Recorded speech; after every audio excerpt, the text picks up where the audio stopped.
No, I do.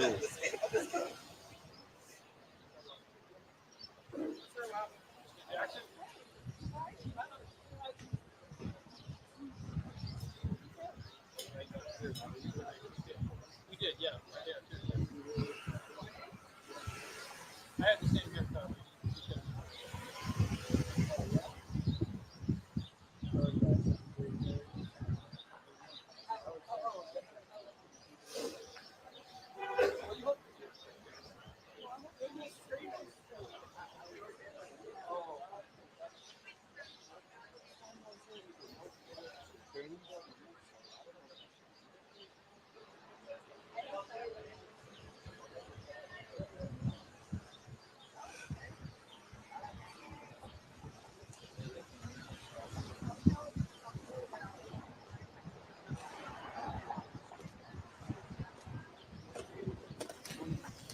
Morning.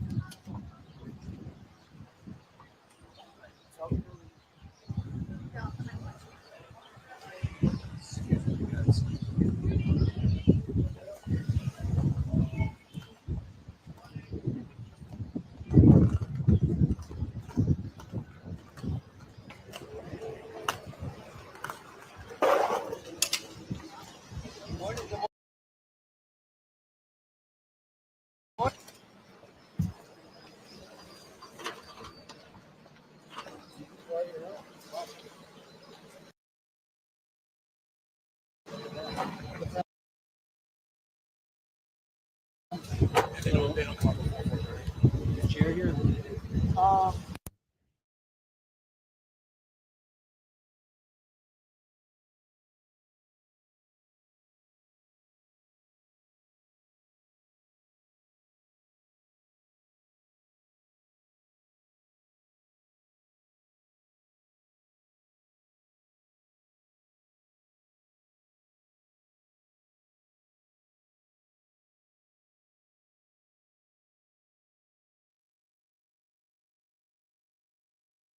Hey there, Karen Reed trial watchers. So we know that you're true crime fans, but are you also in a business of some kind? Well, if so, I want to tell you about Odoo. They're sponsoring this live trial stream. So Odoo is an incredible all-in-one business management software that provides you with a range of applications. One of their best applications, the sales tool. The Kanban pipeline, game changer. Whether you're working with leads or full-blown opportunities, you can visually track every stage of your sales process. You just drag and drop to move deals forward. It's fast and honestly kind of satisfying. When it's time to send a quote, it's literally a couple of clicks. The reporting, super clear. You get a live view of your pipeline, conversions, what's working, so you can focus on closing and not guessing. Right now, you can get a free 15-day trial of Odoo's all-in-one business solution and see how it can make your life a little bit easier. Just scan the QR code on screen or head over to odoo.com/LCLiveCRM.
unmuted.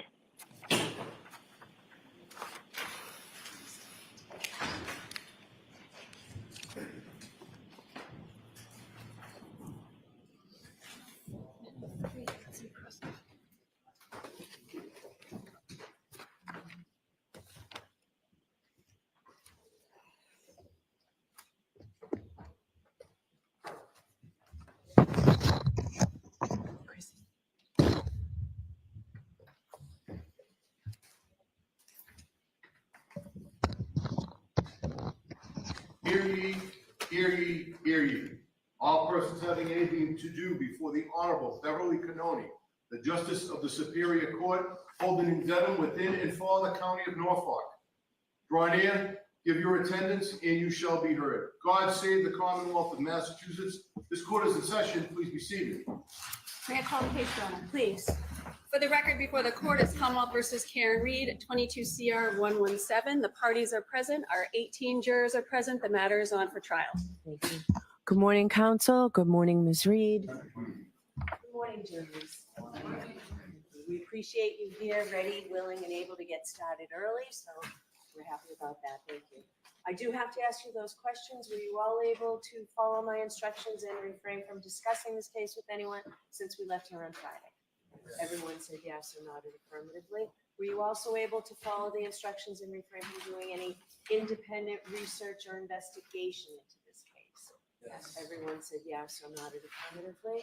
Did anyone happen to see, hear, or read anything about this case since we left on Friday? Everyone said no or shook their heads. Thank you. Mr. Brennan, your next witness, please. Oh, Mr. Lally. Your Honor, Commonwealth will call Nicholas Bradford to stand.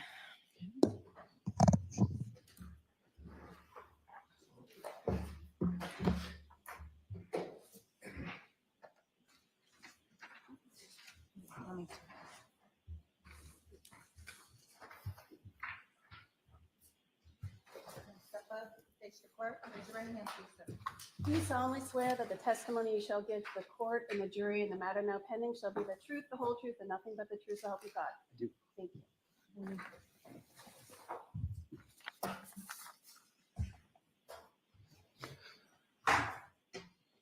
All right, Mr. Lally, whenever you're ready. Thank you, Your Honor. Good morning, sir. Good morning. Could you please introduce yourself to the jury, spelling your last name? Yep, my name is Nick Bradford, Bradford. What do you do for work, sir? I'm a DNA expert for Bodie Technology And where is Bodie Technology located? in Lorton, Virginia. And where did you go to school, sir? I went to school at Mercyhurst College in Erie, Pennsylvania for a bachelor in forensic biology and a master's in forensic molecular biology from the George Washington University in Washington, D.C. And following your education, where did you go to work? I started at Bodie in about 2009. And so did you work at Bodie prior to your graduation? Yes. And how long have you worked there at Bodie? Since then, I spent 2 years at the Pennsylvania State Police at about 2021. And when you joined Bodie Technologies, what was your position and title that you were initially hired for? I was initially a DNA technician And when did you become an analyst? in 2014. And what is the difference between a technician and an analyst? The technicians operate the robotic equipment in the labs and assist with paperwork and various reagent duties and things like that. And what does an analyst do? An analyst analyzes the DNA evidence that's submitted from various police agencies from around the country. We come to court to testify and do statistical analysis of any comparisons that we might do. Now, if you could, sir, please describe for the jury the training that you underwent initially as a technician. As a technician, it was probably a few, maybe 2 or 3 months training process that involved various reading of the manuals for the robotics and various written and verbal exams. Now, is there a continuing educational component at Bodie? Yes, for DNA analysts, we have proficiency testing twice a year.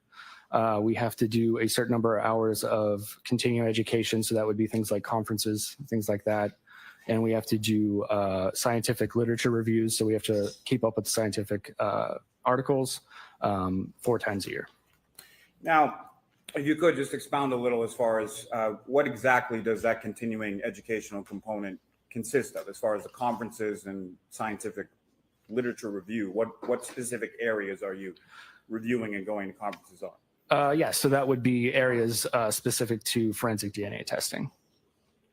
Now, how many analysts work at Bodie? Somewhere between 60 and 75, maybe. If you could, please describe for the jury what kind of lab Bodie is. So Bodie is a private DNA lab, and we take casework from various police agencies across the country, and we also have groups that work on international cases and things like that. You mentioned some of your work, bless you, is submitted from law enforcement agencies around the country.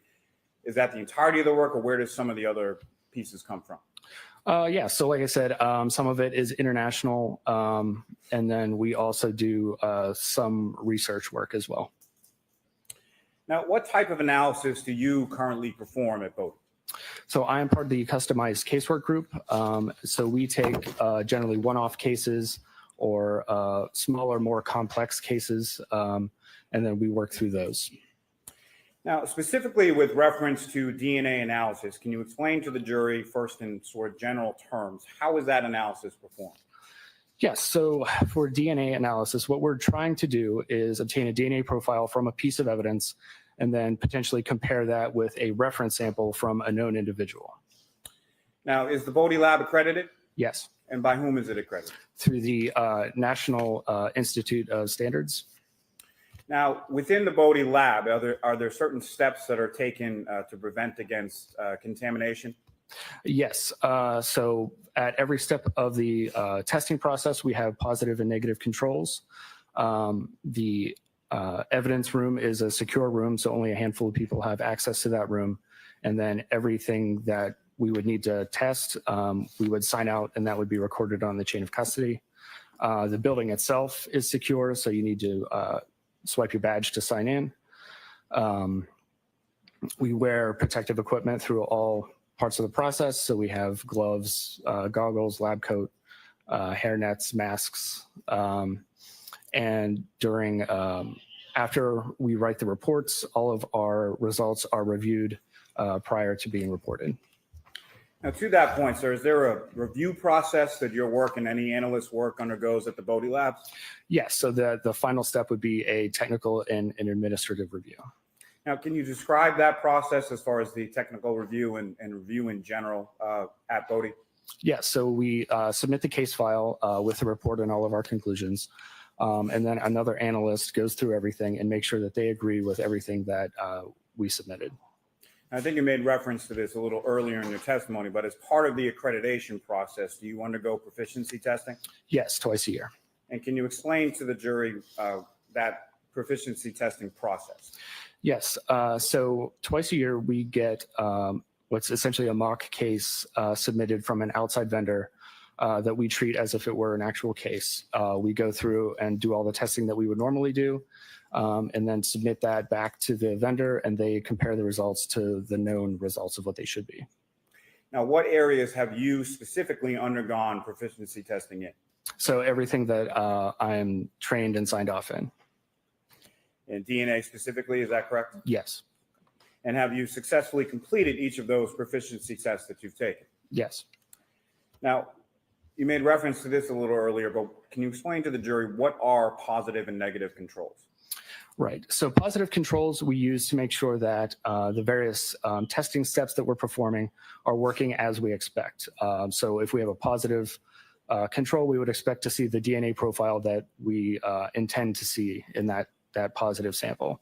Negative samples we use to make sure that there aren't any sources of contamination along the way. The chemicals that we're using aren't potentially contaminated, or that maybe samples were switched or something along the way. Now, when you were assigned work within the DNA unit at Bodie Technologies, where do you retrieve that item or where do you retrieve those items physically from? Yes, so those would be delivered to our secure evidence room, and then any testing performed, we would need to sign that out, and that would be recorded on the chain of custody. Now, the secure evidence room, is that temperature controlled at all? Yes, we have just basic climate control as well as freezers and refrigerators. And the freezers, refrigerators are commonly referred to as cold storage. Is that correct? Correct. Now, why is items of evidence stored in cold storage? Certain items of evidence are stored cold because things like heat, UV light, and moisture can cause microbial activity or degrade the DNA.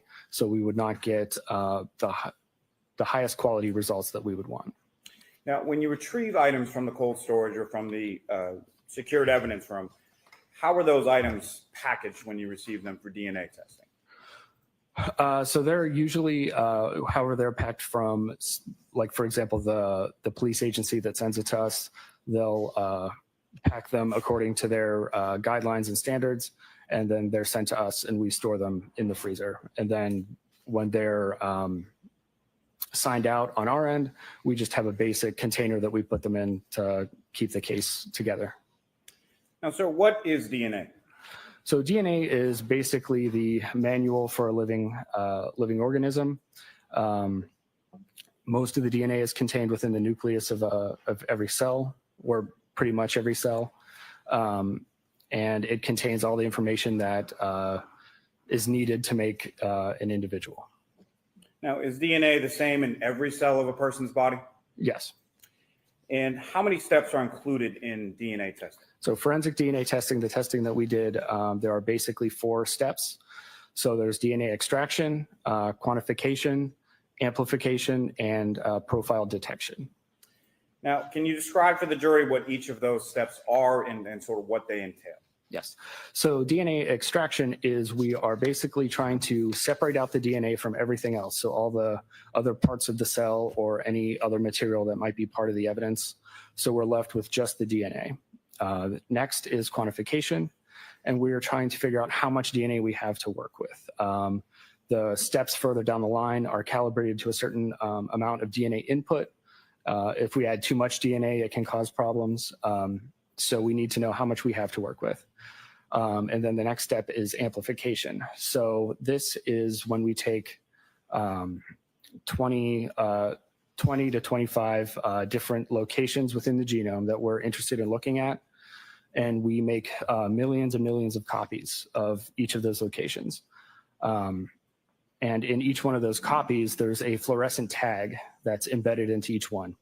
So then that leads to the final step of profile detection, where we separate those fragments out by size, and that fluorescent tag allows us to identify those particular locations.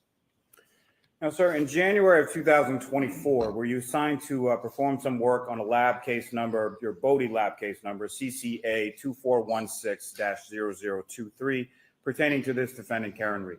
Yes. Now, you received those items for testing from the Massachusetts State Police Crime Laboratory, correct? Correct. Now, do you also, when you receive items from an outside agency, do you also receive a corresponding submitting agency case number from that agency? Yes. And in this case, that was Massachusetts State Police Crime Laboratory, lab number 22-02184. Is that correct? Correct. Now, what type of work were you assigned to do in this case? So in this case, I was assigned to look at an extract that was submitted from the Massachusetts State Police Crime Lab, as well as a hair, and then 2 reference samples that were also submitted. Now, could you explain to the jury the process that you used to analyze, in general terms, evidence in this case? Yes. So generally, we follow that same process, with the exception of the extract that was submitted. Since the extraction process was already completed, we did not need to do that, and we could move straight to quantification. And then we did the entire process for the hair as well as the reference samples. Now, you made brief reference to it a moment before, but was there a known standard that was done in this case? Yes. And did another analyst test and report the results from the known blood standard of John O'Keefe? Correct. And how was that done? Yes, so the entirety of the testing was performed at the state lab, and they submitted the final profile to us for comparison. Now, what is a DNA profile? So a DNA profile is basically just a list of all the variants at those 24 or 25 different locations that we're interested in. And the entirety of those different variations are what makes a DNA profile individual or unique. Now, as far as when you're looking or analyzing or examining a DNA profile, can you describe for the jury, what does it look like? What are you looking at? So when we're looking at a DNA profile, it's essentially a graph with a series of peaks across the horizontal axis. And those correspond to the length of the DNA fragments that we amplified. And those are assigned a number based on the length of that fragment. And those numbers are what we refer to as the alleles. And those numbers are assembled into essentially a chart, and that's the DNA profile. Now, could you please describe to the jury the process of comparison between a known standard and an evidence sample? Yes, so when we have an evidence sample, we need to compare it to a reference sample. And then, so what we do is we take those two tables that I mentioned, one from the evidence sample and one from the reference sample, and we put them next to each other and do a comparison to see if the reference profile is potentially part of the evidence profile. And then if the two are consistent, then we would need to do a statistical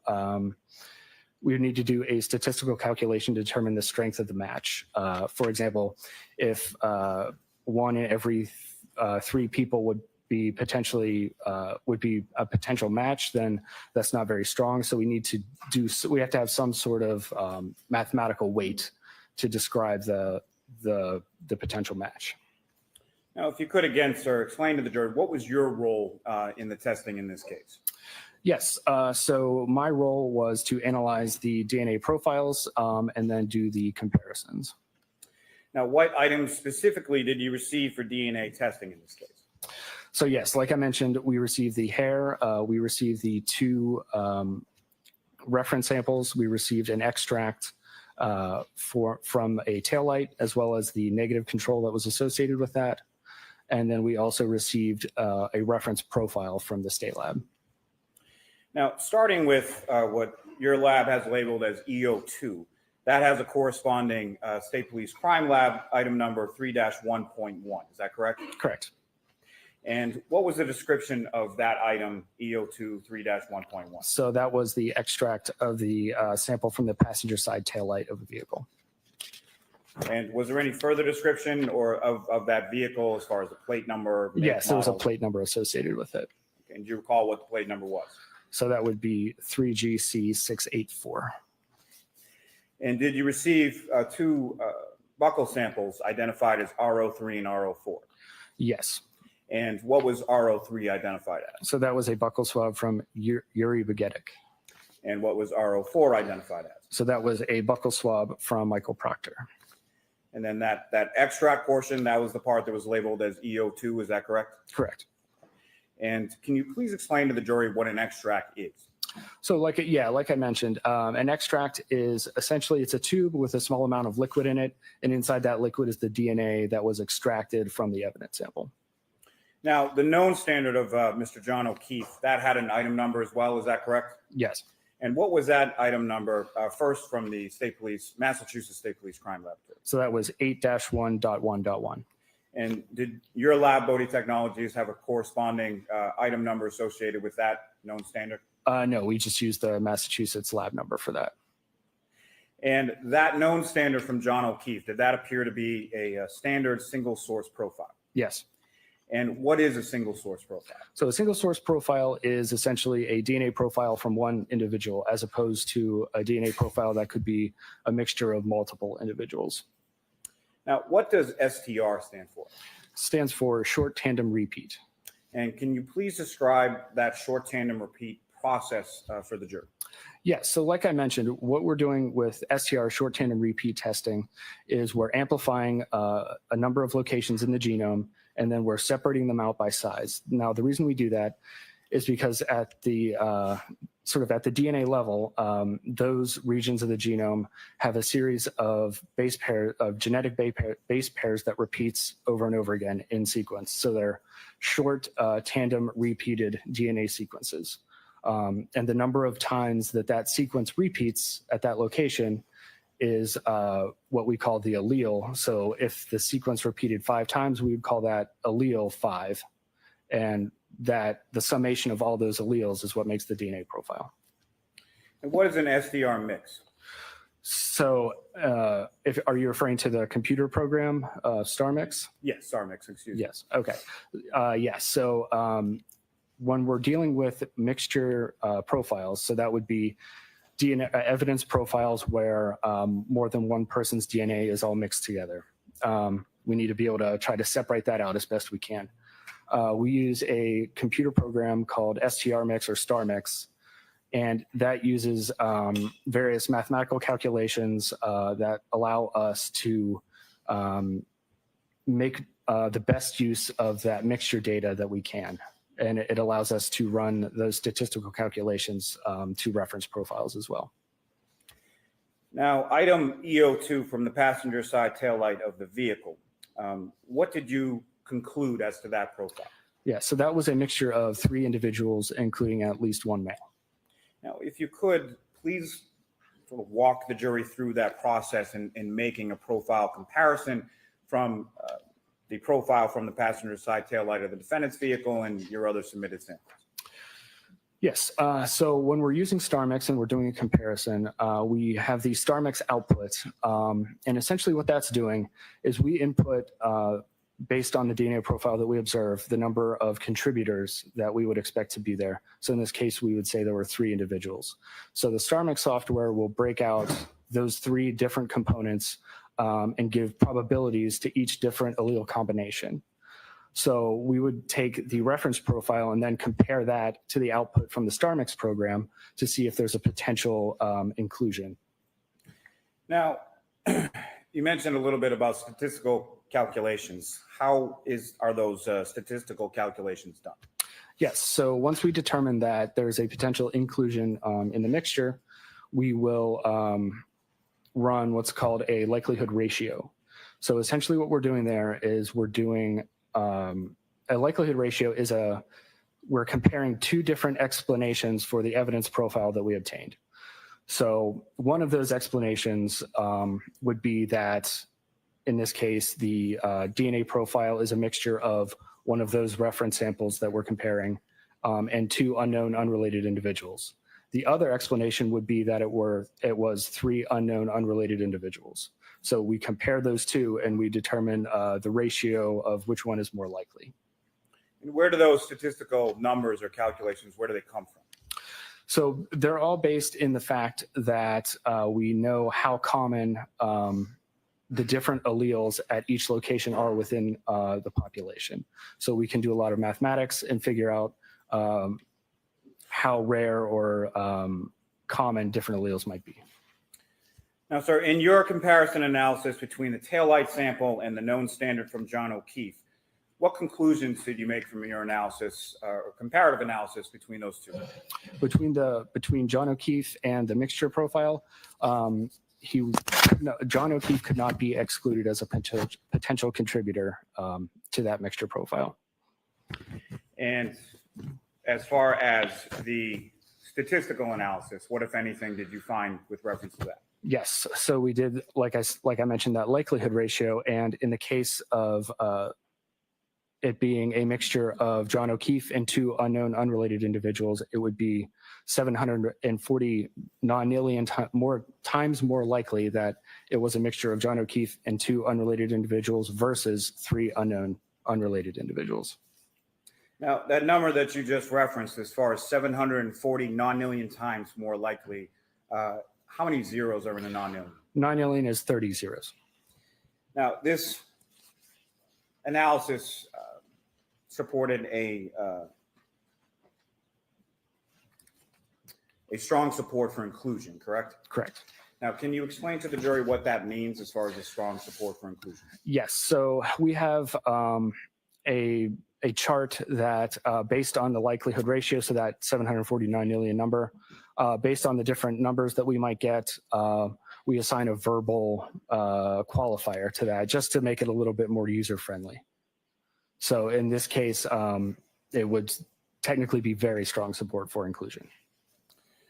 Now, in your comparison analysis between the taillight sample and the known standard from Yuri Buchanan, what conclusions did you make from your analysis of those?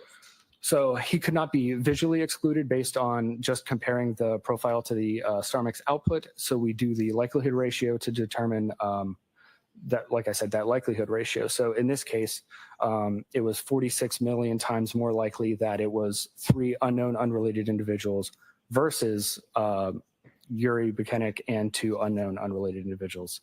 So that would be very strong support for exclusion.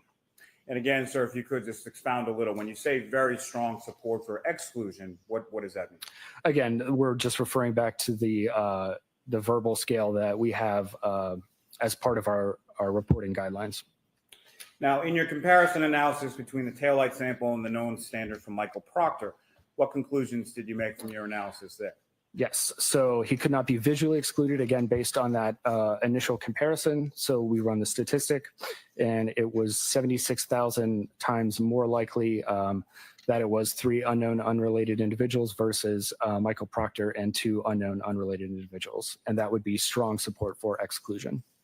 So with reference to the comparative analysis between Trooper Proctor's DNA sample and the taillight sample, that was a strong support for exclusion, correct? Correct. Now, turning your attention to what your lab has labeled as EO1, that has a corresponding Massachusetts State Police Crime Laboratory item number of 3-6.1.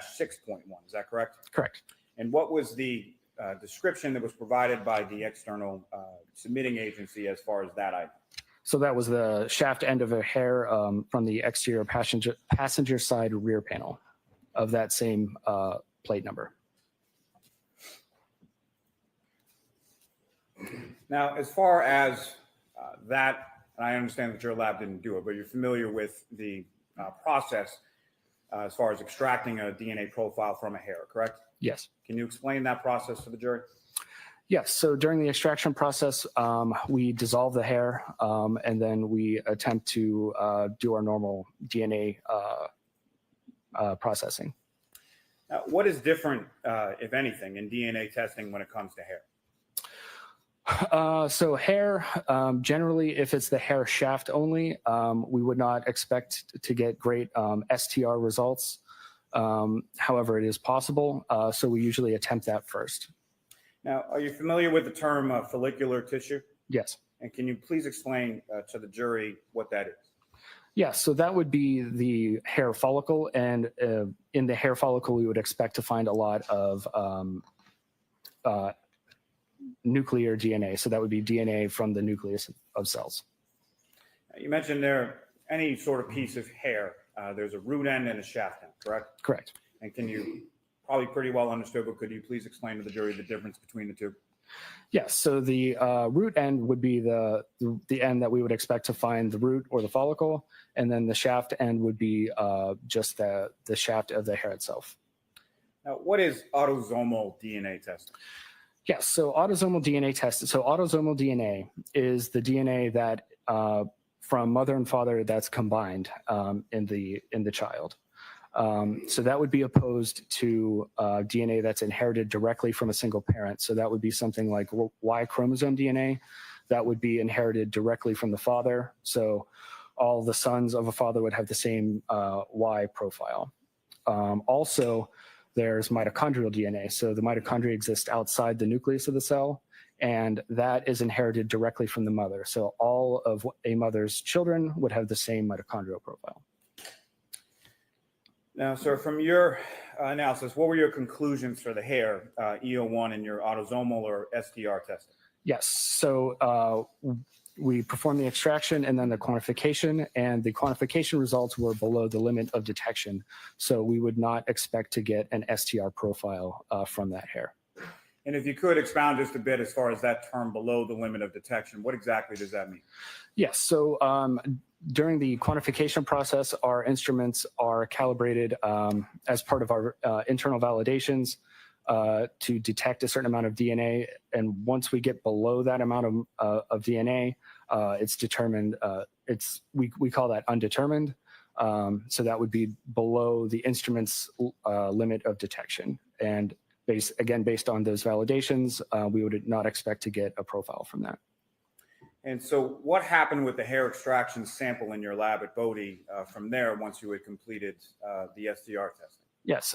So like I said, it's not unexpected that the shaft of a hair would not give us STR results. So we often transfer those to the mitochondrial group that does the mitochondrial DNA testing. And why is that transferred from you to another analyst within the lab? I'm not personally signed off in mitochondria. We don't do quite enough testing to have everyone signed off in all the different technologies. Thank you very much. I have no further questions. All right. Mr. Jackson? Thank you, Your Honor. Good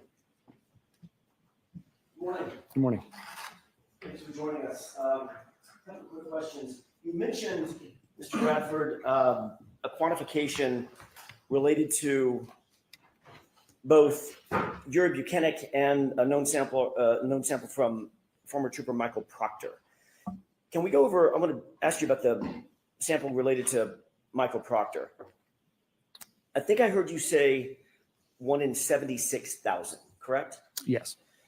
Describe that one more time for the jurors. When you quantify that profile as it compares to the population of the Earth, for instance, what does that mean? What's the significance of 1 in 76,000?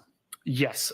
So you need to be very careful when we're talking about statistics, because if we start to introduce different analogies to try to describe them, they start to go off the rails, and we're describing things that are not actually described in the statistic. So it makes a lot of sense to compare that to the population of the Earth, for example. However, what we're talking about here are the relative likelihoods of those two different explanations of the evidence profile.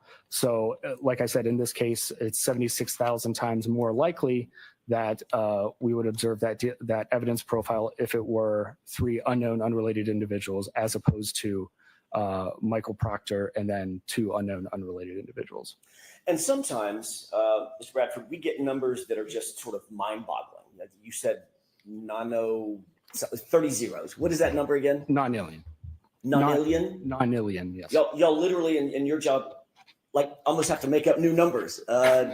Non-alien, none of us have ever heard of that.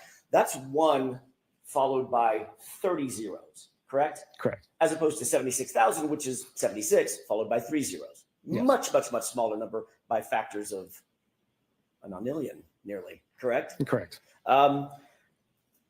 So when you say that there is strong support for the exclusion of Michael Proctor in that DNA sample, you're not suggesting that he's completely excluded as a potential contributor. Well, no. What I'm suggesting is what the numbers state, so Right. that it's 76,000 times more likely that it were 3 unknown unrelated individuals versus Michael Proctor and 2 unknown unrelated individuals. Understood. So you're not excluding him. You're simply saying statistically there's strong support for exclusion, but he's not excluded as a contributor. Is that right? I am saying that there is strong support for exclusion, yes. Understood. With regard to that taillight sample, you were asked to compare known samples to that taillight sample, the known samples being State Trooper Yuri Buchanek and former Trooper Michael Proctor, those 2 known samples, correct? Correct. Were you asked to compare a known sample from a person by the name of Brian Higgins? No. Were you asked to compare a known sample from a person by the name of Brian Albert? No. Were you asked to compare a known sample from a person named Kevin Albert? No. Were you asked to compare a known sample from a person by the name of former Chief Kenneth Berkowitz? No. Thanks. That's all I have. Okay, thank you. There's Mr. Lally, any follow-up? No. All right, you are all set.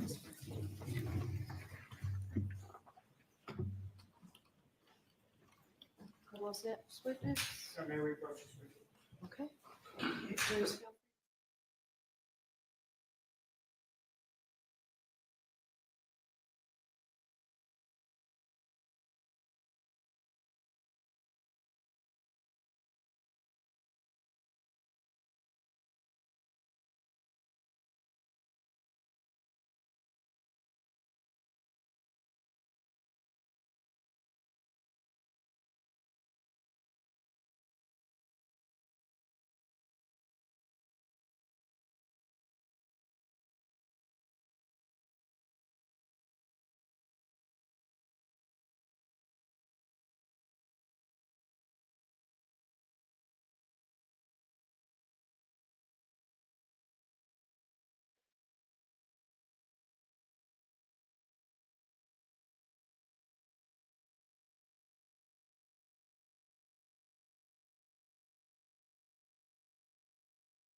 Lally, your next witness, please. Yes, Your Honor. Call Carl Miyasako to the stand.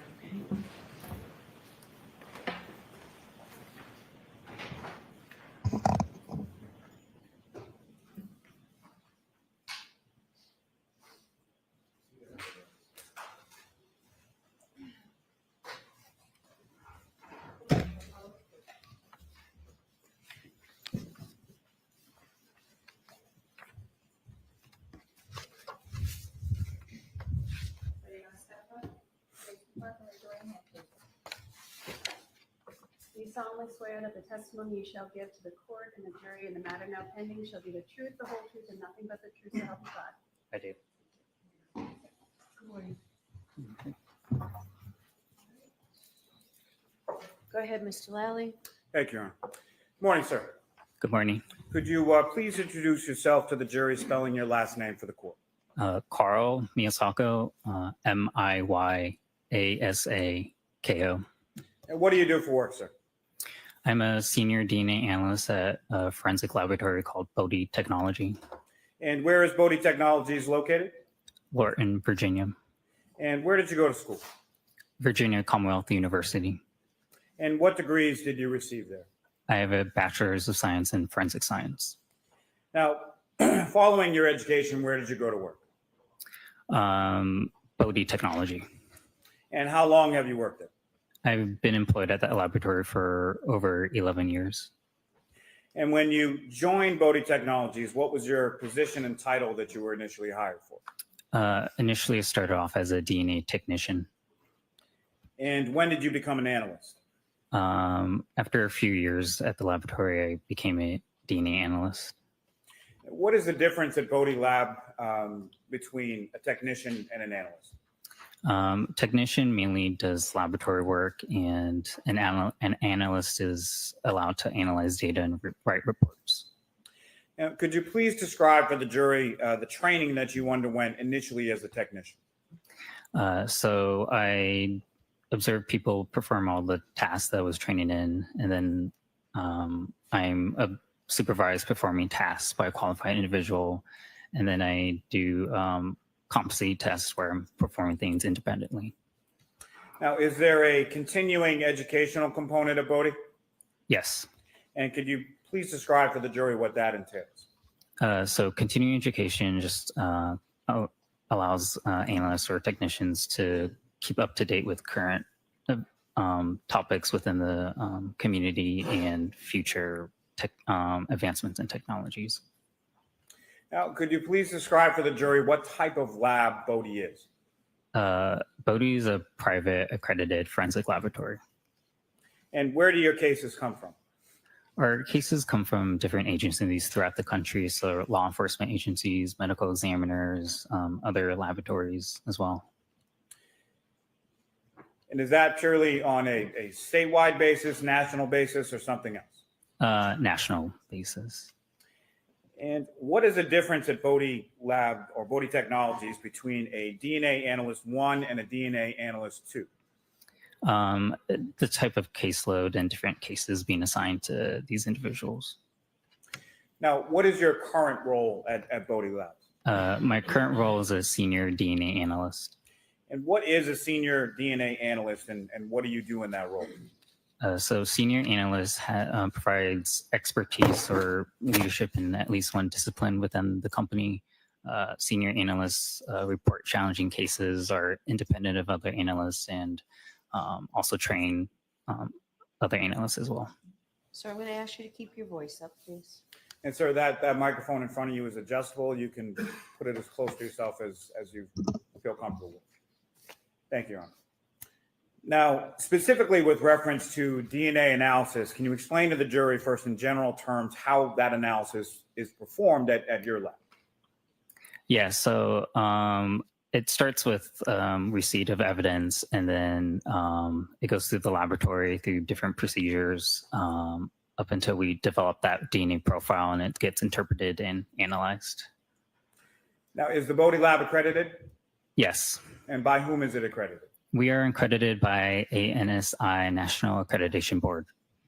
Now, are there steps taken within your lab at Bodie to prevent against contamination? Yeah, we have protocols to monitor contamination and to also prevent contamination. Now, also at the lab, is there a review process, and can you sort of describe your role as it applies as a senior DNA analyst to that review process? Yeah, so all cases go through a review process. So after, let's say, the reporting analyst completes a case, it goes into submission for a technical review. During that review process, the entire case file is looked over. So it's looked over to see if everything was done per protocol, if it's something that I or anyone else in the lab would have done, if any necessary processing steps were taken. Data is reviewed. If there was comparisons, that's something that a reviewing analyst would also do and see if they come to the same conclusions as the other analysts. Now, just again, in general terms, can you explain to the jury just a little bit more in detail as far as the protocols that a technical review is concerned with, and sort of how a technical review is able to establish that the testing was done in comportment with that? Yeah, so as me, if I were doing a technical review or look over the entire case file, did what processing steps happen? Were they per protocol? Is it also something that I would have done in this case? If data is ultimately generated, I also do that comparison. Based on that comparison, what did I come to the conclusion to? Was that the same as the other analysts? Did we agree? Were stats done? Were they done the same way I would have done it? Essentially, all conclusions would have to be in alignment between both analysts. And so when you're doing a technical review, you're looking at or doing your own sort of comparisons, coming to your own conclusions and running your own statistics. Is that correct? Yes, I'm doing the comparisons myself and seeing if I also agree and come to the same conclusions. Now, as part of the accreditation process, do you undergo any sort of proficiency testing? We do. And can you explain to the jury that proficiency testing process at Bodie Technologies? So an outside organization sends tests to our laboratory. Everyone participating in these proficiency testing completes their assignment. It gets submitted back to the organization, and they review the results to see if it matches up with the expected results on their end. And how often do analysts at your lab undergo proficiency testing? Twice a year. Now, turning to you specifically, what areas do you specifically undergo proficiency testing in? I do testing within short chain and repeats, STRs, YSTRs, mitochondrial DNA analysis. And have you successfully completed each of those proficiency tests that you've taken? I have. Now, could you explain to the jury what are positive and negative controls, and sort of what is the difference between the two of those? So throughout processing, we introduce controls such as a positive and negative control. Positive control is just a known template that we introduce during processing. It measures the efficacy of the testing and to see if we develop the known profile that we are expecting, just to make sure that testing went as it should have. Negative control, on the other hand, monitors for any type of contamination and cleanliness of reagents. And there's no DNA template introduced in this, so we don't expect data. So once that aligns with it, then we know that reagents used were good. Now, sir, are you familiar with some mitochondrial DNA testing that was performed at Bodie on lab case number CCA 2416-0023 pertaining to this defendant, Karen Reed? Yes. And the lab received those items for testing from the Massachusetts State Police Crime Laboratory, correct?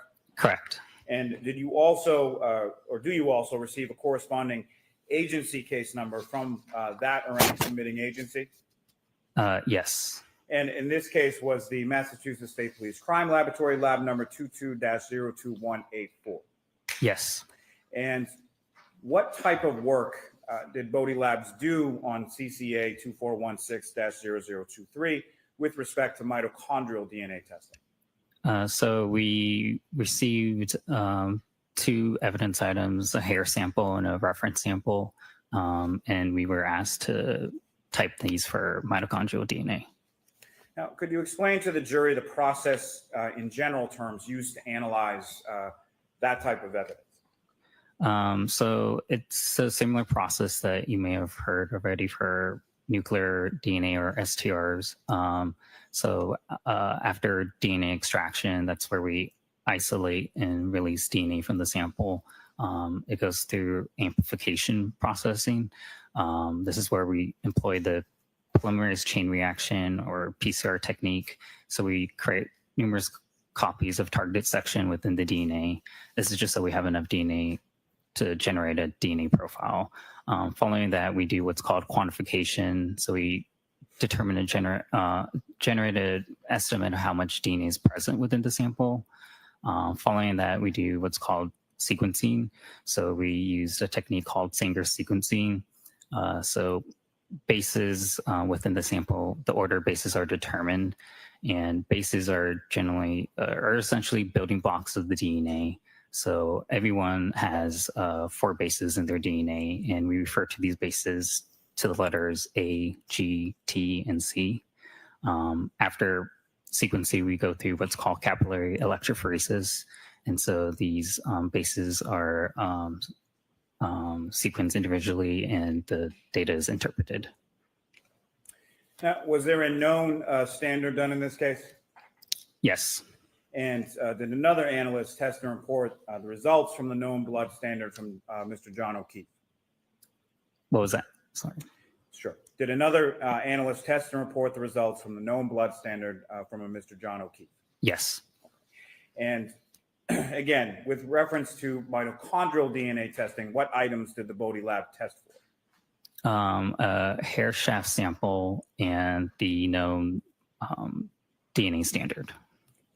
Now, can you please describe to the jury, again, in general terms, the process of comparison between a known standard and an evidence sample? So we generate data from typically the evidence sample first, and then just to see that we get comparable data, and then we process the known reference standard.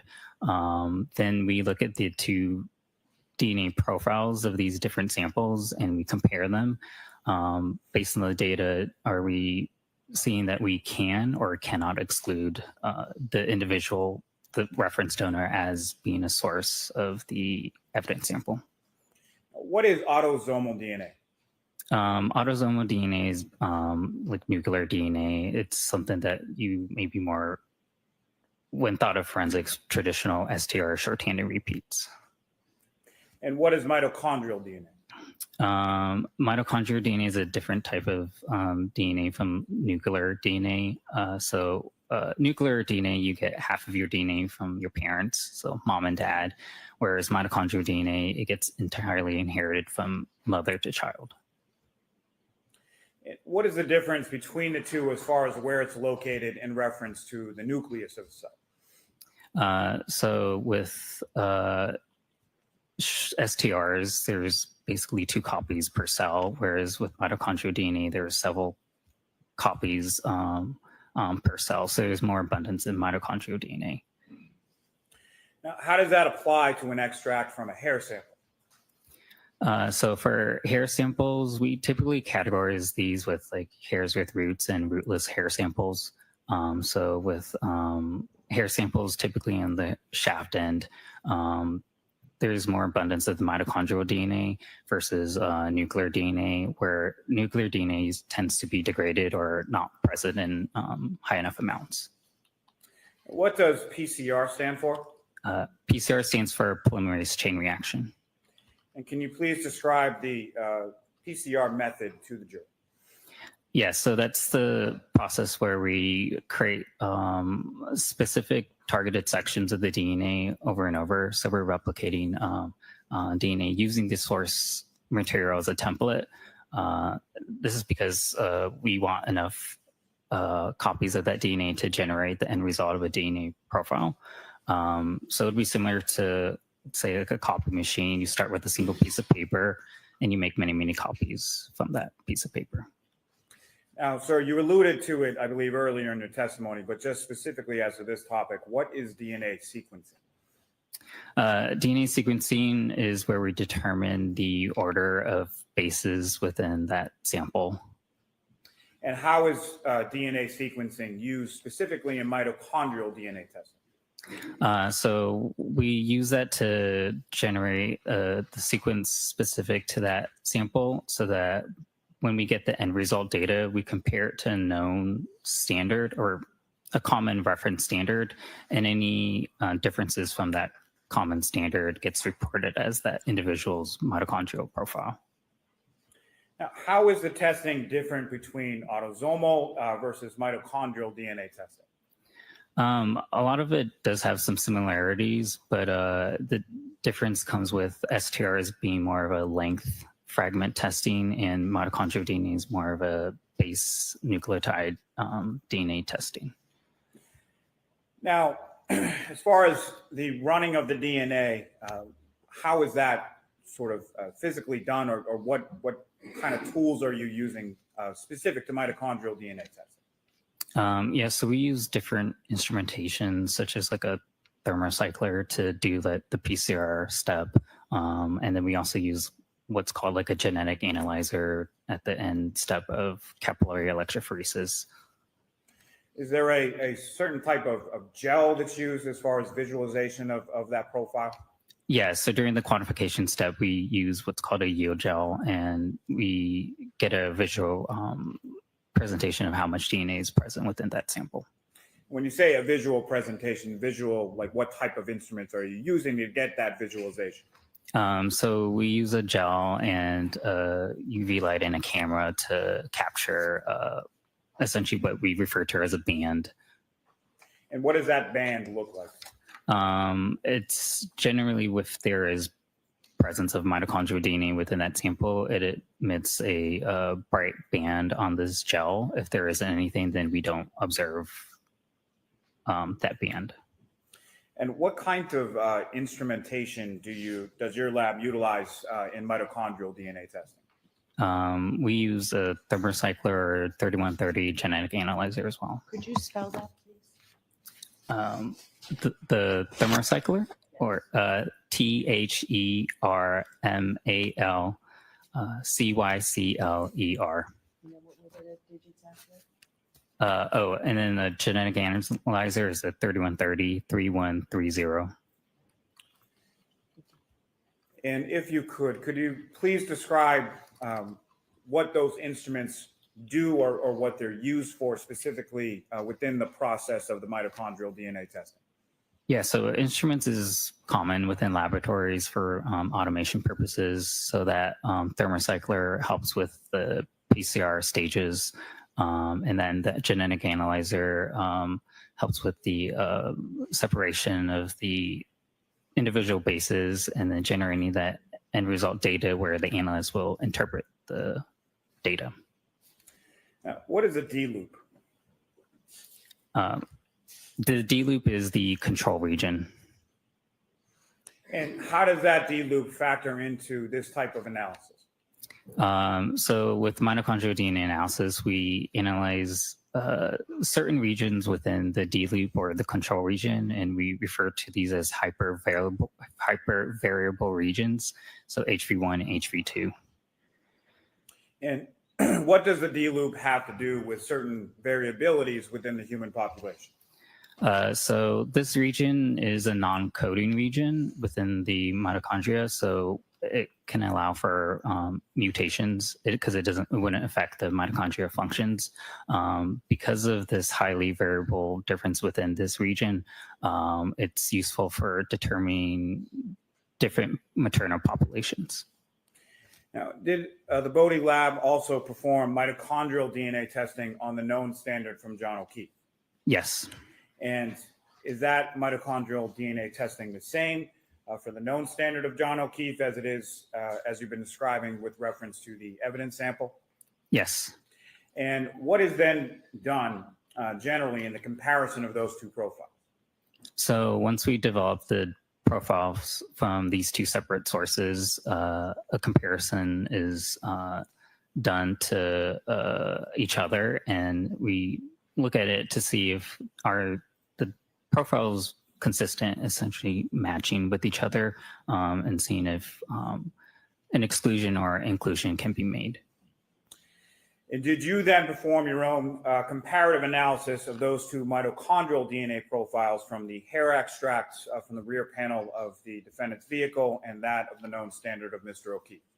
I did. And what is your opinion or conclusions that you arrived at from that comparative analysis? Sustained. Hold on. Ask it differently, Mr. Muller. What conclusions did you come to from that comparative analysis between those two standards? That John O'Keefe could not be excluded as being a source of the hair sample. Now, can you expound a little as far as your conclusion is concerned? What does that mean? Yeah, if I may refer to my report. Yes.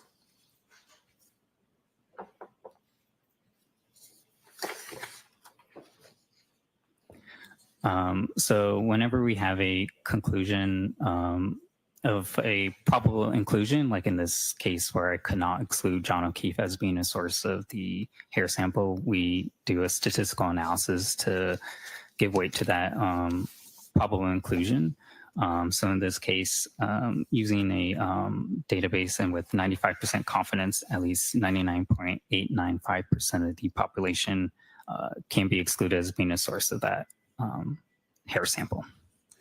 Let me ask you just in general terms, that database you're using is referred to as MPOP, EMPOP, is that correct? Correct. And what is an MPOP? So it's a searchable database where we search mito profiles in the database and essentially to see how common or rare that profile will be seen in the population. With MPOP in our laboratory, we search 3 main population groups within the United States: African American, Caucasian, Hispanic. And so the general goal is just to see how rare would that profile be within these populations. And so what conclusions did you come to with reference to the consistency of the hair sample versus Mr. O'Keefe's sample in that MPOP database? With 95% confidence, at least 99.895% of the population can be excluded as being a source of the hair sample. Now, you made reference in your testimony a moment before about a confidence interval. What is that? Yeah, so whenever we obtain statistical data, we use a confidence interval or upper limit frequency. This is just like a range where the true value of said profile is, but we generally want to report like a conservative end to avoid any false inclusions. So it's at least 99.895% that the majority of the population can be excluded, but it could be higher, but at the lower end, it would be at least 99.895%. And what confidence interval in your conclusion does this consistency between the hair sample profile from the rear quarter panel of the defendant's vehicle have to Mr. O'Keefe's mitochondrial DNA profile? So it's the 95% confidence, 99.985% of the population. So the majority of the population could be excluded. However, with John O'Keefe and his maternal relatives, they could not. Thank you, sir. I have nothing further on. Okay. Mr. Jackson? Yeah, Your Honor.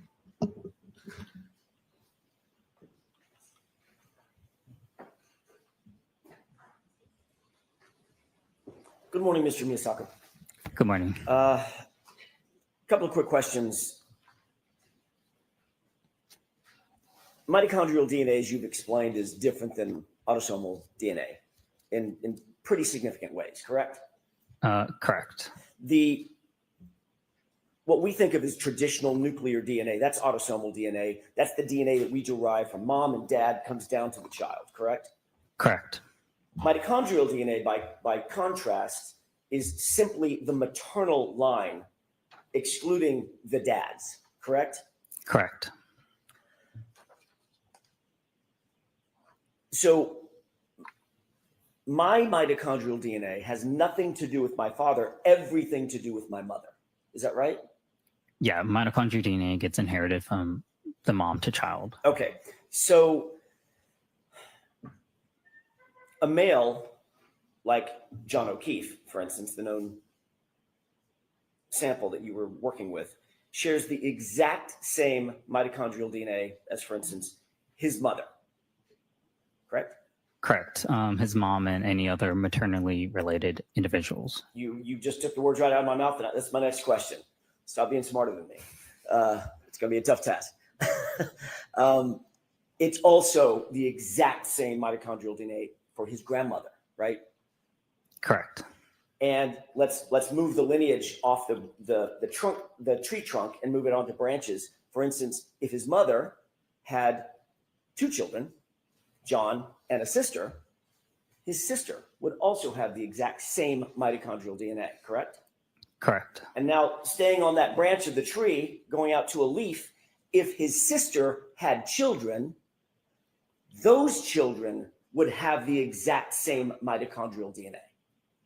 Correct. So another way of saying that, his maternal niece, his maternal nephew would have the identical mitochondrial DNA as John O'Keefe, correct? Correct. Okay.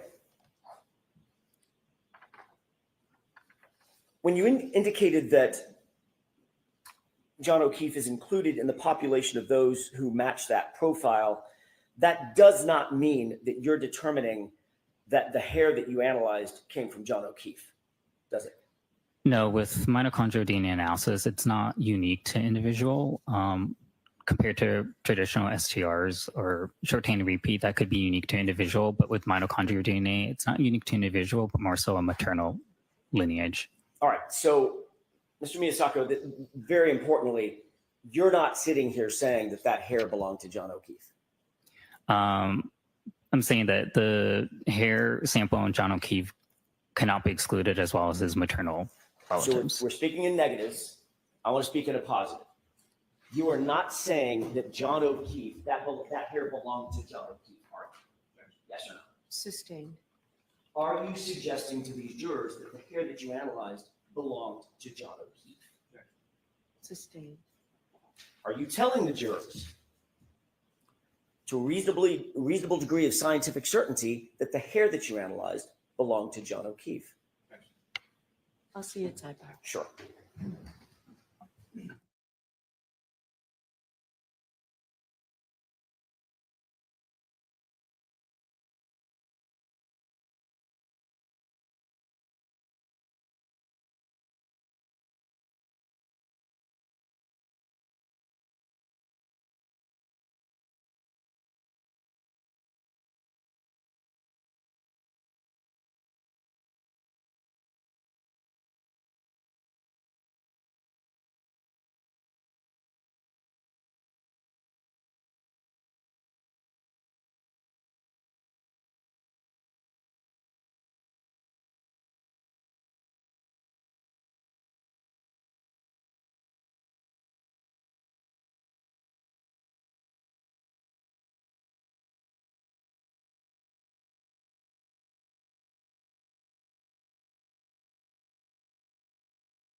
May I inquire? Yes. Thank you. Mr. Miyasako, going back to my question, you're not saying that the hair belonged to John O'Keefe, correct? That's not what you're saying.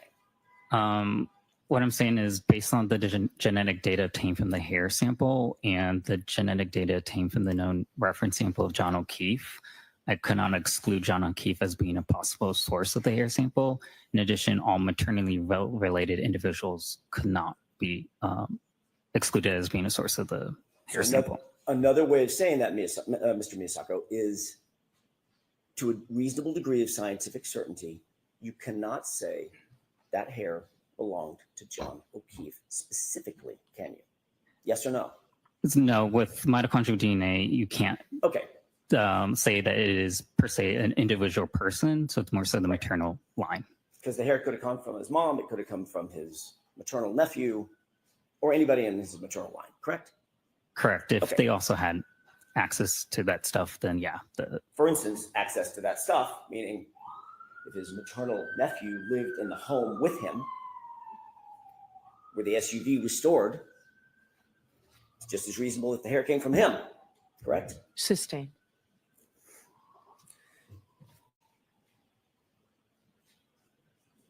Your analysis does not tell us when the hair got to where it was found, correct? Correct. Your analysis does not tell us how the hair got to where it was found, correct? Correct. And mitochondrial DNA does not reveal anything about the hair's color or age or texture, nothing like that. Not on the analysis that we performed. Okay. So for all you know, that hair could have been placed where it was found by somebody else. Sustained. You're not telling this jury how the hair got where it was ultimately found and recovered, correct? Correct. Our testing is just based on the evidence provided to us and the comparisons done between the two different evidence. And in short, you can't say that the hair specifically came from John O'Keefe either, can you? With mitochondrial DNA, I can't say that it is specific to an individual. Okay, including John O'Keefe. In this instance, John O'Keefe's profile was consistent with the hair sample. That's not what my question was, Mr. Miyasako. We can go round and round. I realize that you're saying it's consistent, but it's also consistent with his nephew, right? Correct. I can't exclude maternal relatives because mitochondrial DNA is not specific to individual, but just the maternal line. Right. So you're not saying it was John O'Keefe's hair? I can't say whether it is, but the profile obtained from John O'Keefe is consistent with that hair sample. You're not But saying it's John O'Keefe. Mr. Jackson, Mr. Jackson, let's move on.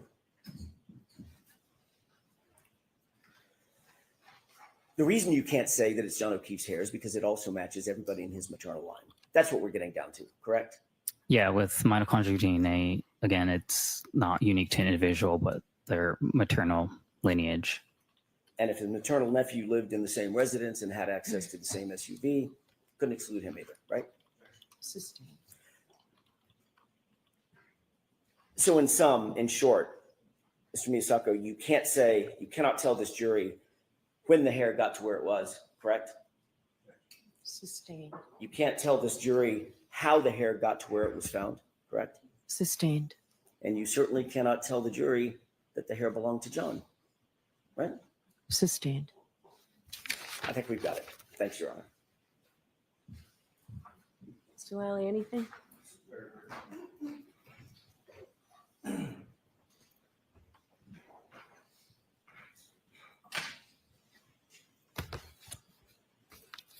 So, Mr. Miyasako,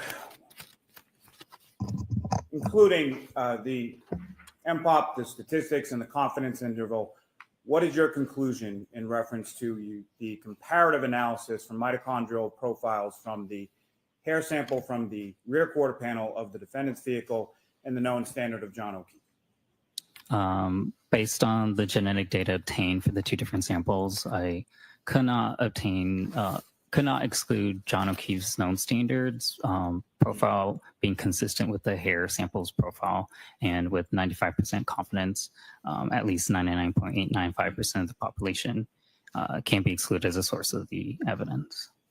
Thank you, sir. Nothing further. One final question, Your Honor. Do you also maintain that 95% confidence that his nephew? Yeah, so again, with maternal You can populations. finish your answer. Go. With maternal populations, I can't exclude anybody maternally related to John O'Keefe as well. Thank you very much, sir. You are all set.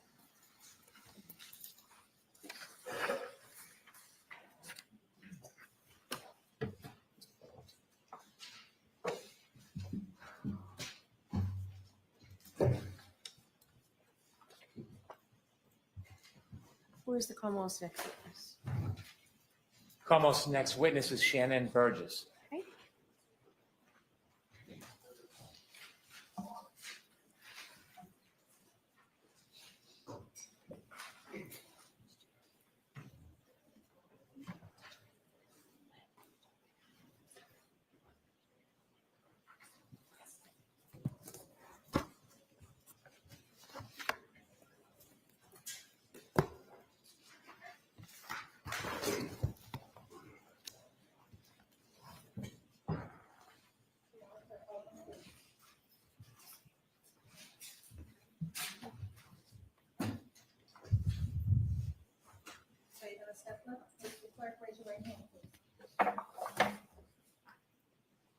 Do you solemnly swear that the testimony you shall give to the court and the jury and the matter now pending shall be the truth, the whole truth, and nothing but the truth, so help you God?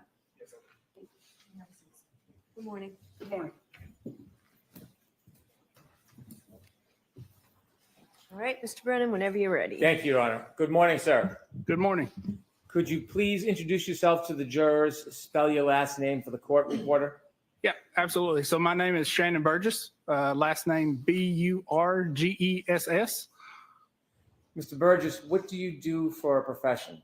Sure. So I'm a digital forensics examiner. So I investigate digital devices to see what evidence they may record or hold. Do you specialize in any type of forensic analysis? Sure. So digital forensics is kind of a broad field, but I do specialize in vehicle forensics and cell phone forensics. How long have you been a digital forensic analyst for? Sure. So I've been a digital forensic analyst for approximately 10 years. Before you were a digital forensic analyst, what type of work did you do? Sure. So before I was a digital forensics analyst, I was working in the automotive manufacturing field, specifically related to automotive presses and industrial robotics. I want to talk to you about some of your experience in digital forensic. Did you receive any certifications in digital forensics? I did. I've received several certifications, one being what's called GIAC, Advanced Smartphone Forensics. Another from Celebrite, a company named Celebrite, in Certified Mobile Examiner, and then certifications from Magnet Forensics as well. Is Magnet a company that also includes Axiom? Yes, Magnet is a company that produces the software known as Axiom. In addition to your certifications, how many hours of specialized training approximately have you had in digital forensics? Sure. So approximately, over the last 10 years, I've had around 700 hours of training, including courses and conference attendance in digital forensics. In addition to your training and your study, do you have experience over the 10 years? Have you involved yourself in many cases regarding forensics found from a motor vehicle? Yes, I have. Can you give a general estimate of how many cases you've worked on? Oh, not off the top of my head, I couldn't, but it's been numerous. You said that you specialize in mobile phones and digital forensics in motor vehicles. That is correct. Do you teach seminars on those issues? I do. I teach seminars and presentations specifically in those disciplines. Who are some of the audiences that you teach to? Sure. So it ranges from attorneys to engineers that specialize in accident reconstruction to police agencies such as Interpol, which is a global police organization. Have you testified as an expert in digital forensics in court before? Yes, I have. Have you ever testified as an expert regarding digital forensics in state courts? Yes, I have. And could you share with us those state courts? Sure. So those state courts would be Oregon, Texas, Arkansas, New Mexico, and those would be the ones in the last 4 years that I can recall off the top of my head. Have you testified as an expert in digital forensics in federal courts before? No, just in state courts. Have you testified in state courts in civil cases? Yes, I have. Have you testified for plaintiffs in civil cases? I have testified for plaintiffs and defense in civil cases. And have you testified in criminal cases before? I have testified in criminal cases as well. Have you testified for the prosecution before? I have testified for the prosecution as well as the defense. Does the data change regardless of who you testify for? No, it does not. Where are you presently employed, Mr. Burgess? Sure. So I'm presently employed with a company known as Aperture, and I'm located in their Dallas office. Is Aperture a company that has offices outside of Texas? Sure. So Aperture is a company across the country. So they've got a number of locations and offices, and they offer a number of service lines specifically related to forensics. Do you ever work on different cases or scenarios with people in the Texas office? Yes, I do. Sure. Go ahead. Do you ever work with other employees of Aperture outside of the Texas office? Yes. So I do occasionally corroborate with other experts in the Texas offices as well as the other offices across the country.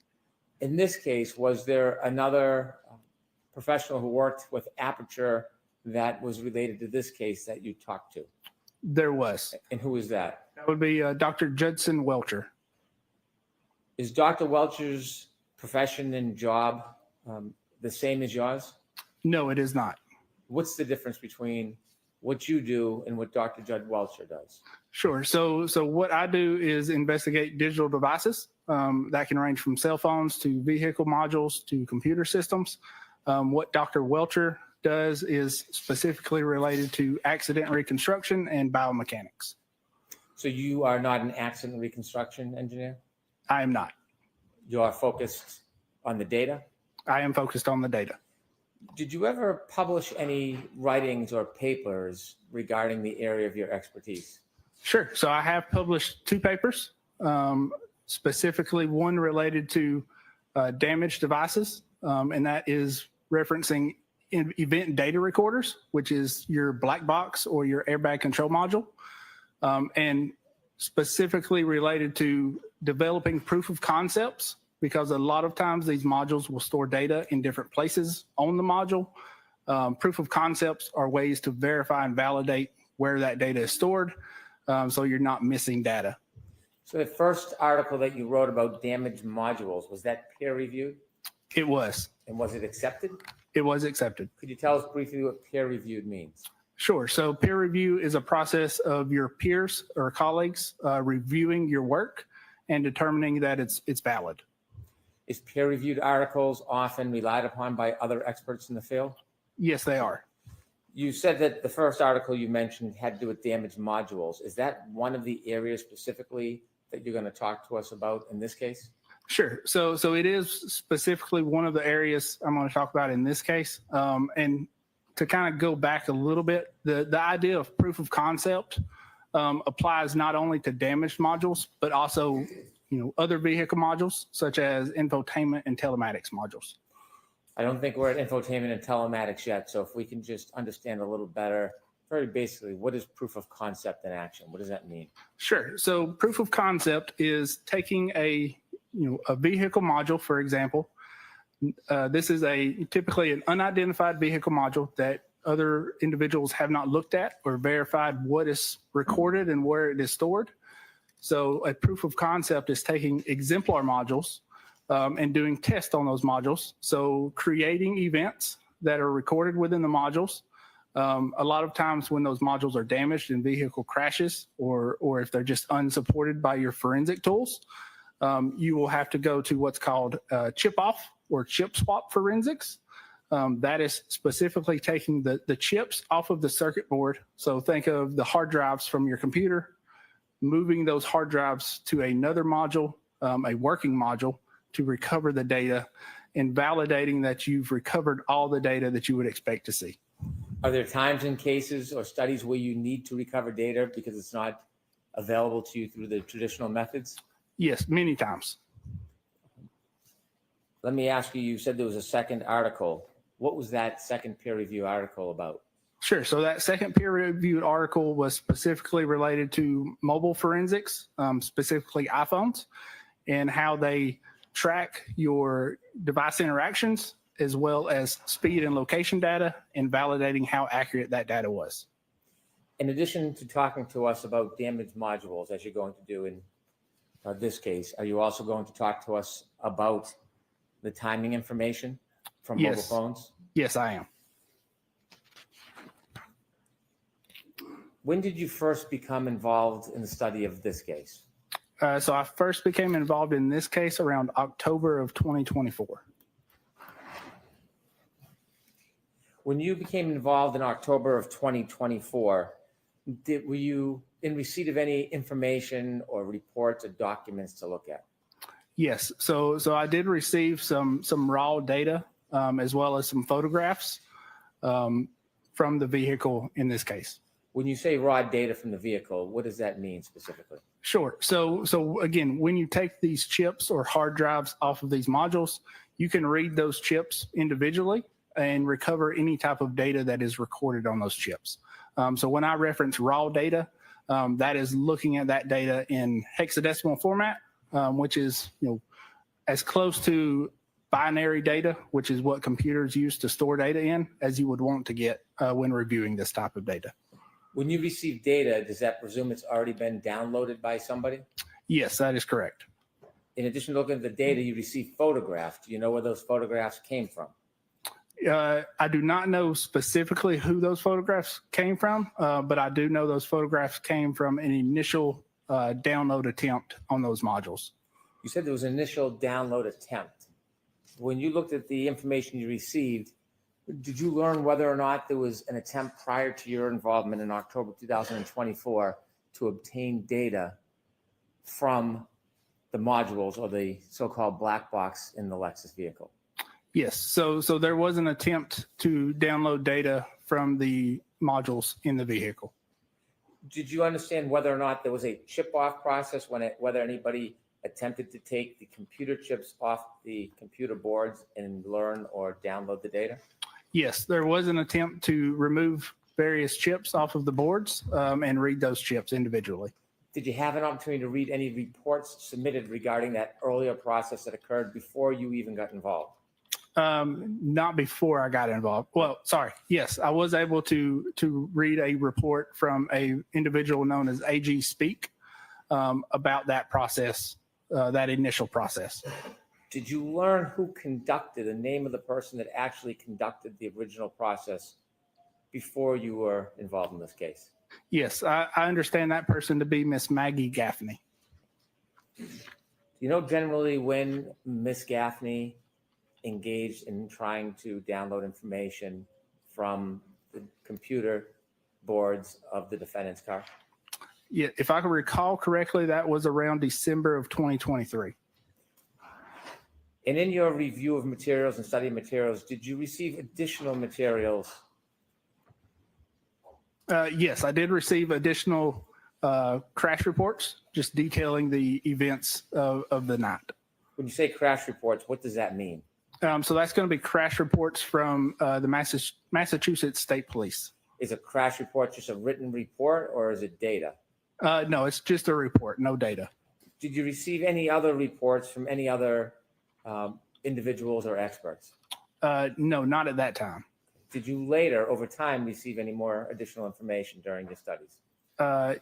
Yes, I believe so. And let me reference my report just so I don't misspeak. Let me ask for the court's permission before you do that. Sure, sorry. Yeah. So I did, again, I reviewed a vehicle forensics report by AG Speak. I reviewed documentation that was identified to me as evidence review, a prior testimony of Trooper Garino, and I reviewed some surveillance videos as well as a report by Mr. Whiffen. When did you receive any study or reports from Mr. Garino? Do you remember? I do not remember exactly. Okay. Was it recently, some time ago? It would have been some time ago, probably late 2024 after we got involved. Last year? Yes. And how about Mr. Whiffen's reports? Mr. Whiffen's report, I believe I received in January of this year. In the video, do you know when you received any video? It would have been this year. I don't remember the exact dates. Was it last month, months ago? No, probably around January or February as well. Well, I take that back. It would have been early January, maybe late December. I want to ask you just generally so we have a general perspective on this. When you began your study, was there something specifically that you were looking for? There was. So specifically what we're looking for when we do a chip off on these vehicle modules, we're expecting to see one of two things: user data in a raw hexadecimal format, or a file system where user data is stored. Were there certain events that you were focused on relative to the data in the defendant's Lexus? Sure. So there were specific events that we were looking for specifically. That would be including time-stamped ignition-on events or power-on events, as well as other data. Did you have any information or understanding that there were text stream events that you were to focus on?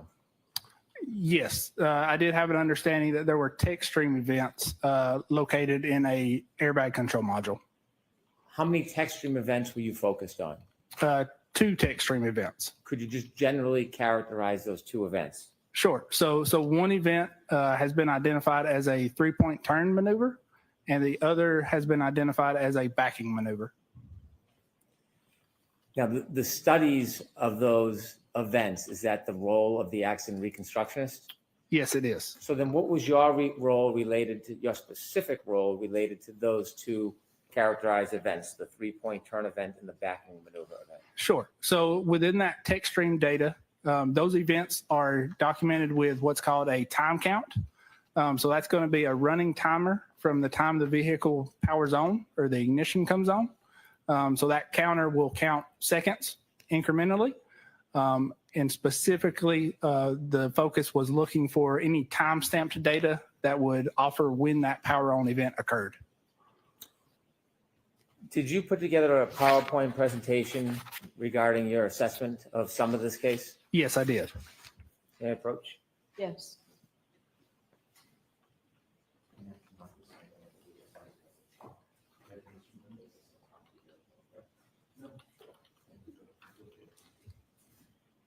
Handing you a package, you recognize that? Yes, I do. And what is that? That is my PowerPoint presentation that I prepared. Can you just turn a few pages so Sure. we can look and see if that accurately reflects the presentation you put together? Yes, it appears so. And does this reflect some of your study of this case? It does reflect some of the study in this case. Is it a entire comprehensive study of everything that you learned, or is it an overview? No, it is an overview. For the course permission, I would mark this for identification. I intend to use this with the course permission as a chalk. Okay, so we'll mark it for identification. Exhibit SS for identification.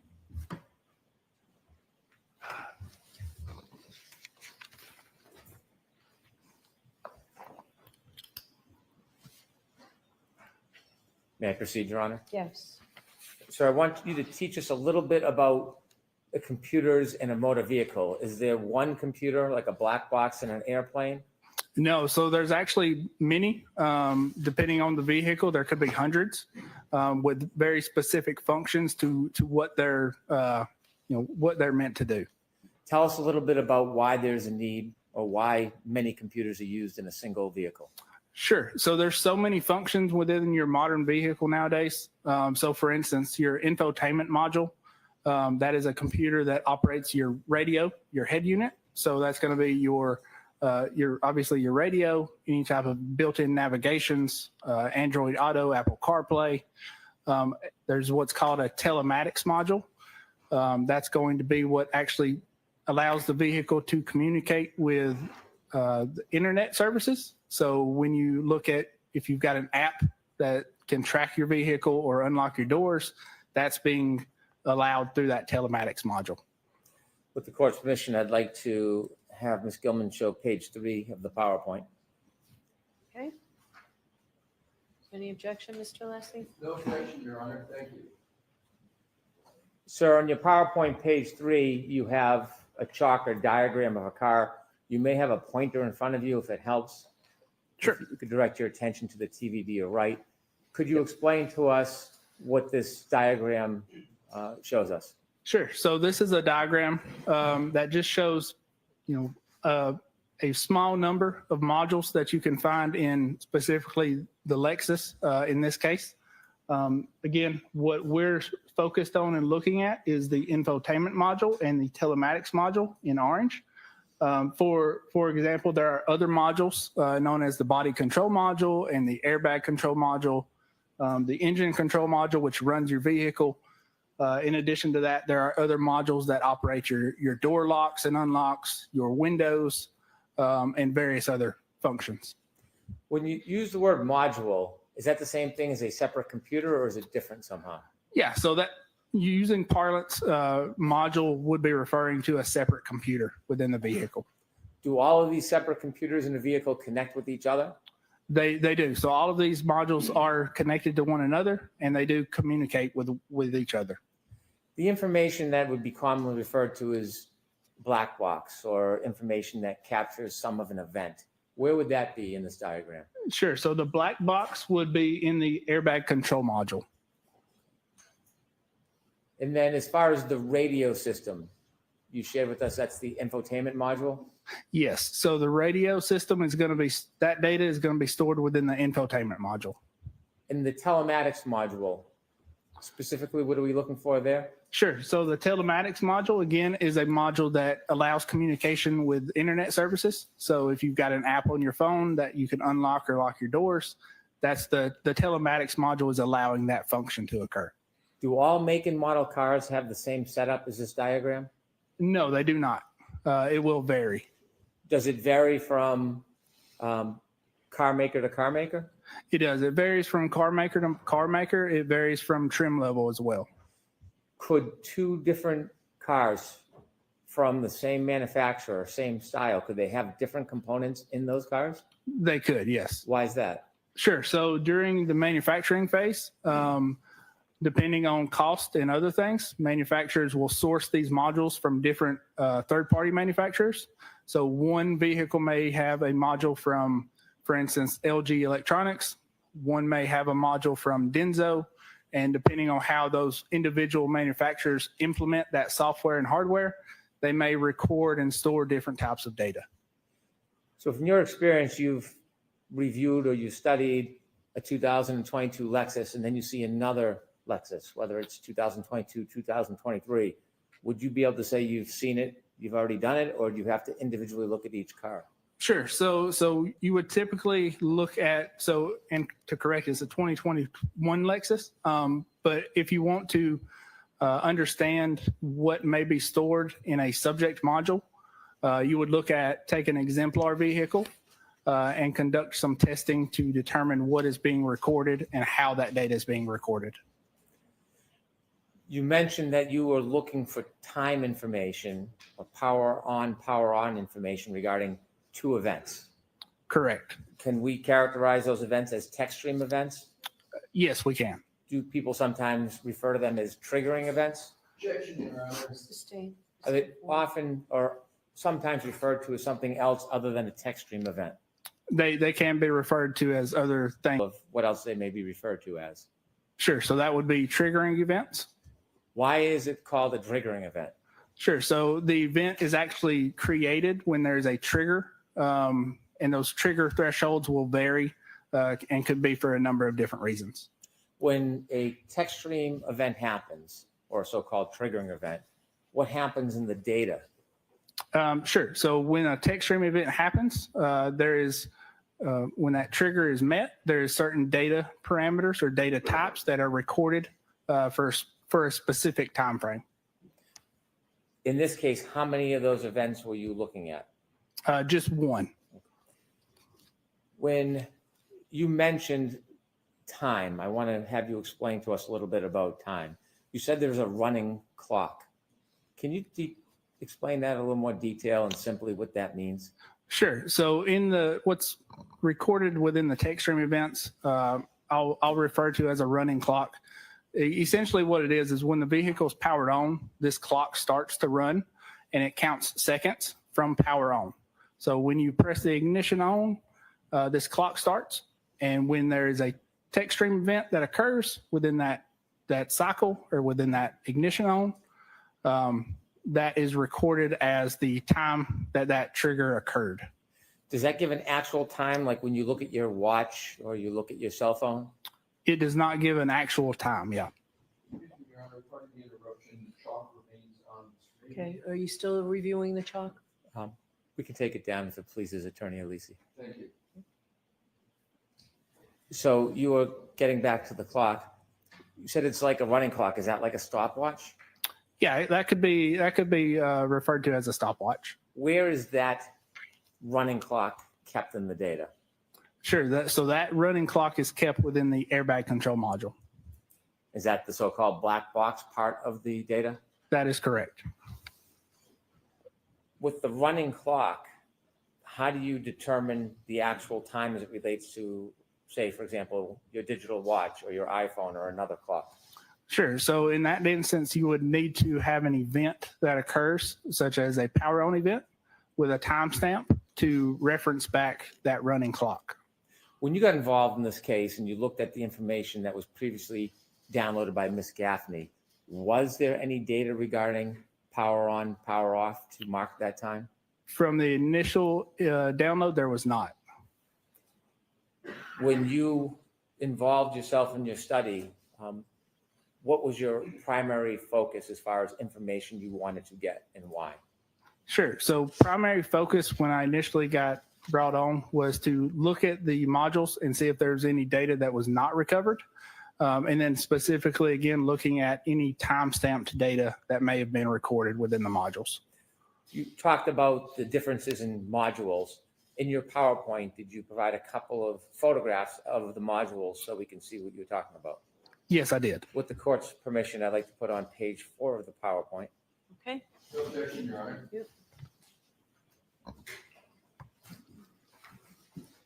Could you explain to us the photograph on the left and then the photograph on the right?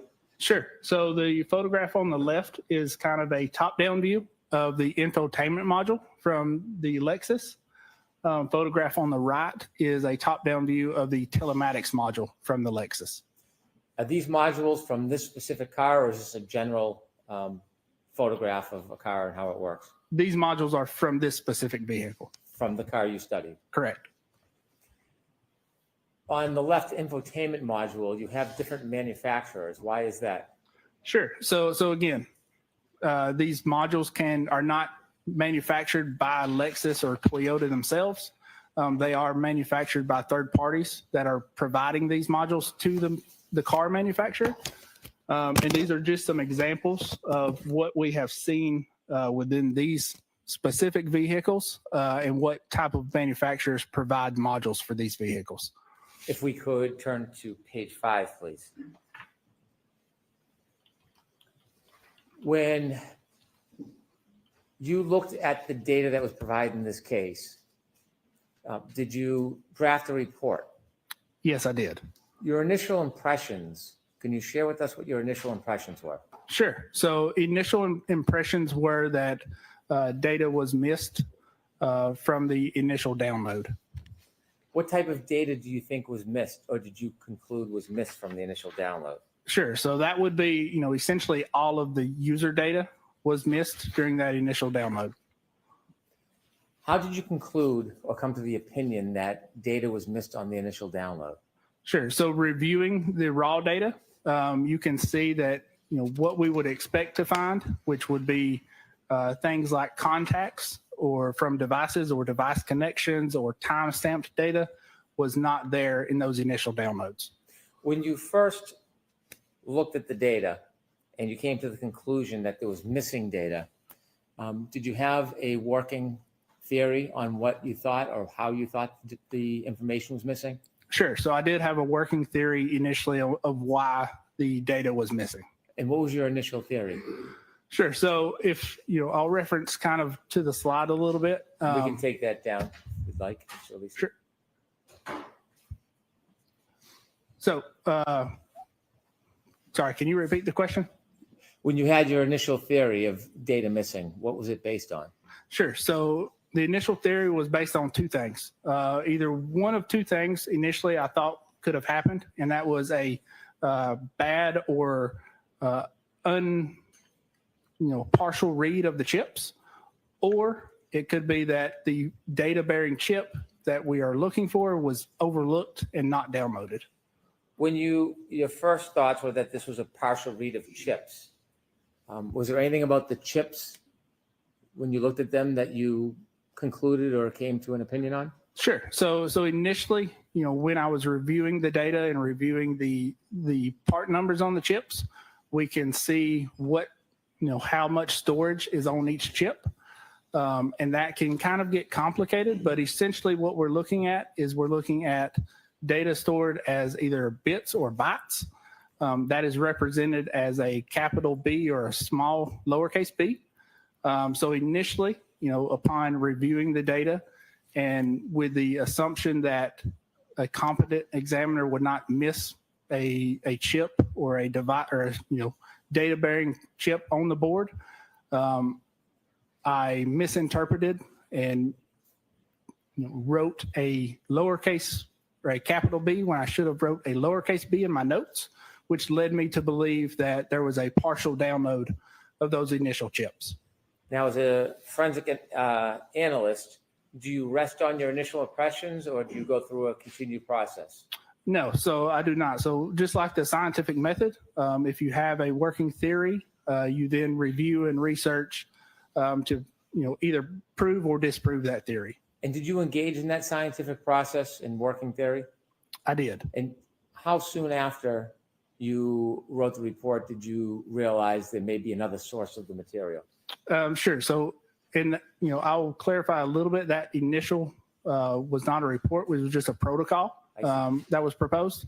But I believe that there was a supplemental protocol written within a week or two of the initial protocol. And when you used the scientific method and studied the theory that you had, what did you decide or what did you learn? Sure. So upon further review and research, I discovered that there was a SD card or a micro SD card that was on the circuit boards of one of the modules that was never looked at.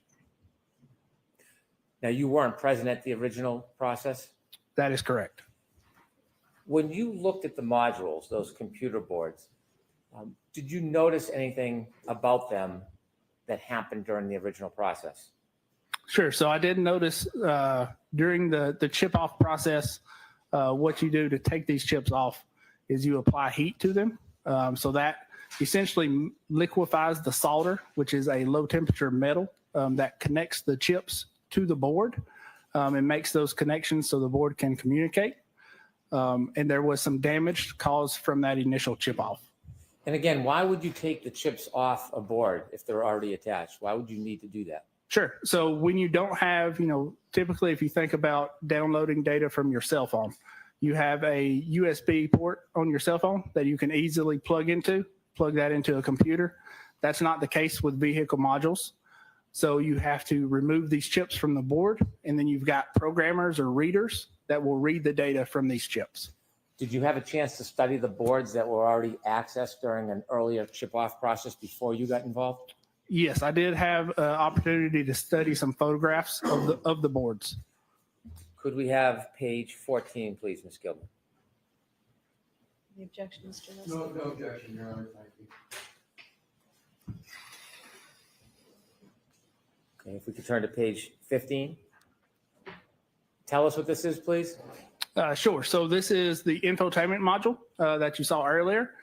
This is just two photographs during the disassembly process of taking that module apart. Could you zoom in on the right photograph, Ms. Gilman?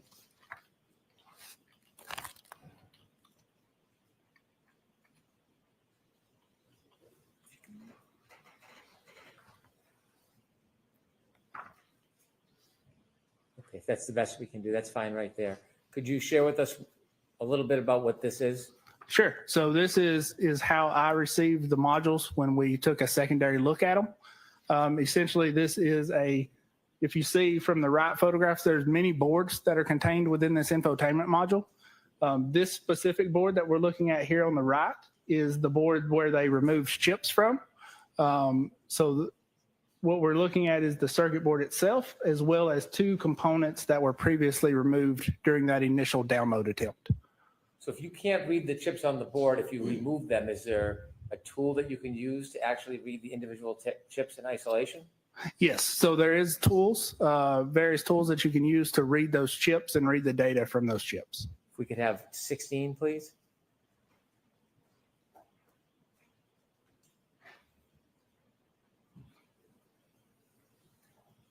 Can you tell us what you see here? Sure. So what you see here is two of the components that were initially removed from the board during that first download attempt. I've documented an additional chip that was still on the board that was not identified during that initial download on this side of the circuit board. And then I've got photographs matching the chip and where its placement was initially on the circuit board. Could we have page 17, please? And what do we see there? Sure. So this is some of the damage that occurred to the circuit board itself during the initial chip off download attempt. Do you have a pointer on the stand? I do, yes. Could you show us with the left photograph, point out what you mean by damage? Sure. So right here on the left part, you've got these two highlighted blocks.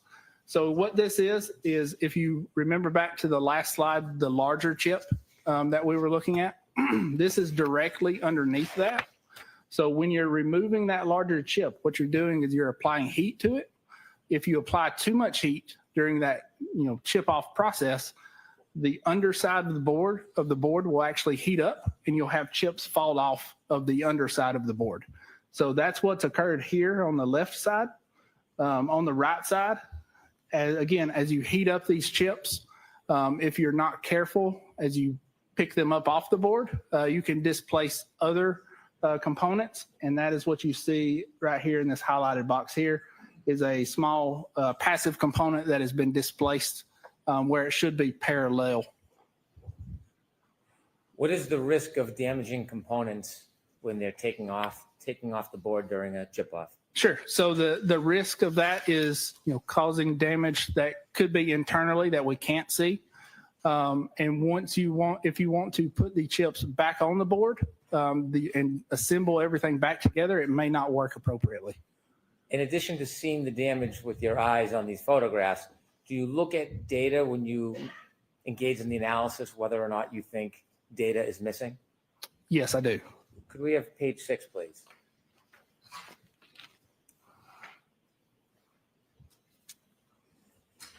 Could you tell us what this is? Sure. So this is just some examples of what user data would look like and what we're expecting to see when we look at the raw data from the chips that are removed from the board. So there's two ways to look at data, and one way is of looking at the file system, similar to the file system you would see on your computer when you store documents. Same thing exists in vehicle modules. There are instances, though, where you cannot rebuild the complete file system, and you've got to actually look at the raw data in hexadecimal format. So that hex data, the bottom photograph or screenshot, is what that would look like in hexadecimal format. When you looked at the data that was provided during the original chip off or process and was produced by Ms. Gaffney, were you able to, at this point, identify any date and time or power on or off information that you were looking for? No, I was not. You mentioned that you went beyond the original data from the testing and you discovered something on the board? Yes, that's correct.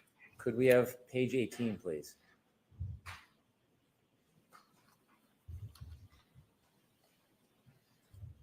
Tell us what you found.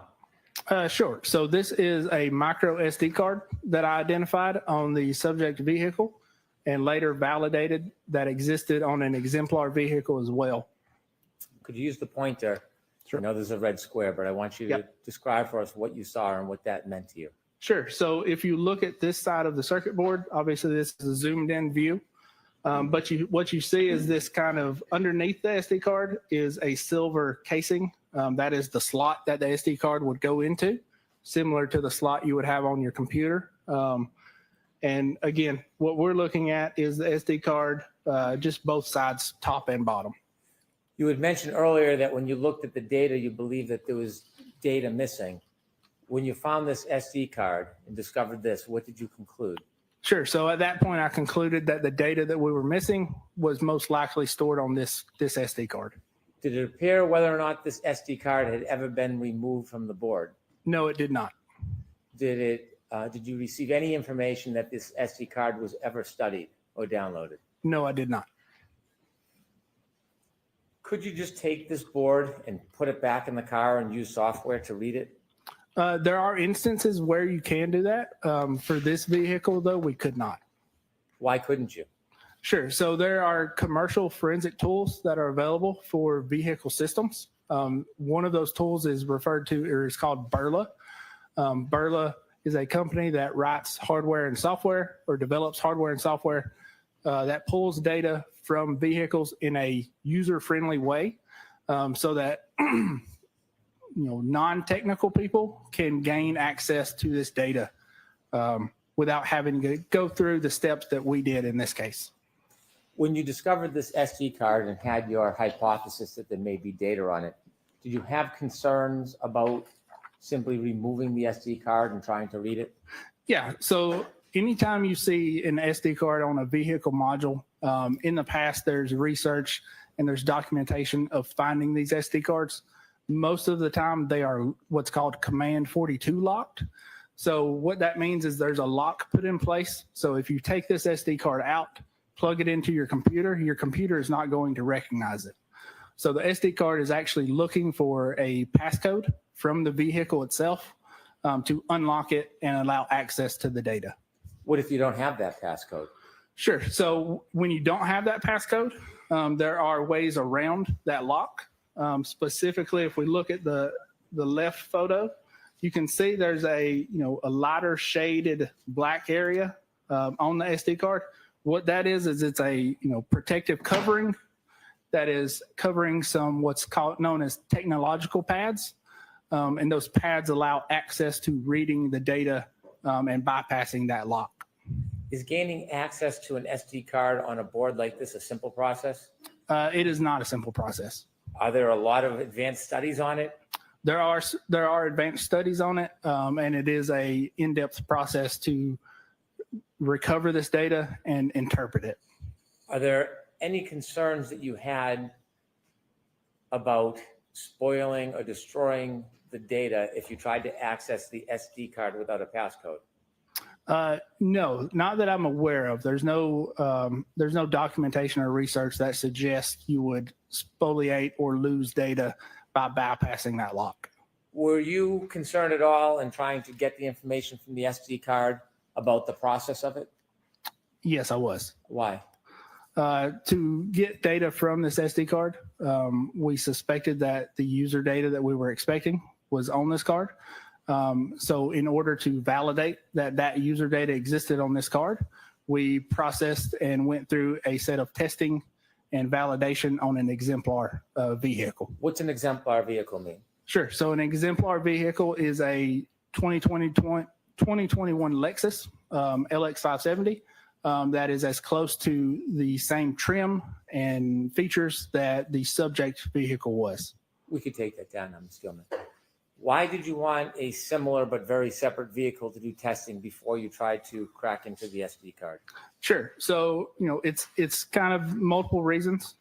First, to validate that the process that we're theorizing to recover data is viable. But also, this is a vehicle that there's no documentation on as far as, the data that is stored and the data, how it's recorded and what it, means.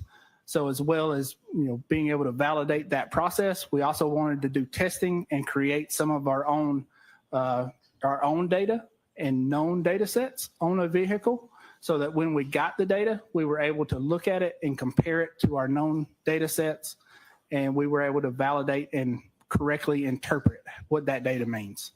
Mr. Brennan, why don't we take our break right now? Yes, Your Honor.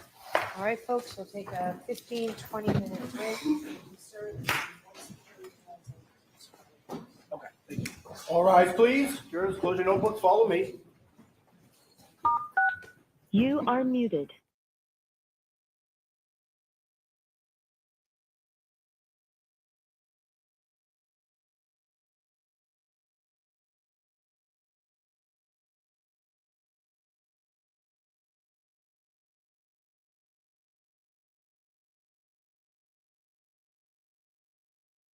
Hey there, Karen Reed trial watchers. So we know that you're true crime fans, but are you also in a business of some kind? Well, if so, I want to tell you about Odoo. They're sponsoring this live trial stream. So Odoo is an incredible all-in-one business management software that provides you with a range of applications. One of their best applications, the sales tool. The Kanban pipeline, game changer. Whether you're working with leads or full-blown opportunities, you can visually track every stage of your sales process. You just drag and drop to move deals forward. It's fast and honestly kind of satisfying. When it's time to send a quote, it's literally a couple of clicks. The reporting, super clear. You get a live view of your pipeline, conversions, what's working, so you can focus on closing and not guessing. Right now, you can get a free 15-day trial of Odoo's all-in-one business solution and see how it can make your life a little bit easier. Just scan the QR code on screen or head over to odoo.com/LCLiveCRM.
Put us back in session. You may be seated.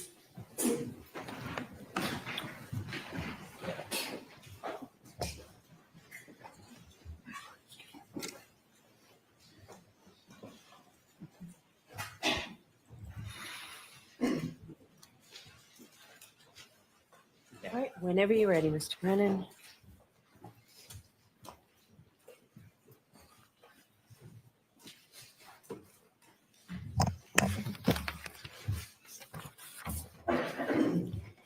Mr. Burgess, when we left off, we were talking about an exemplar vehicle that you were using for tests and studies. If we could put up page 9, please, Ms. Gilman. Could you tell us what this is, Mr. Burgess? Yes, so this is the photographs of the exemplar vehicle that we conducted testing on. So again, it's a 2021 Lexus LX 570. And the reasoning that we did this testing was, again, to validate that the user data that we were expecting to see was stored on that SD card. Additionally, in addition to that, we were also looking to create a exemplar data set, so a known data set, and we did that by connecting these cameras here. There's a camera here looking straight out. There's a camera here looking at the infotainment screen. What those cameras are doing is they're synced together, and they're recording timestamps as well as they're recording any interactions that we have with the vehicle. So us opening the doors, turning on the vehicle, turning off the vehicle, driving the vehicle, interacting with the infotainment system is all being documented. And then that way we can go back when we get the data off of the SD card and we can compare it to that documentation. How closely were you trying to match the exemplar vehicle to the defendant's vehicle? Obviously, as closely as we could get. If I recall correctly, this is almost a perfect match to the subject vehicle. If we could turn to page 20, please.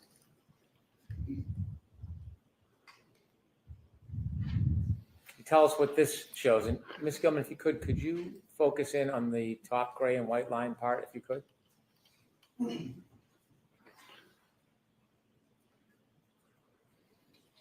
A little further out, if you could.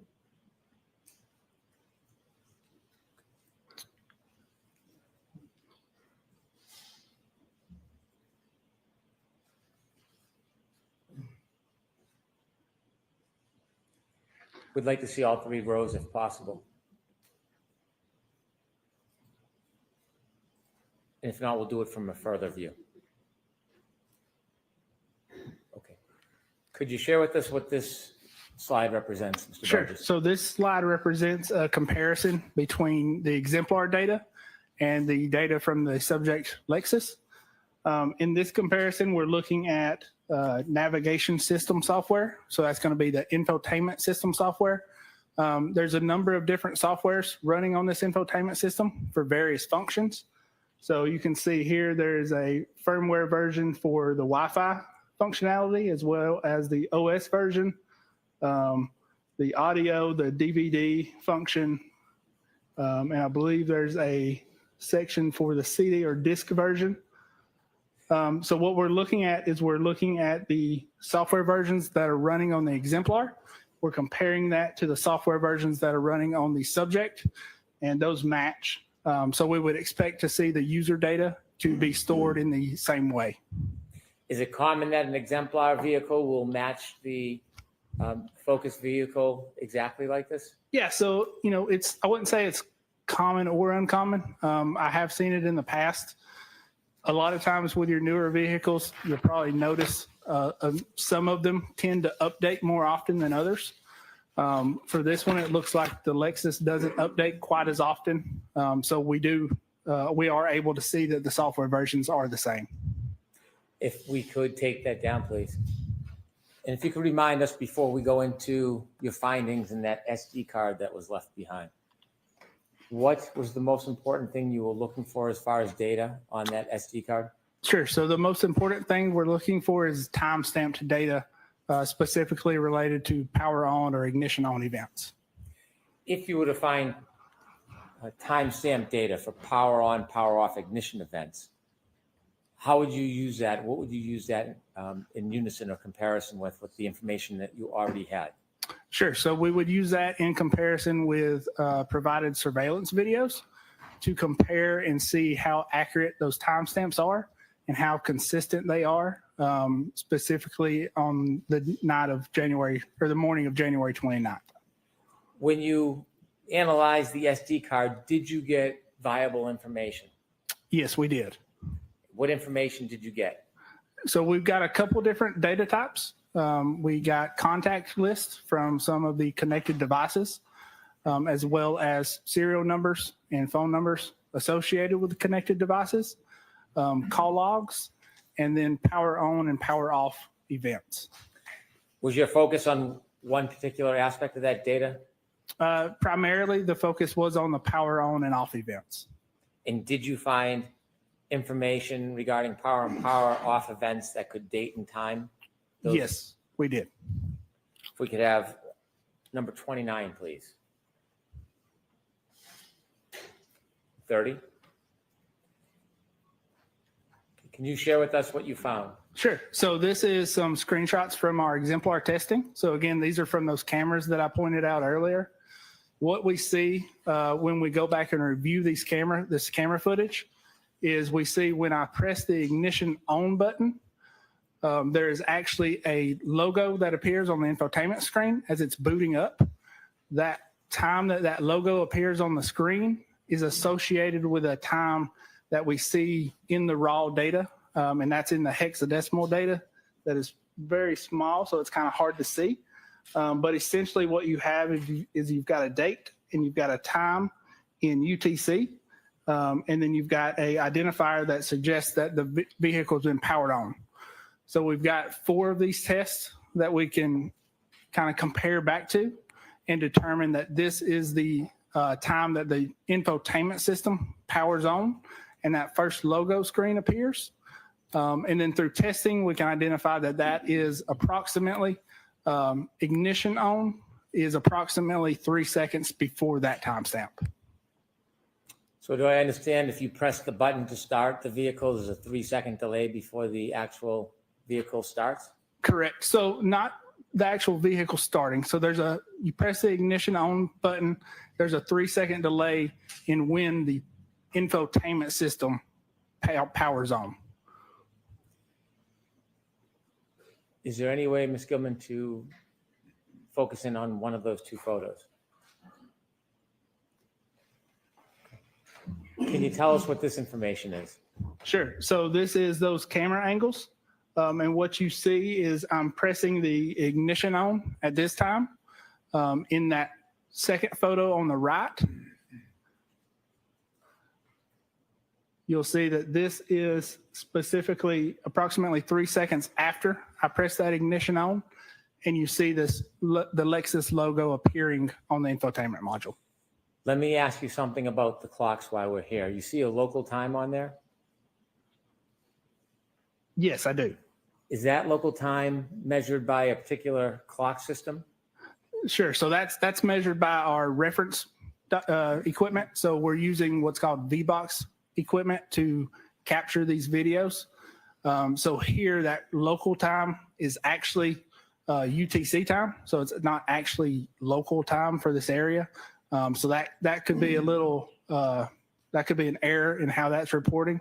But essentially what we're seeing is the infotainment system is powering on at that exact time of 21:48:08. And this was for power on. Can we have number 31, please? How's this different than the one we just looked at? Sure. So this is power off. So this is myself pressing the ignition to power off the vehicle. And what we see at this exact time when you power off and press the ignition button, the screen on the infotainment system becomes blank, and associated with that, it powers off, and you see a log within the raw data that indicates that. You mentioned that you found power on, power off information. Can you explain what that means? Sure. So through this testing, what we were able to do is see that there are time-stamped power on and off events for when the infotainment system is recording a power on and power off. And then we validated that with the exemplar testing. Ultimately, were you able to use that power on, power off timestamp information to identify the times of the later two events, the tech stream events, the 3-point turn and the backing maneuver?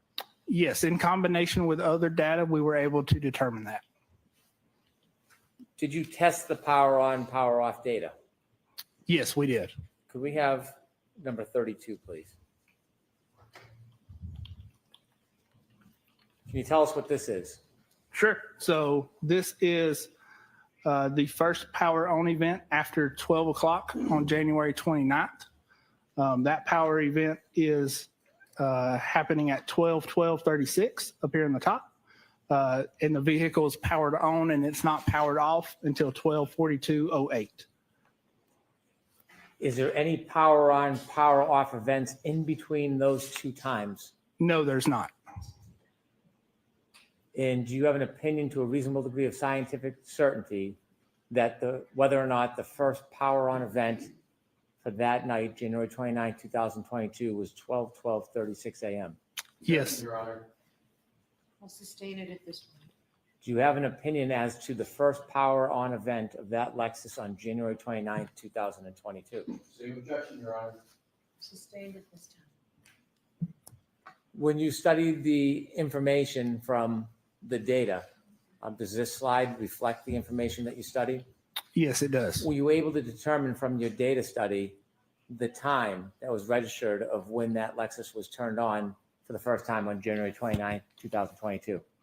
Yes, I was. How were you able to do that?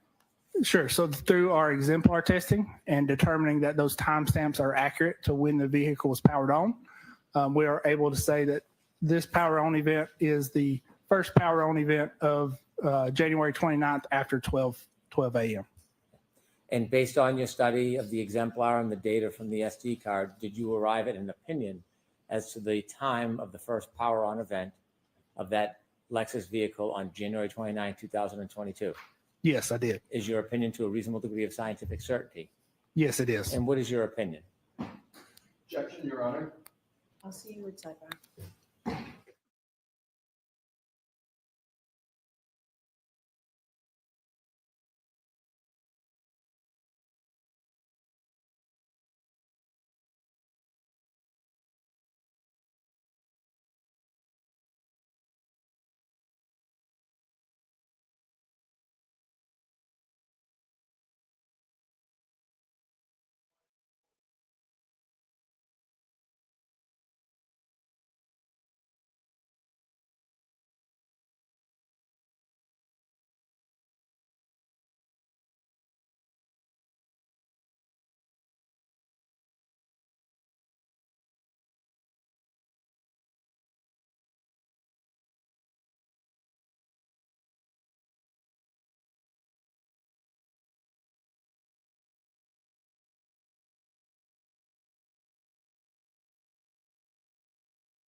Mr. Burgess, could you explain for us how you can identify the power on event from the data that you discovered on that SD card that was left behind? Sure. So through our exemplar testing, we can identify a power on event, which is depicting the time the logo on the infotainment system comes on, and then the time the infotainment system goes blank. So that is representing a power off event. And then we can reference that back to the ignition on, which occurs approximately 3 seconds before the power on, the infotainment power on event. Is this a methodology that is used in your standard of practice? Yes, it is. And have you used this type of methodology before? Yes, I have. Is it a methodology that is regularly accepted in this type of analysis? Yes. So this is a methodology that is regularly accepted in the digital forensics community. And it is a process of testing and then validating.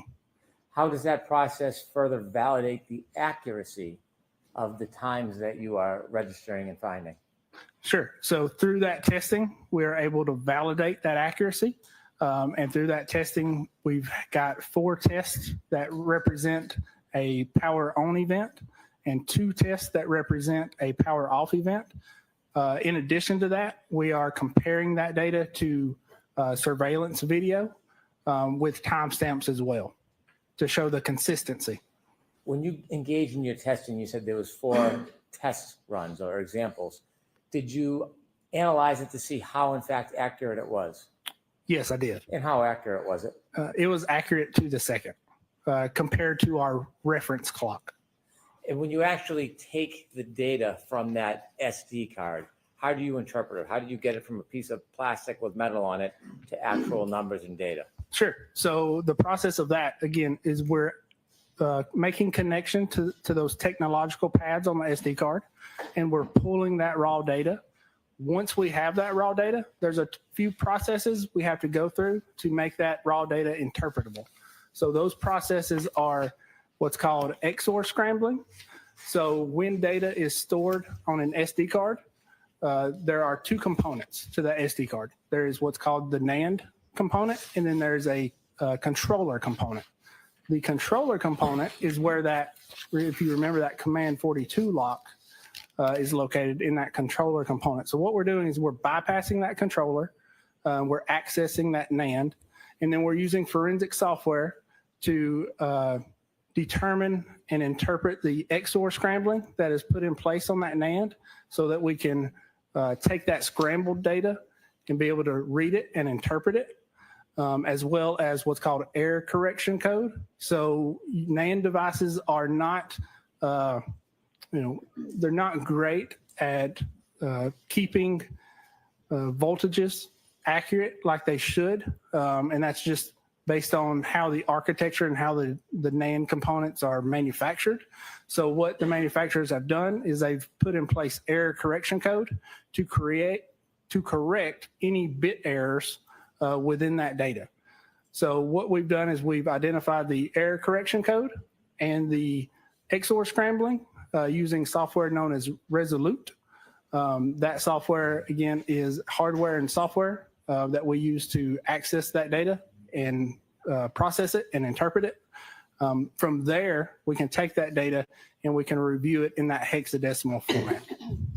And based on that methodology and that process and that study, were you able to extract the data from the SD card and identify the first power on event of the defendant's Lexus on January 29th, 2022 to a reasonable degree of scientific certainty?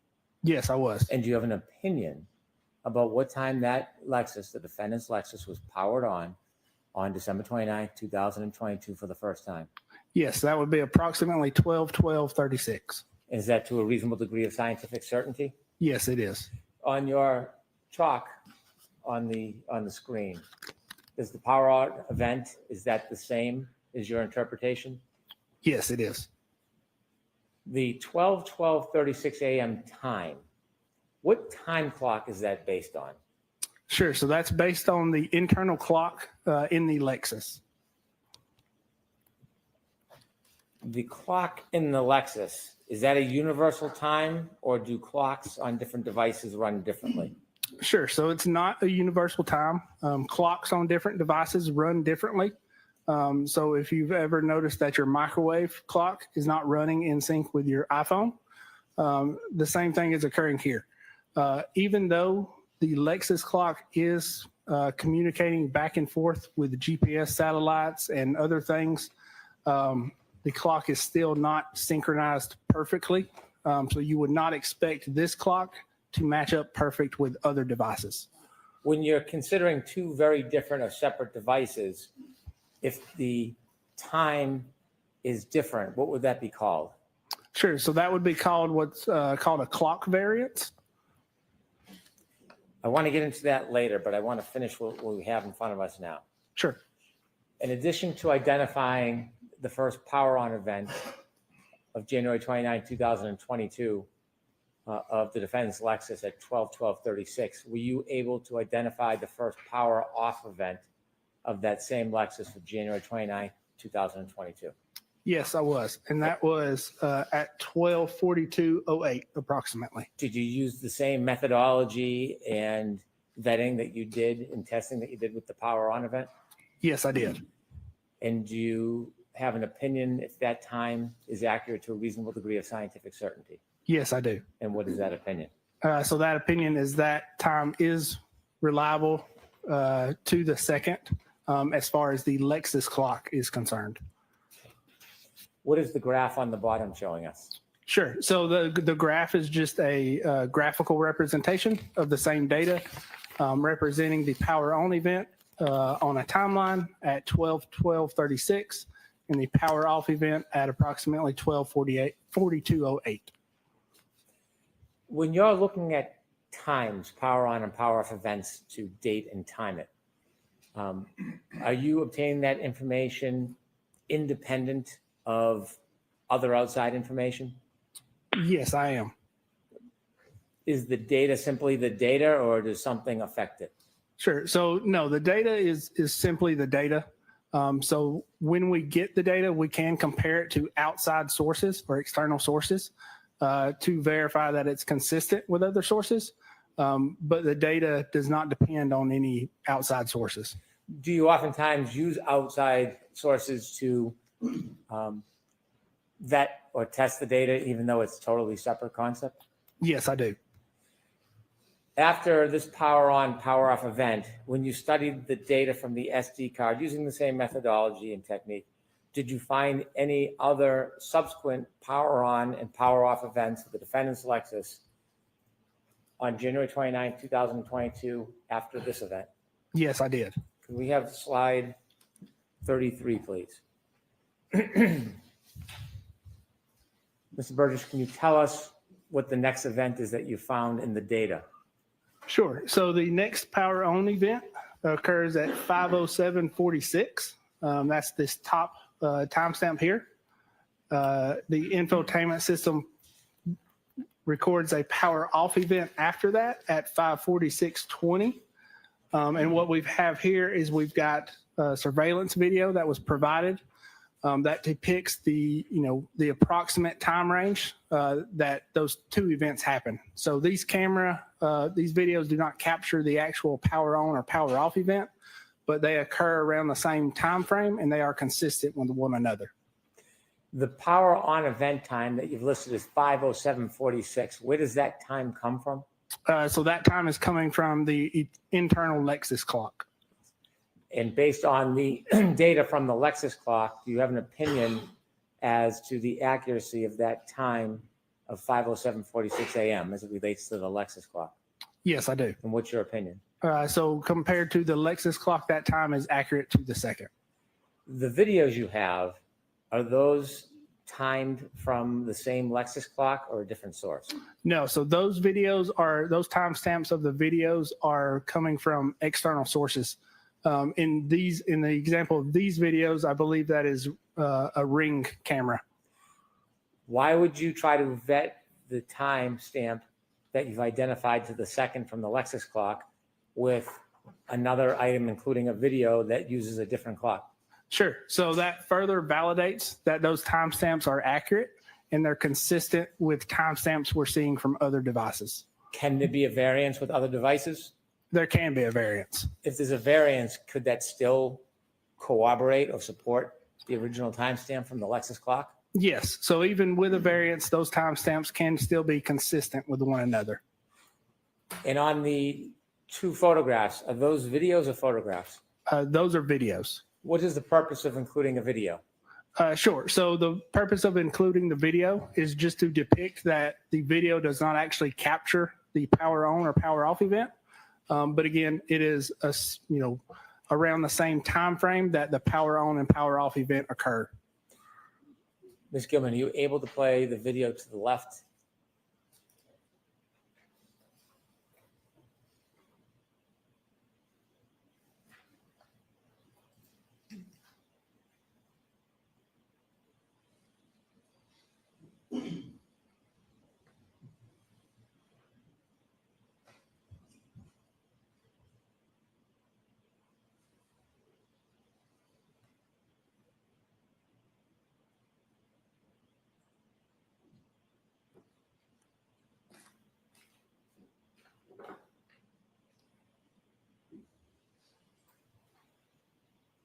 Okay, thank you. What about that video vets or corroborates the 5:07:46 Lexus time on the power on event? Objection, Your Honor. A little bit more before you get to that, Mr. Brown. Okay. Did you use the video that we just saw in an attempt to vet or corroborate the timestamp for the power on event on the Lexus? Yes, I did. How did you do that? Sure. So looking at the start timestamp on the video, we can see that the video starts at approximately 5:07:58. Keeping in mind this timestamp is coming from the camera or the Ring video, the Ring camera itself. And when we look at the power on event, we see that it occurs at 5:07:46. So although we don't see the actual time of the power on event, that is consistent with what we would expect. What does the video on the right help us do? So video on the right helps us do the same thing. So when we look at the power off event that occurs at 5:46:20, again, when we look at the Ring video on the right, that start timestamp of that video is 5:46:29. So again, we missed the power off portion of when that occurs, but that is consistent, again, with what we would expect. Could we play the video on the right? If you can enlarge, that'd be helpful. If not,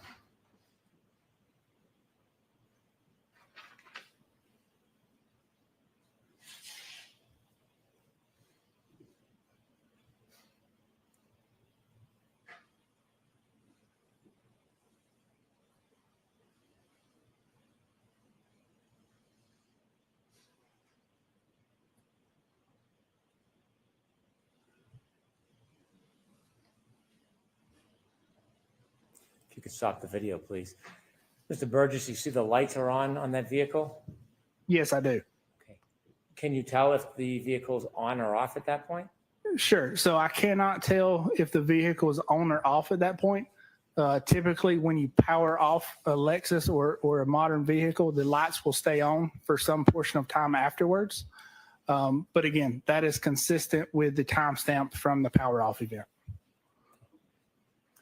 And do you have an opinion to a reasonable degree of scientific certainty as to the accuracy of the power on and power off events as they pertain to the Lexus clock? Yes, I do. And what is that opinion? And that is that those timestamps are accurate to the second. Did you further follow the data to see if there was any other power on, power off events relative to the Lexus for January 29, 2022? Yes, I did.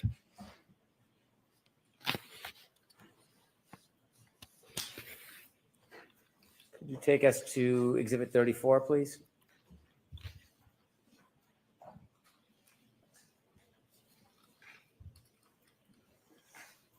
What is this, Mr. Burgess?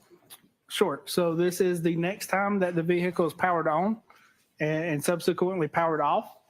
That power on event occurs at 12:35:01.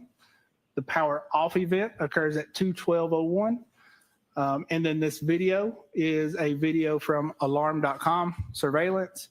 that depicts the vehicle pulling into a driveway and shutting off. So when we look at the video and we watch the video, you can actually see at 2:12:01 in the video timestamp that the windshield wipers stop moving and the vehicle's suspension begins to lower, indicating that the ignition button has been pressed. Let's start with the power on event. Was there any video available to show the power on event at 12:35:01? There is no video available that I'm aware of. On the last slide, you had the power off event at 5:46:20 a.m.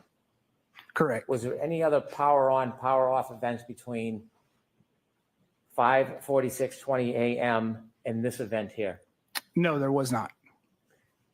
Did you try to obtain any collateral or cooperative video or evidence relative to the power on event of 12:35:01?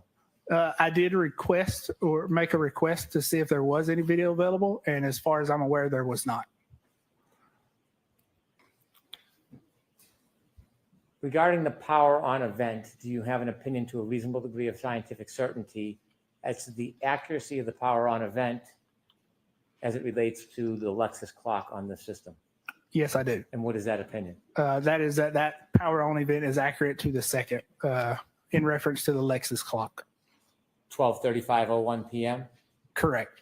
And do you have an opinion as to the power off event to a reasonable degree of scientific certainty as to the accuracy from the data you recovered from the SD card? Yes, I do. And that power off event, again, occurred at approximately 2:12:01, according to the Lexus clock.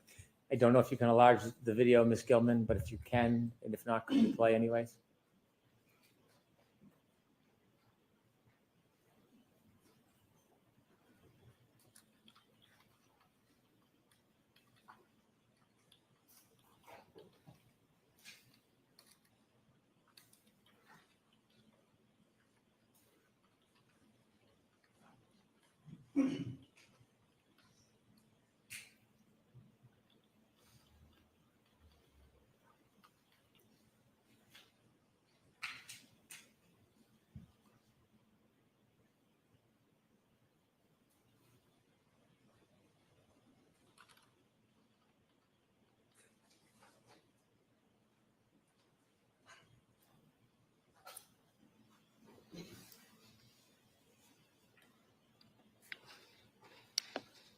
Thank you.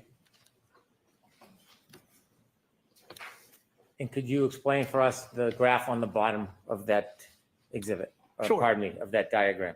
Sure. So that graph, again, is just a timeline graphical representation of when that power off event occurred and when the power on event occurred and when the power off event occurred at 2:12:35:01 and 2:12:01. Based on the data you analyzed from the SD card, was there any further power on and power off events on January 29, 2022 after this 12:35:01 to 2:12:01 event? Yes, there was. Could you display for us page 35, Ms. Gilman? And what is this, Mr. Burgess? Sure. So this is the next power on event that is recorded within the system. And that power on event occurs approximately 4:11:46, and the power off event occurs at 4:12:56. The video we see is that same alarm.com surveillance video. The start timestamp of that video is 4:12:03. So again, we don't see the actual power on and off event within the video, but it is consistent with what we would expect as the power on event occurring at 4:11:46, and then the video starting, and we see the car backing up at 4:12:03. Would the alarm.com be using a different clock than that of the Lexus? It would be, yes. And based on your methodology in vetting and testing in view of the data on the SD card, do you have an opinion to a reasonable degree of scientific certainty as to the time of this power on event? Yes, so And that power on event would be 4:11:46. And do you have an opinion as to the time of the power off event related to this diagram? Yes, that would be 4/12/56. Is that opinion as well to a reasonable degree of scientific certainty? Yes, it is. Is that a photograph or a video? That is also a video. Ms. Gillen, could you help us?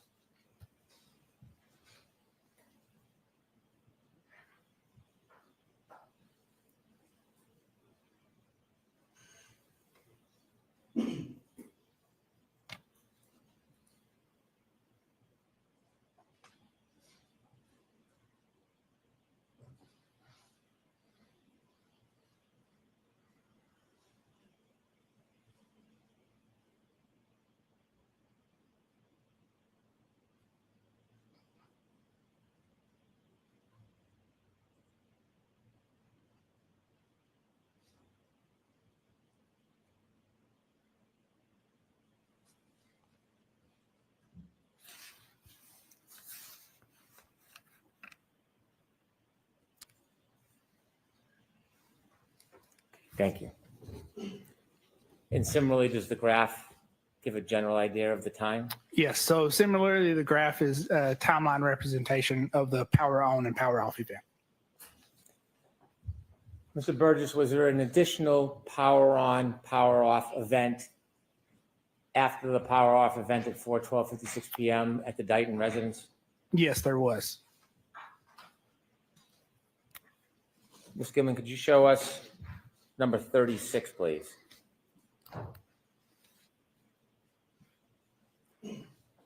Mr. Burgess, could you take us through this one? Sure. So this is the next power off or power on event that occurs. And that power on event occurs at 5:34:51 p.m. The power off event occurs at 5:36:42. Again, the video that is associated with this does not show the power on or the power off event, but it shows the time just before the vehicle is arriving to this location on a tow truck. And that would be consistent with the vehicle then being powered off and backed off of the tow truck at that time. And based on your analysis of the data, do you have an opinion to a reasonable degree of scientific certainty what time this power on event took place? Yes, and that time would be 5:34:51. And that's according to the internal Lexus clock? Yes, it is. Do you have an opinion to a reasonable degree of scientific certainty when this vehicle was then powered off? Yes, and that would be 5:36:42. Again, pursuant to the Lexus clock. Correct. After this event at 5:34:51 p.m. to 5:36:42 p.m., when you studied the data, were there any other power on or power off events for this Lexus vehicle on January 29, 2022? Not that I studied after this event.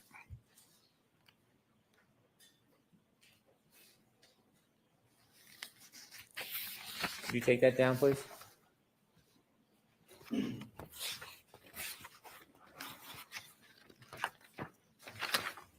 Now, we touched on an issue earlier. I want you to give your opinions and explain to the jury. You mentioned the word variance between different items. I don't think you used the word items. You said something else.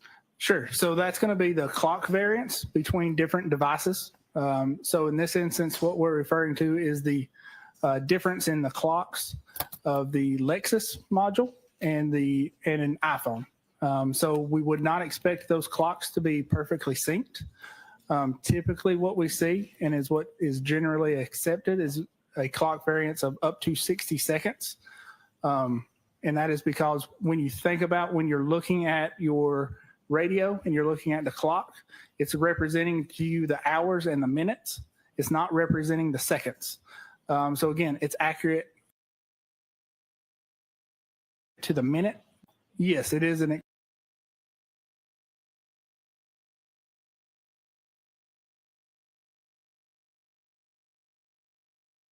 accepted concept in my community. You were looking for power on, power off information from the data on the SD card. What clock would that information, that time be dependent on? Sure. So that's going to be dependent on the Lexus clock. That Lexus clock is continuously running, but it also syncs up with GPS systems to update the clock on occasion. We do not know how frequent that activity occurs because that is proprietary to the manufacturer themselves. To bring us back, when you started this case, there were two important text stream events. Correct. There were two text stream events. Remind us what those were. Sure. So one is going to be associated with a three-point turn, and the other is going to be associated with a backing maneuver. In those two text stream events, are they related in any way to the running clock that is on the text stream data? Sure. So when we think back, the text stream events have that running clock from ignition on. And because we know the power on events from the infotainment module, we can reconcile when those time counts occurred. If there's information about timing from text stream data on the Lexus, what would you have to do if you took a separate device like an iPhone and you wanted to reconcile the variance? Sure. So if we want to reconcile the variance, what we would need is we would need an event that occurs that both clocks record. So for instance, if you've got two cameras that are recording you jumping up and down, you would take your motion of jumping up and down or your event of jumping up and down, and you would use that event to sync the clocks of those two cameras. So essentially, we're doing the same thing with the Lexus clock and the iPhone clock. When you did your analysis during this case, initially, did you have any interest in trying to reconcile those clocks? No, I did not. Why not? Because that is generally accepted that the clock variance is up to 60 seconds. And while reviewing the power on and off events and comparing that to the surveillance videos that were provided, that was consistent with what we would have expected. Did something compel you to further your study and compare the Lexus clock information on those two text stream events, the three-point turn and the backing maneuver, to a different device? Yes, there was a claim of attempting to synchronize those two clocks that I believed was potentially misleading. So based on reviewing that information and coming to that conclusion, did you on your own do any further study about the difference in clocks and attempt to synchronize them? Yes, I did. You said that you can synchronize if you have more than one device identifying a particular time. What did you mean by that? Sure. So if we've got two devices that are recording a similar event, so let's say, for instance, a three-point turn, if that is recorded with an iPhone, with the iPhone's clock, we can compare that event to the time that that event occurs and is recorded by the Lexus. Were you aware of any device other than the Lexus recording that three-point turn? Yes, I was. What were you aware of? That would be an iPhone from Mr. O'Keefe. Did you have data and information from Mr. O'Keefe's phone some time ago? I did have partial location data from Mr. O'Keefe's iPhone. Did you do something with his iPhone data as it relates to the Lexus clock on those two events, the three-point turn and the backing maneuver? I did on the three-point turn, yes, and the backing maneuver. Tell us what you did. Sure. So I looked at when the three-point turn occurred within the iPhone data and the location data in reference to that clock, and then looked at the same three-point turn event as it was recorded from the text stream and the Lexus clock. At some point, did you have enough data to make that full analysis? Yes, I did. Now, as a general concept, before we get to the three-point turn in detail, I want to turn to page 39 of your PowerPoint.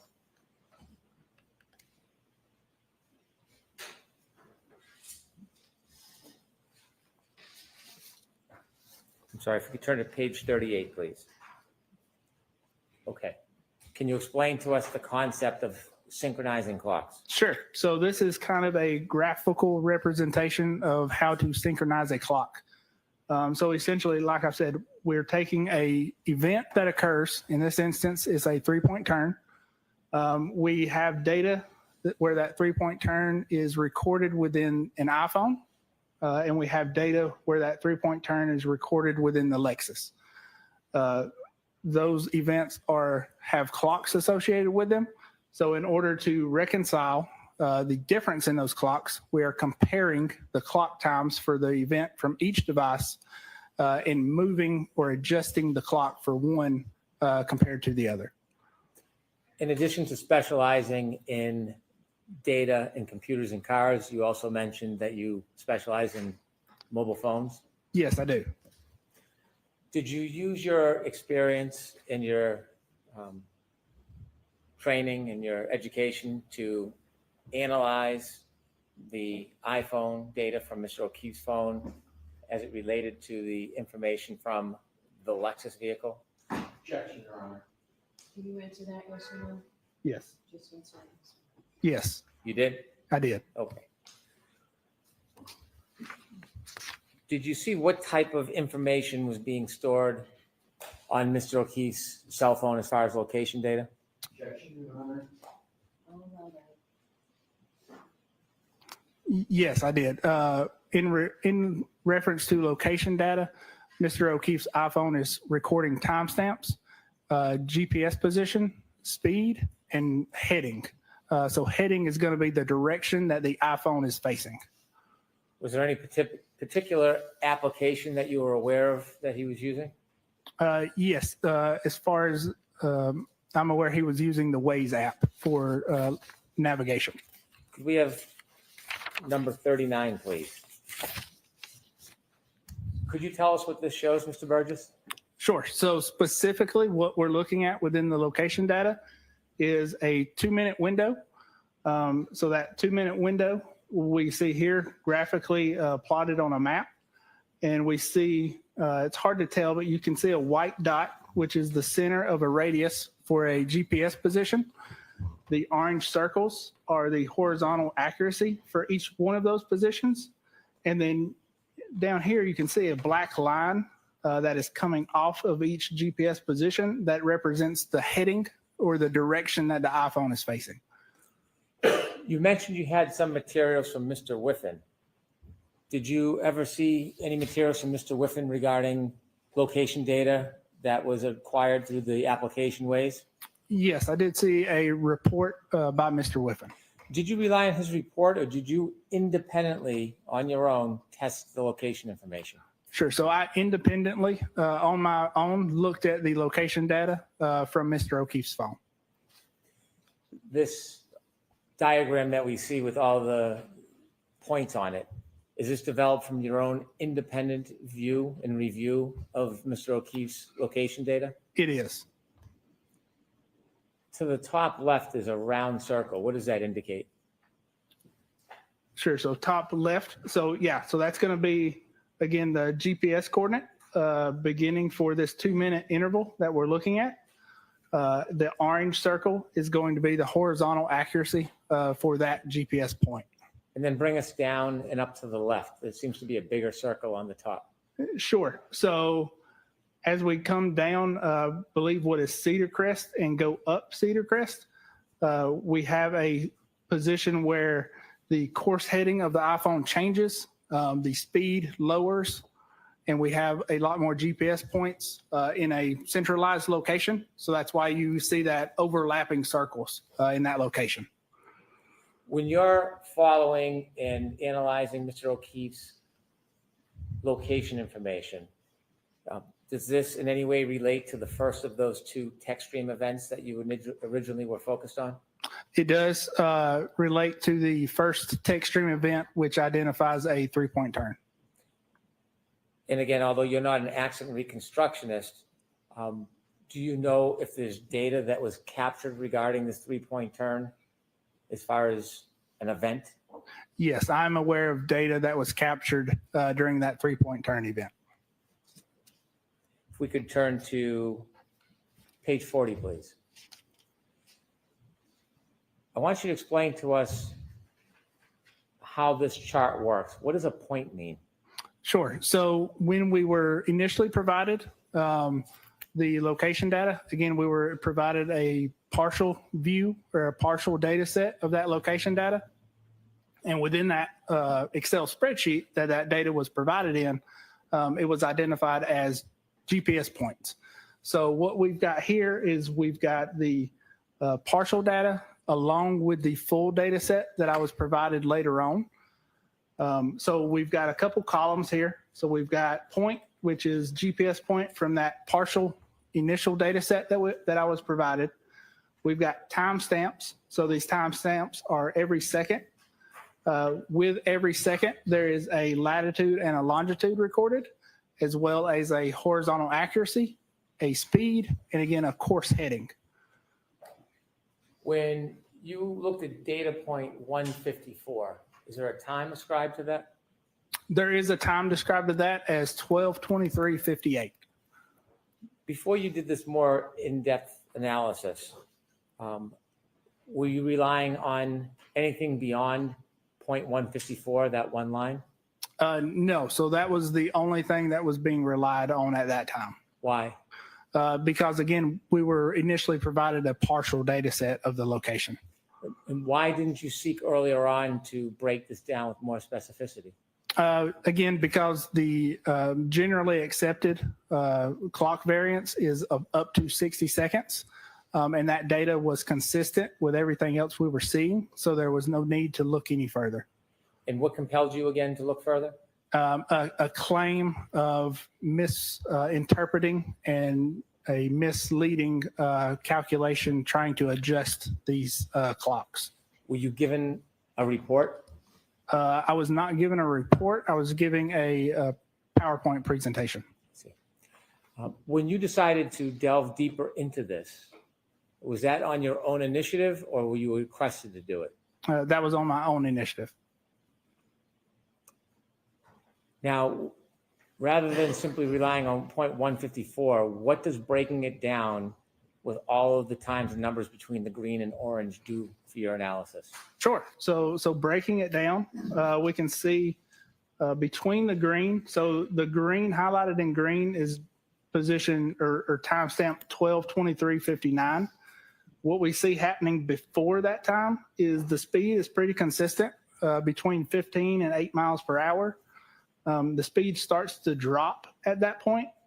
And if we look at the course heading, we can see that the course heading before that time is pretty consistent as well, between 339 and 348.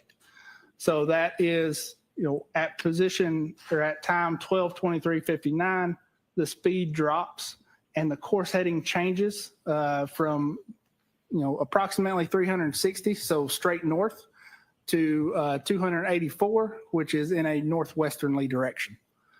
After that time of 12:23:59, the speed recorded is 0. The course heading is 352.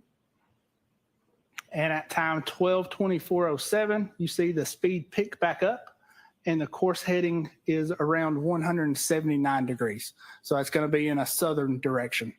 So based on this information, we can tell that the vehicle between 12:23:59 and 12:24:07 made a 3-point turn maneuver, changing from the northern direction of heading to the southern direction. Is this data generated from Mr. O'Keefe's phone or from the Lexus? Sure. So this data is generated from Mr. O'Keefe's phone.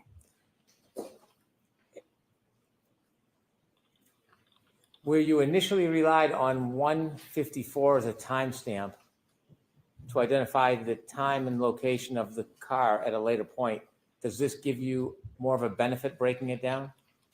This does give you more of a benefit breaking it down. The zeros and the speed, what does that indicate to you as far as the data relative to the portion of the 3-point turn? Sure. So it doesn't necessarily mean the vehicle is at 0 miles per hour. Again, if you look at the horizontal accuracies, we've got anywhere between 16 and 29 feet. So that's the range in the GPS and what it's seeing. So if the car is, slightly moving or moving like you would expect during a 3-point turn, you would expect to see that speed at, 0 miles per hour.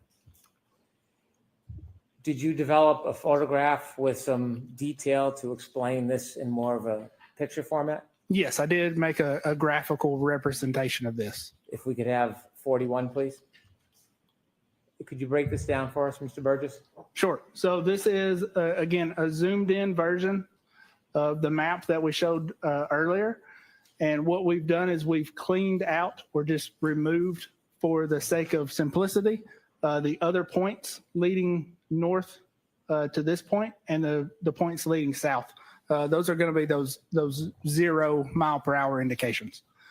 So what we're looking at is the heading change and that speed change, which occurs at 12:23:59. And you can see the heading change from the black arrow leading off of the center radius of the GPS position. And then at 12:24:07, you see the heading change to a southern direction. And then the other GPS points are consistent with the vehicle moving southbound on Cedar Crest. So the claim that you analyzed, did that actually compel you to analyze and identify a more accurate variance than you originally had? It did. And do you have an opinion to a reasonable degree of scientific certainty what the variance is between the clock on the defendant's Lexus on January 29, 2022 and Mr. O'Keefe's cell phone on January 29, 2022? Yes, I do. And to a reasonable degree of scientific certainty, what is that variance? Objection, Your Honor. Sustained. Need a little more, Mr. Brown. Okay.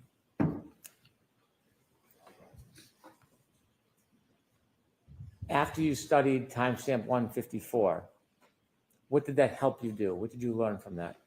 Sure. So after studying timestamp GPS point 154 and these further GPS positions, we're able to identify the approximate, time that the 3-point turn occurred according to Mr. O'Keefe's iPhone data. So now we've got that event of when that 3-point turn occurred. Now we can compare that to the 3-point turn from the text stream data and that running clock. Again, what we're doing is taking the power on event at 12:12:36 and adding the time count from the text stream data to come up with the time of 12:23:38 in the text stream data. So the text stream data indicates a 3-point turn ended or a trigger event, a text stream event ended at approximately 12:23:38. The iPhone indicates that a 3-point turn occurred between 12:23:59 and 12:24:07. So since we've got that shared event between the two devices, we can reconcile any type of clock variance. So adjusting the Lexus clock to the iPhone clock, we can calculate that clock variance. Is this a methodology that is commonly used in your practice? It is. Is it commonly used in the scientific community which you're part of? It is. Are there scholarly papers about this type of methodology in comparison of synchronizing clocks? There are. One of the papers you wrote, did that have anything to do with synchronization of clocks? It did not have anything to do with synchronization of clocks, but it was relative to how accurate the timestamps are of events from iPhones. And that was one of your peer-reviewed papers? Yes, it was. And are there scholarly journals and studies on the synchronization of clocks? There are, yes. Did you use that methodology in your analysis to come to arrive at an opinion about the time variance between the defendant's Lexus and Mr. O'Keefe's phone? Yes, I did. Okay. And do you have an opinion to a reasonable degree of scientific certainty? Yes, I do. And what is that opinion? The clock variance is between 21 and 29 seconds. If we could have number 42, please. What is this, Mr. Burgess? Sure. So this is, if we think back to the last slide, we've identified the 3-point turn event in both the data sets. So now if we want to adjust one clock to the other, we can do that. And doing that, we've identified that the variance is between 21 and 29 seconds. So we would need to adjust the Lexus clock forward by 21 to 29 seconds to synchronize it with the iPhone data. So in doing that, the end of text stream event 1162.1 goes from 12:23:38 to 12:23 between 12:23:59 and 12:24:07. These two clocks, one on the left being the Lexus clock that reads 12:23:38 a.m., and the other clock on Mr. O'Keefe's iPhone has a different time, 12:23:59 to 12:24:07. Do you have an opinion to a reasonable degree of scientific certainty if these two clocks pertain to an event that's happening at the same time or a different time? Yes. So these two clocks are, we are synchronizing these clocks to an event that is happening at the same time. This is relative to the first text stream event, the 3-point turn. You said there was a second text stream event that you were analyzing.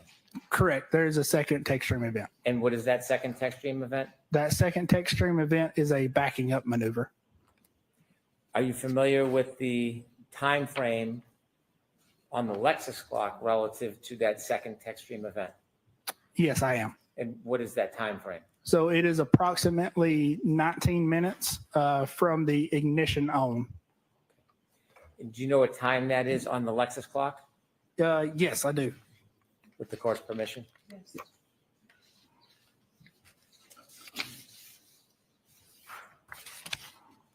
So that is going to be 12:31:43 is going to be the end of that text stream event.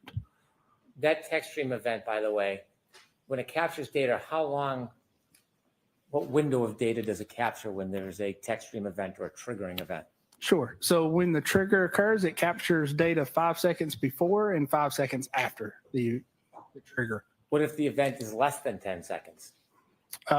So if it's less than 10 seconds, it would capture the entire event. If it's more than 10 seconds, it would only capture a partial snapshot of that event. And so when you talk about the data for the backing event, is that the 10-second window you're speaking of? Yes, that is that 10-second window. Does that have anything to do with defining the length of the actual event? No, it does not. When you looked at the time from the Lexus clock regarding that backing event, did you do an analysis of John O'Keefe's phone considering the variance that you identified? Yes, I did. So I applied the same variance to that second text stream event. When you apply that variance between the Lexus clock and Mr. O'Keefe's phone,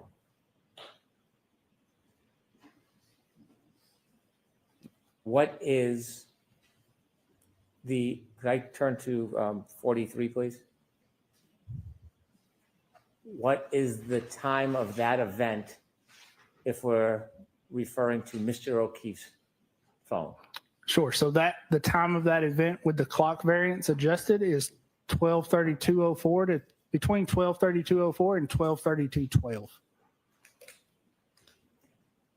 And do you have an opinion to a reasonable degree of scientific certainty as to the accuracy of that time from Mr. O'Keefe's phone considering the variance?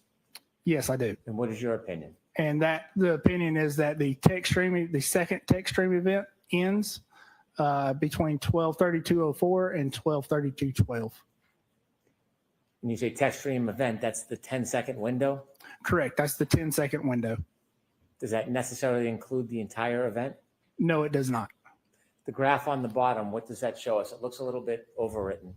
Yeah. So that graph is a timeline representation of the text stream event ending, being adjusted with the 12:32:04 to 12:32:12 in comparison with the last lock event that is recorded by Mr. O'Keefe's phone at 12:32:09. Your analysis relative to the data that you obtained from the SD card, is your analysis and opinions separate from the other information you looked at that corroborated or supported your analysis? Yes, they are.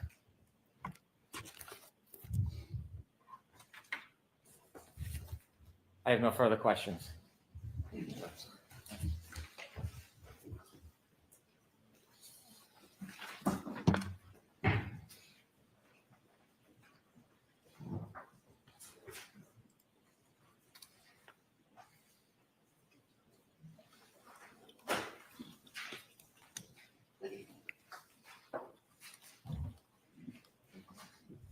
Lights, please. That's as good as they can be, huh? One's burned out. I'll see Counselor Tucker.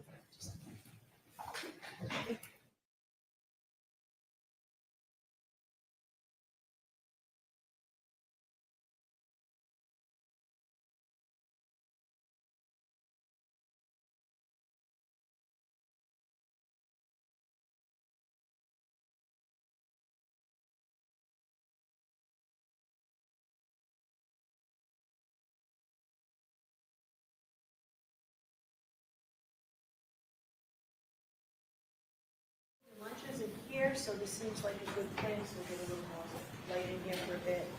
You folks are all set. We'll take a 45-minute lunch and recess and serve you just follow the jury out. Thank you. All rise for the court, please. Jurors, close your notebooks and follow me.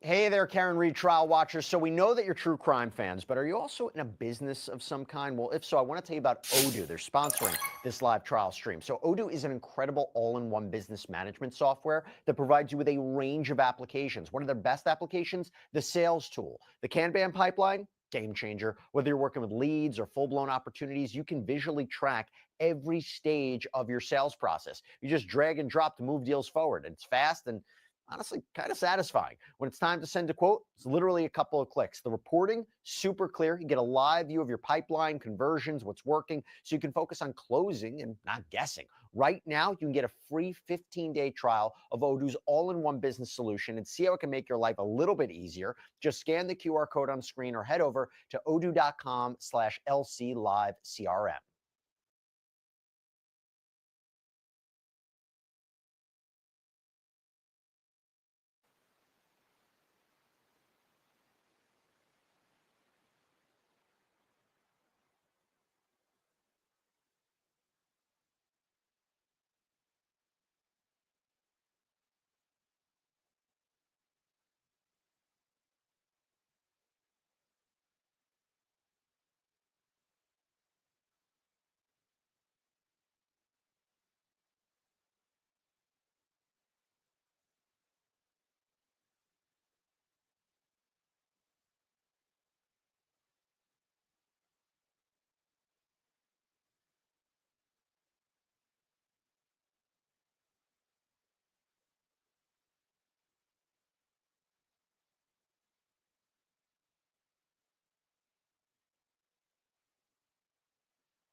Court is back in session. You may be seated.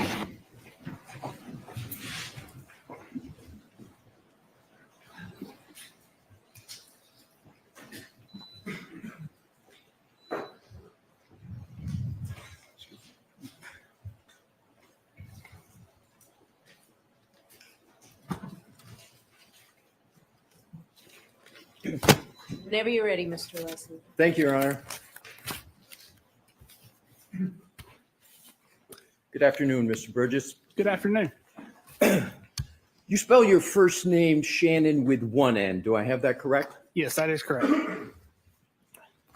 You describe yourself as a digital forensic examiner, correct? Yes, that's correct. You use the term forensics often in your analysis. Yes, I do.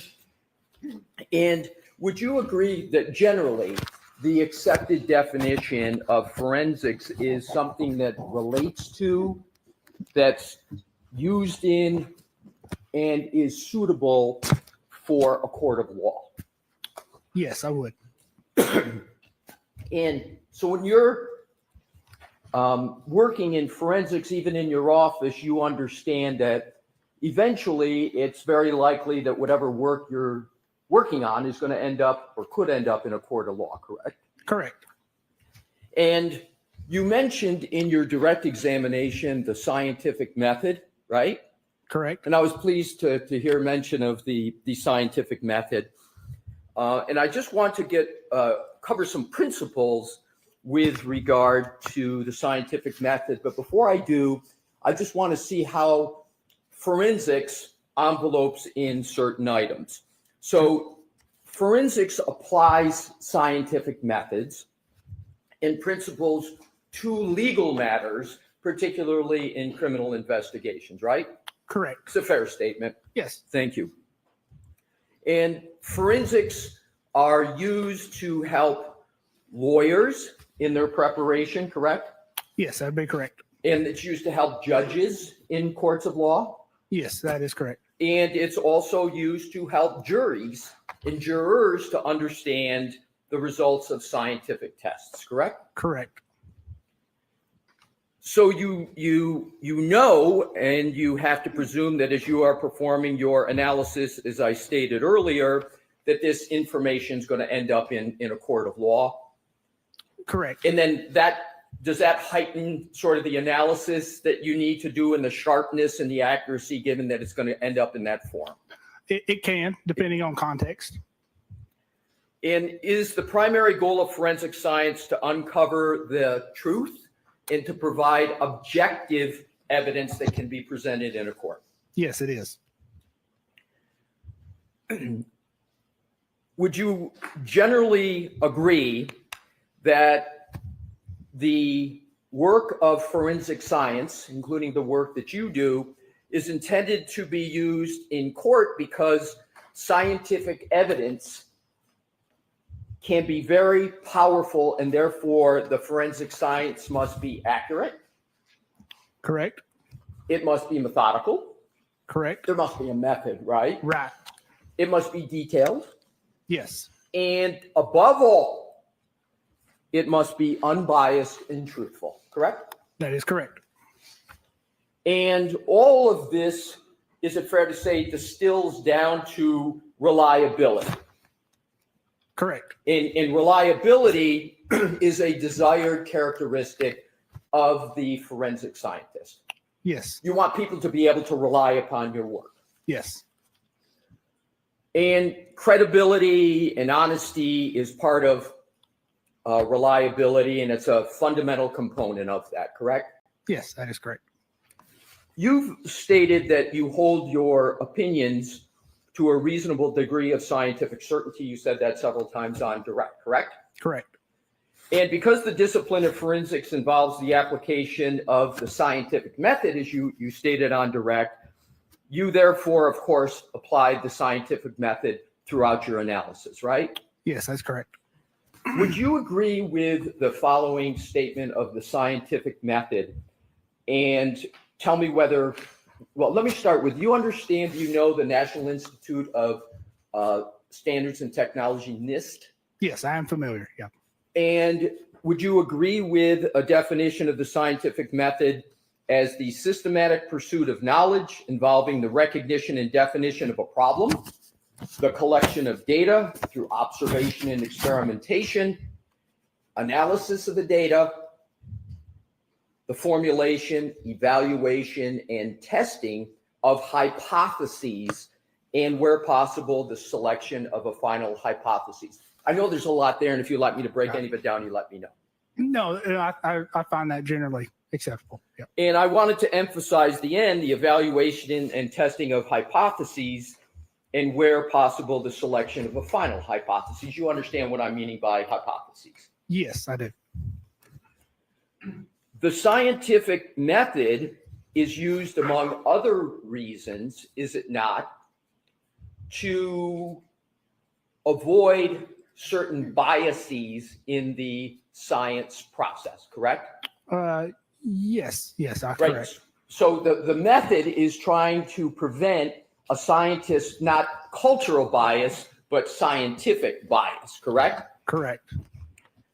Do you know what the American Academy of Forensic Scientists refer to as cognitive biases in science, generally? No, I do not. Have you heard of the term confirmation bias? Yes, I have heard of that term. Have you heard of the term anchor bias in the scientific method? I have not heard that term. Let's start with confirmation bias. Is a fair definition, and you said you're generally familiar with that, right? Yes, correct. So let's start with that. That's the practice of sort of selectively gathering and interpreting evidence to confirm the scientist's belief or a belief of another, and at the same time neglecting evidence that contradicts them. Is that a fair definition of confirmation bias? Yes. And an example of confirmation bias is not considering alternative hypotheses once an initial hypothesis has been selected, even though the data and other information might contradict the initial hypothesis. Fair statement? Yes, that's a fair statement. And confirmation bias, although sometimes it occurs, is intellectually and analytically antithetical to, it's opposing of the scientific method, correct? Correct, yes. And it's to be avoided. Right.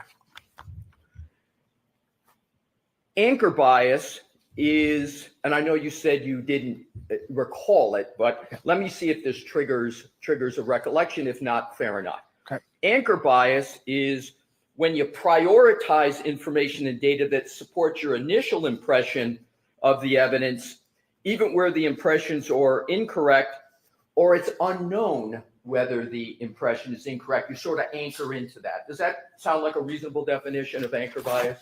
Yes, that sounds reasonable. So biases are to be avoided in the application of scientific matters and methods because they can lead to incorrect conclusions in science, right? Right.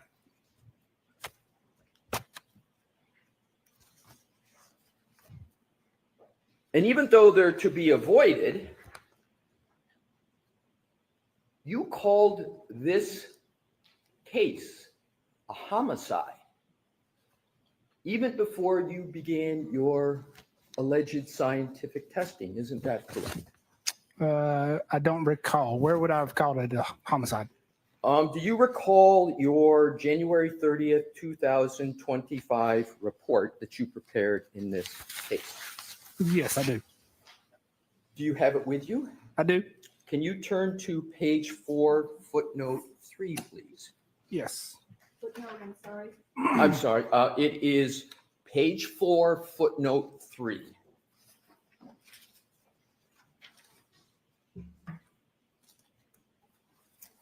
And in page 4, footnote 3, it states, I'm sorry, sir, are you there? Yes, I am sorry. It says evidence review by the defense counsel Ray O'Keefe, MV homicide. Did I read that correctly? Yes, you did. Now, you assumed in the very beginning that Miss Reed had hit Mr. O'Keefe with her car, before you began the scientific testing that you had discussed in your direct. No, that would be incorrect. But you did list homicide down in footnote 3, correct? Yes, I did. And so this report's drafted January 30th, 2025, correct? Correct. And the testing, I'll just give you a snapshot. Some of the testing you discussed with Mr. Brennan, that testing didn't occur until after this trial started, correct? Some of the testing you described in direct? Yes, I'm sorry. Yes. Okay, so that testing didn't even occur in the trial. Just assume the trial started at April 22nd. So the testing you described when you were talking about aligning clocks and GPS, that occurred after April 22nd, correct? Correct. It did. Now let's go on to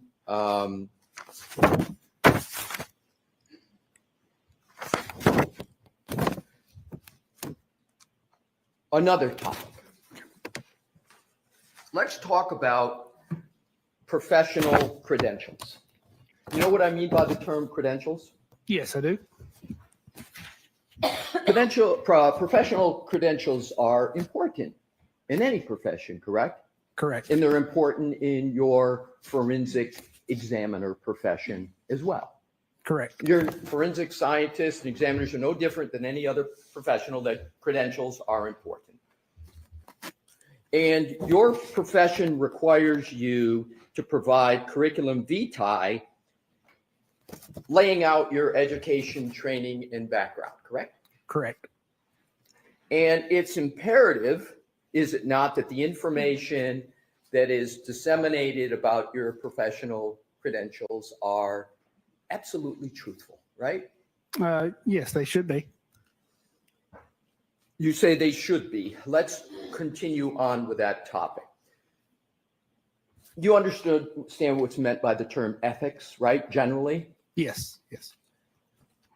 And simple ethics mandate that one is truthful about their professional credentials, correct? Correct. And a fundamental credential is what type of college degree you hold, correct? Correct. People rely on those credentials, and the credentials are the foundation of your expert opinions and analyses, correct? They can be. Yes. They can be, and they often are, correct? Yes, they can be depending on context. But more often than not, they're important. Yes. Again, depending on context. You know that not only your colleagues, but your clients, firm clients, courts, and juries will rely on your CV and your credentials in order to make determinations about whether you're qualified to testify and your depth of your qualifications, correct? Correct. You provided the Commonwealth, the defense, and the court with your CV in this case, correct? Correct.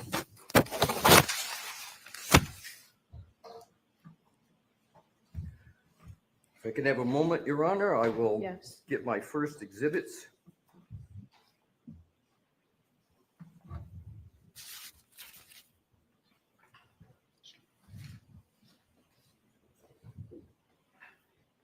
Yeah, Court, Your Honor. Yes.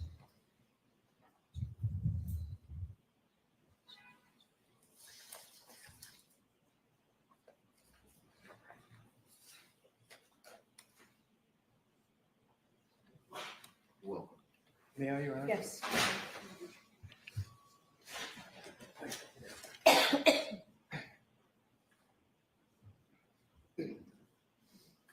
Your Honor, if I could have this marked as the next exhibit For identification? for identification at this point. Okay. Well, actually, I'm going to have it off, I'm going to be eventually offering it into evidence, so. Okay. They present it to the witness. So let's mark it for identification first. Yep, okay. Exhibit TT for identification.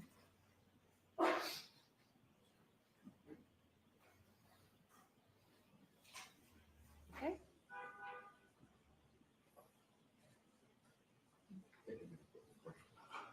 May I present it to the witness? Yes. Thank you.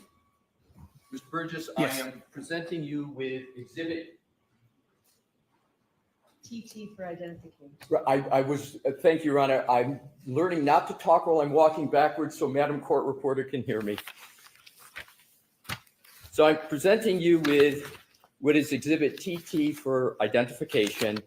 Do you recognize that document? Yes, I do. And what is that document? So this document appears to be my CV. May I approach further? Yes. Thank you. And is that CV a document that you have prepared? Yes, so that is a document that either I have prepared or the company Apter has prepared. And is that a fair and accurate document? It appears to be. Your Honor, I offer that into evidence. Any objection, Mr. Brown? No, thank you. Yes. And if you could just, if you want to have the witness hold on, I have some Hold questions. on, let's let it mark Yes, first. Sure. Yep. Exhibit 183.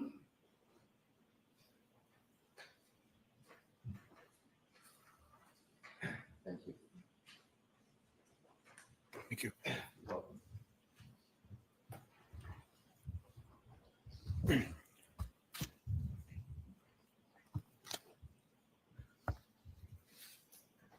Mr. Burgess, you have in front of you your CV that we just spoke about, and I'd ask you please to draw your attention to the education section where underneath in red it says BGS, and then, do I read it correctly? It says Bachelor of General Science in Mathematics and Business Administration, University of Alabama Birmingham, Alabama currently pursuing. Did I read that correctly? You did read that correctly. Thank you, sir. May I approach, Your Honor? Yes. Thank you. Like this mark is the next for identification only at this point. Oh, excuse me, can I have that back one, Mr.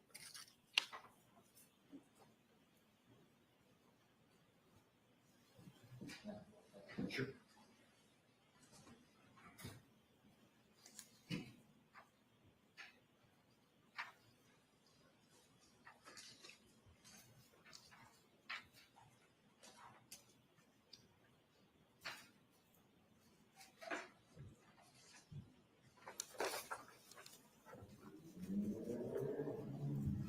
May I hand it to the witness, Your Honor? Yes. Thank you.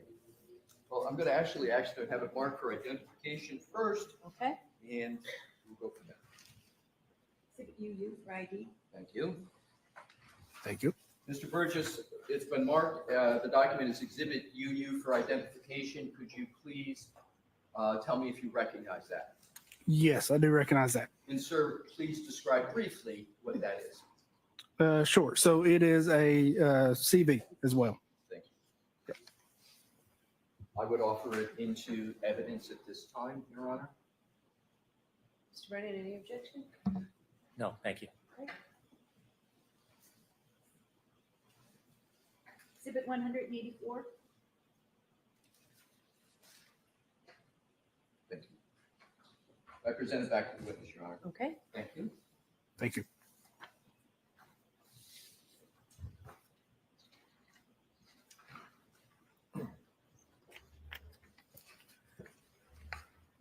Mr. Burgess, once you've had a fair opportunity to look at that, I have a question, and that question is simple. Is that your April 2025 CV?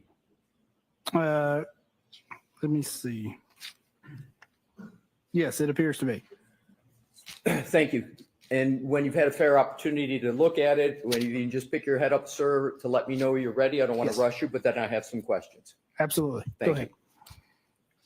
So in those two exhibits, your two CVs in front of you, am I correct that the first one is November 2024 and the second one is April 2025? Let me see.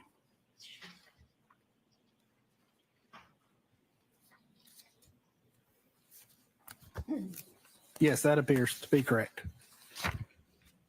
In both of those CVs, you indicate that you have not yet earned a bachelor's degree. That is correct. And you certainly have not earned a Bachelor of Science degree in any educational field, according to those two CVs, right? Correct. And in fact, as you sit here today, you do not possess any bachelor degree. Correct. And the reason, as you state, is because that bachelor's degree is currently pending. That's the term you use. So I use currently pursuing. Currently pursuing, yes. So you have a public profile that's published on Aperture's website, correct? Yes, I do. And it's in the form of a biography page. Yes, I believe so. And that biography page has your education listed. Very possible, yes.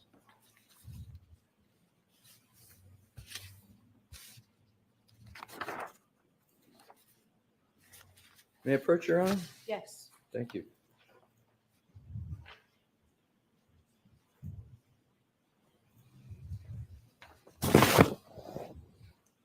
If I could have this marked, please, and once Mr. Brennan reviews it.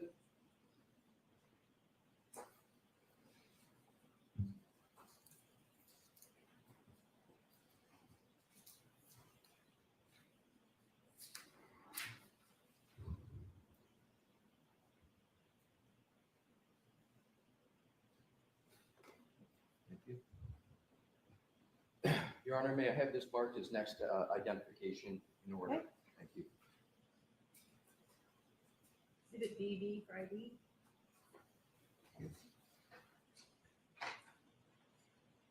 May I hand it to the witness? Yes. I now, Mr. Burgess, giving you Exhibit DB for identification. Okay. You recognize that document? Yes, I do. And indeed, that is the bio page that's published on Aperture's website, correct? That is what it appears to be, yes. Now, I would like you, sir, to turn to page 2 of that document. Okay. And I'd like to turn your focus to the bottom of education heading.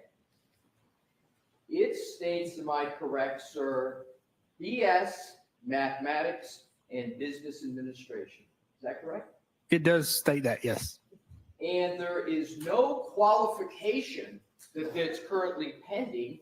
It states BS in mathematics and business administration, correct? That's what it states there, yes. And you do not have a Bachelor of Science in mathematics and business administration, do you? No, I do not.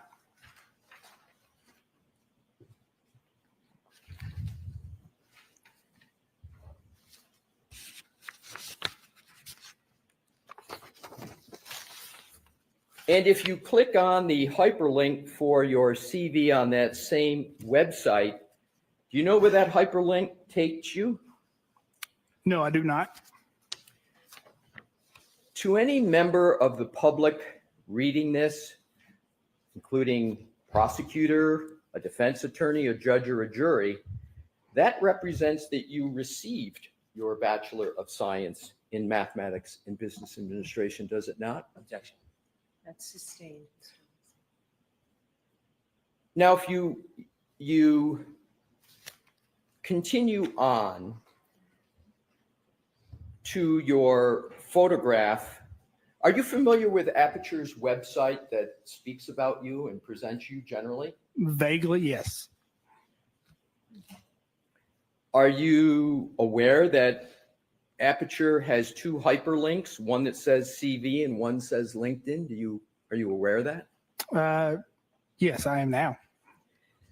And LinkedIn is a professional networking platform designed for career and business professionals to connect, share content, find jobs, etc. Is that a fair description of LinkedIn? Yes, it is.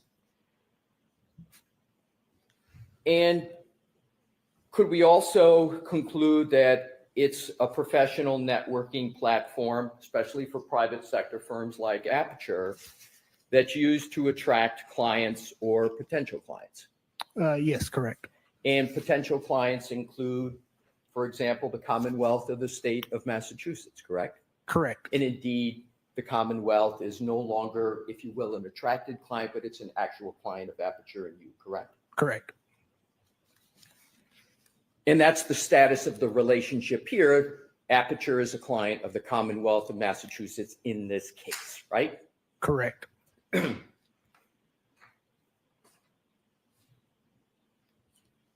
So is it fair to say that your CV, especially when it's published on a LinkedIn or published on a website, is something that is published to intend to have, especially if you're in the private sector, have clients view and retain your services? That's a hope and an expectation, correct?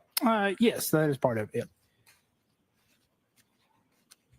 Now, when you look at that document, when you click on, if you were to be in your office, and let's see if you're familiar with this, you click on your LinkedIn on Aperture's page, that would ordinarily take you directly to your professional LinkedIn account, correct? Isn't that what the links are there for? Yes, I would expect so. Are you notified when someone electronically accesses your LinkedIn account? Not accesses, no. Are you referring to viewing? Yes, that's a better sorry, verb, yeah. viewing. Yes. Yes. So you're notified. Were you notified within the last 72 hours that someone from the defense accessed your publicly available or viewed your publicly available LinkedIn account? No, I was not aware. Are you aware that within the last 72 hours, that hyperlink on Aperture's official website was disabled? No, I was not aware. Are you aware that now if you try to go on that link, that you can't, that it's disabled? No, I'm not aware of that. Do you know whether anyone from Aperture directed someone within Aperture to disable your LinkedIn account within the last 72 hours? No, I'm not. Have you spoken to anybody at Aperture about your LinkedIn account? No, I have not.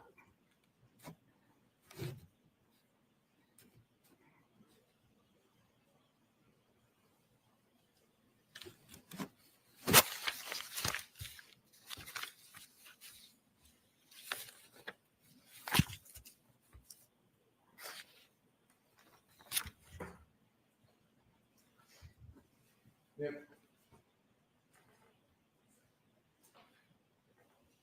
Your Honor, I'd like to move VB into evidence at this time, please. Okay, any objection? I can just see it. It's This one. this one I presented to you. No objection. Exhibit 185.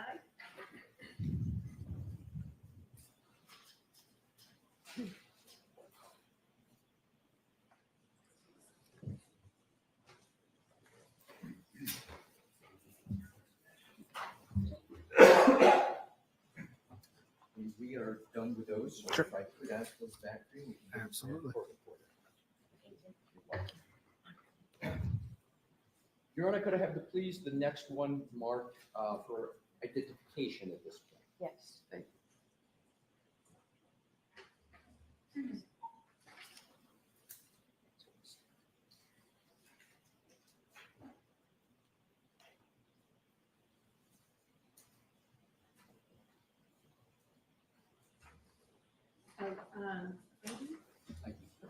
WW. Thank you.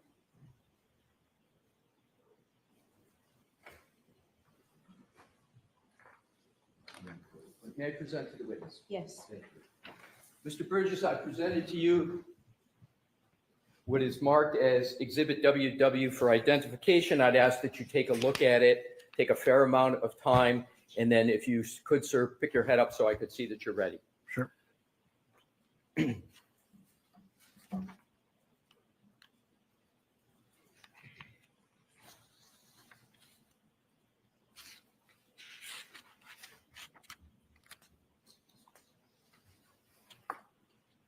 Okay.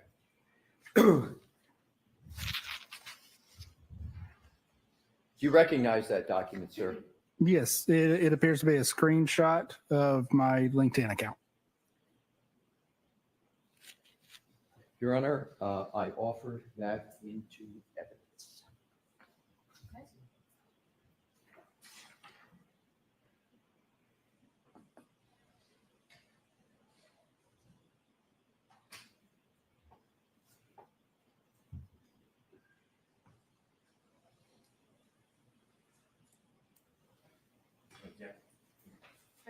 Can I see you at sidebar with these?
May I approach your Honor? Yes. Thank you.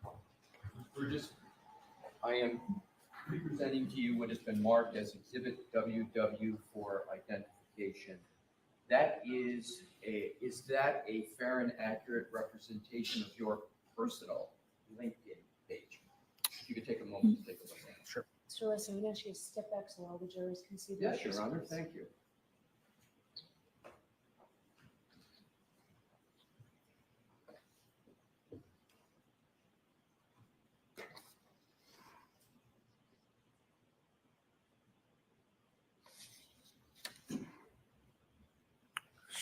Yes, it does with a error on page 2 regarding education. Right, and we're going to get to that. Sure. But this is you recognize this as a fair and accurate depiction of your personal LinkedIn page with the exception of what you just mentioned, correct? Correct. Did you draft that document that's represented as Exhibit WW? I have drafted that over time, yes. And when was the last time you viewed that document on your LinkedIn page? I don't typically view the profile page, so it would have been, I could not tell you how long it's been. Do you have any reason to believe that that Exhibit WW is not on your LinkedIn page online as we sit here today? No, I don't. Your Honor, I move Exhibit WW into evidence. No objection.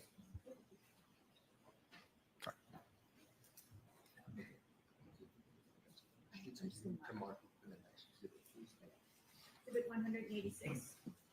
Thank you.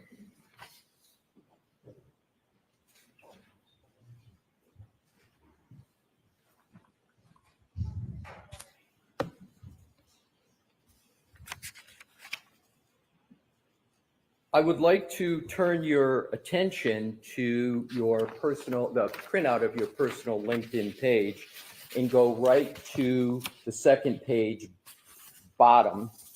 And under education, it says University of Alabama at Birmingham. It's got a little UAB acronym there.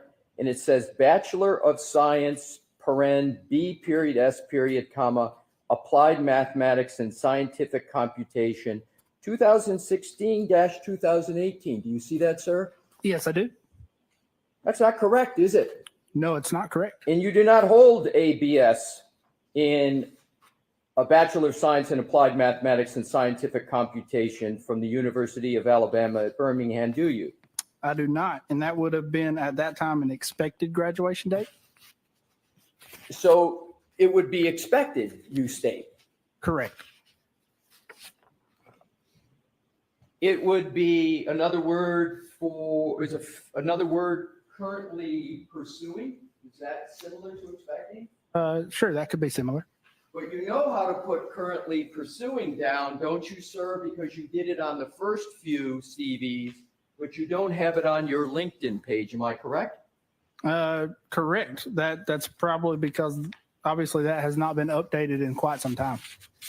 And you said you get notifications when people access your LinkedIn page, correct? I get selective notifications when people view my LinkedIn page. So you know people are looking at your LinkedIn page. You know people are looking at your education. And you have down here 2016 to 2018. So that time period is 7 years old from 2018, yet you use the 2016 to 2018 on your LinkedIn page, correct? Correct. With the caveat that my understanding is people look at your posts, not specifically the profile information. Oh, so you believe apparently when people are looking at it and what they look at? No, that's not what I'm saying. I'm saying generally. Generally. Correct. But you don't know who's looking at the education section on your LinkedIn page and relying upon what is represented here, that you have a Bachelor of Science in Applied Mathematics and Scientific Computation from the University of Alabama at Birmingham. Not from the LinkedIn page. Yeah, just independently of the LinkedIn page, yes.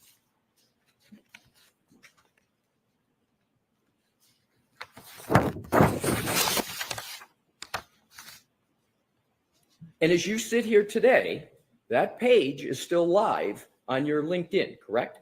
Correct.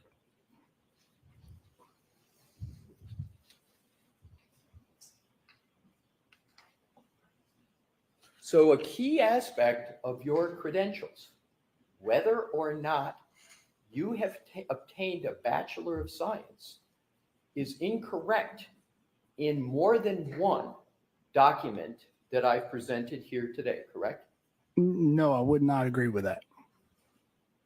Well, it's incorrect in this one, correct? Correct. And the one previously to that, there's two documents that have you listed. This LinkedIn, may I approach, Your Honor? Yes. Thank you. So there's two documents, is there not, sir? There's, may I? Sure. And Madam Court Reporter, if I can have the previous LinkedIn evidence? So if you could hold that, this one, sir, and I'm going to get that if I could from you. Thank you. And Exhibit 185 that's in evidence, if you can turn to the second page. So if you look at each of those state that you have a Bachelor of Science in Mathematics and Business Administration. So there are two documents about your credentials that are inaccurate, correct? Yes, they have errors. Yes, that is correct. May I have those back, Sure. sir? Yep, both. Yes, please. Yes. There you go. Thank you.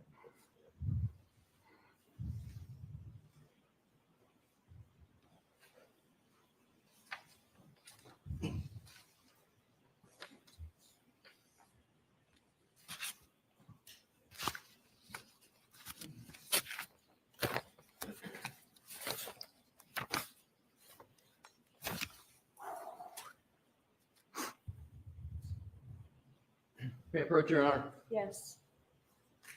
I have the next document marked Show for it- identification show this only at to this point.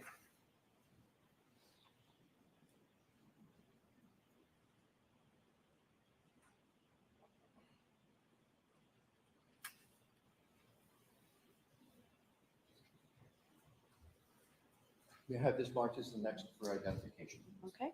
Thank you. Exhibit XX for ID. May I hand it to the witness, Your Honor? Okay. Thank you. Thank you. Handing the witness Exhibit XX for identification.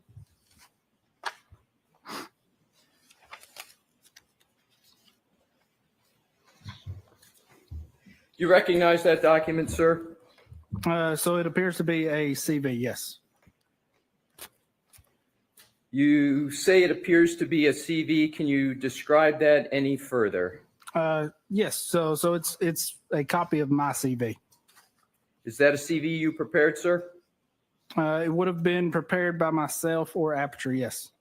I'm sorry, I didn't hear the end. Sorry, it would have been prepared by myself or Aperture. Yes.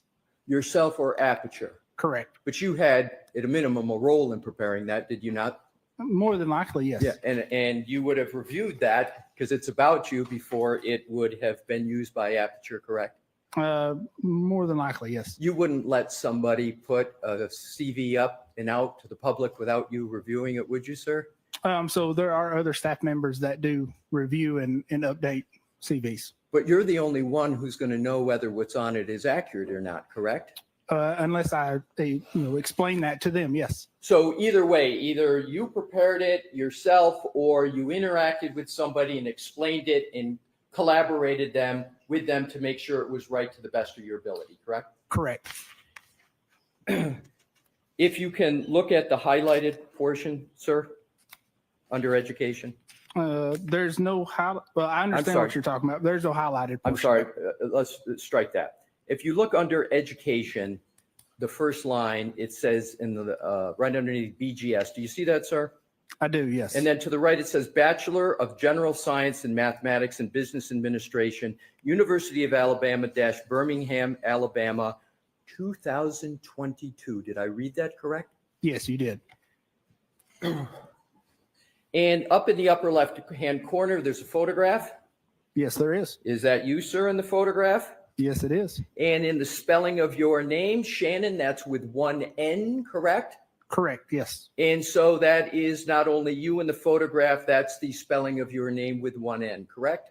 Correct. And that's the correct spelling of your first name with one N, correct? Yes. It So is. that's definitely you represented in this document, correct? Yes, that is correct. Now let's look at the first line that relates to education. It states Bachelor's of General Science in Mathematics and Business Administration, correct? That is what it states. Yes. And the date is 2022, correct? Correct. So this document represents that you received your Bachelor's of General Science in Mathematics and Business Administration in 2022, correct? That is what it states, but there are a number of errors in that. Yes. Correct. So let's go on. So this is the third example. Am I correct, sir? Well, let me, may I approach, Your Honor? Yes. Your Honor, at this time, I offer Exhibit XX into evidence. No objection. Exhibit 187.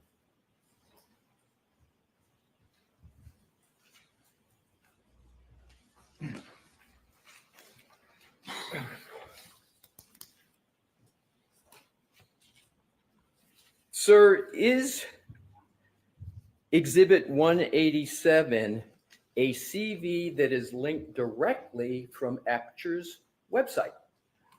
I do not know. I would have to look and check that. So as you sit here today, you are not able to state whether that CV is linked directly from Aperture's website? Correct.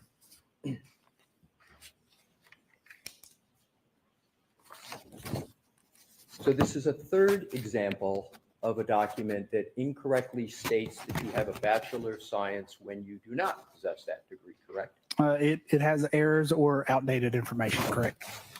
Well, when you say outdated, how is it that you can call a date outdated next to something that you don't possess? I don't understand your question. Well, you just used the phrase either incorrect or outdated. I'm trying to understand your statement that it's Sure. So outdated. Isn't it either you have a Bachelor of Science degree or you don't? Isn't I have represented I do not have a bachelor's degree. correct? But in here, it's represented that you do, correct? Yes, it is All an right. error. Yes. So let's look at what the name is that are on these documents. It says Bachelor of General Science in Mathematics and Business Administration. Do you see that, sir? I do.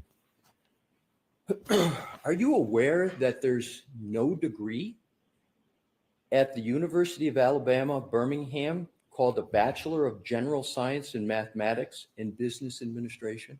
Yes, I am, and that is one of the errors I identified. So you would agree that there's not even a degree called Bachelor of General Science in Mathematics and Business Administration offered at the University of Alabama, correct? Correct. That should be Bachelor of General Studies with minor in Mathematics and Business Administration. And what you just articulated, you do not possess as you sit here today, correct? That is correct. What you possess is an associate's degree, correct? Correct. And when did you obtain that associate's degree? So that would have been 2015.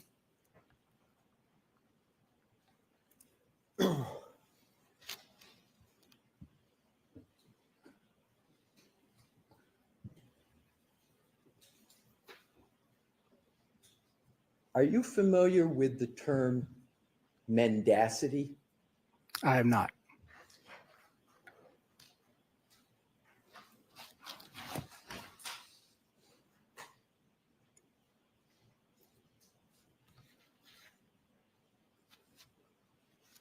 Are you familiar with a CV of 2015? No, I'm not.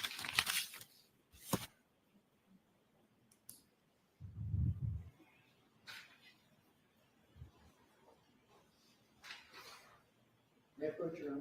Yes.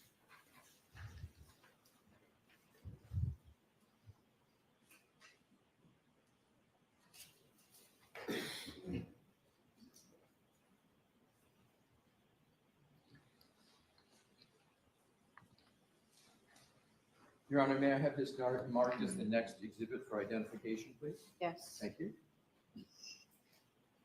YYYD.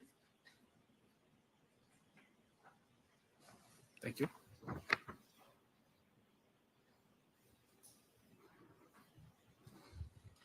you recognize that document, sir? No, I do not recognize this document. May I approach Your Honor? Yes. Have the back, sir. Sure.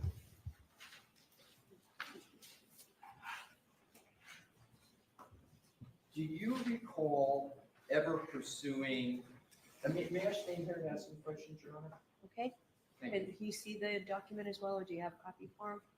He can see it as well, Your Honor. Okay. I was just wondering the purpose. Yep, yep, sure.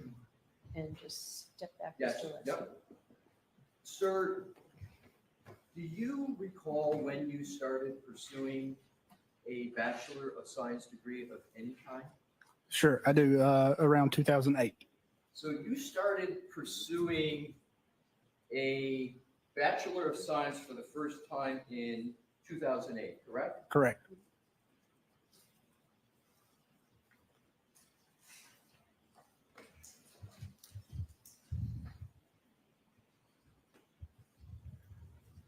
If I did the math correctly, sir, you've been pursuing a Bachelor of Science degree for 17 years, correct? That is correct. And you have not obtained it as you sit here today. That is correct.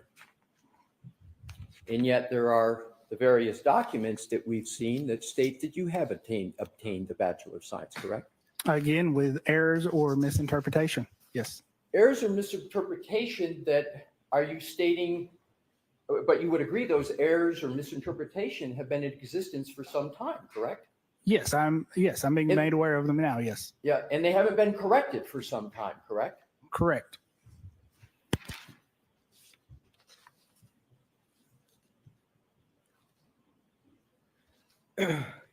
You work for insurance companies, correct?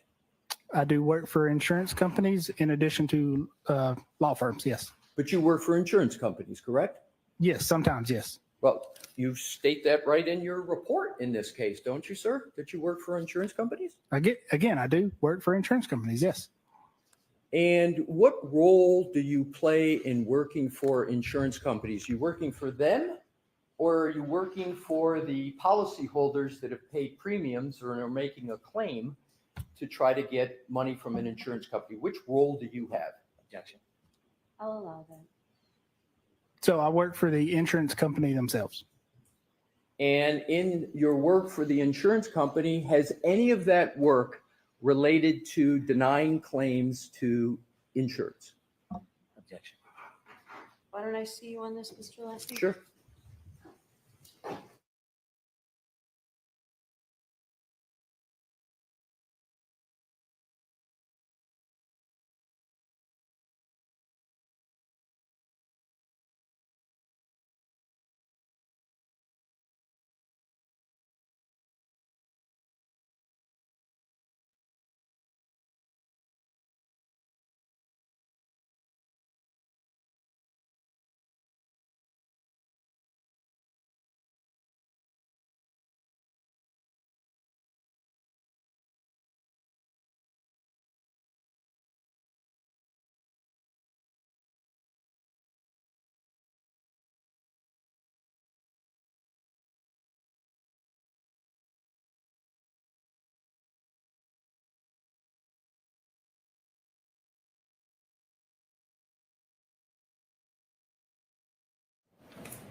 May I, Your Honor? Yes. Thank you.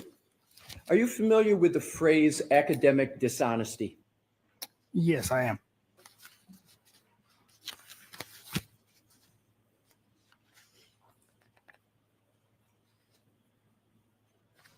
talk about your work on this case.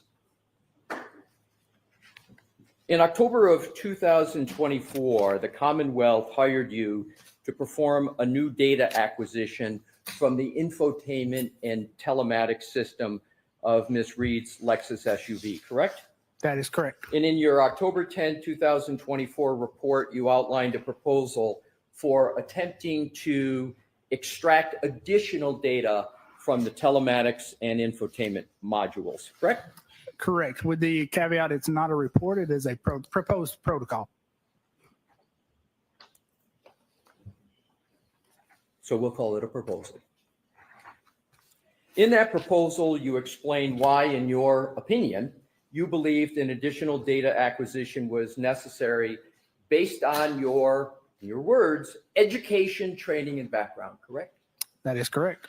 And when you prepared your proposal, you had access to the manufacturing specifications of the chips in question, correct?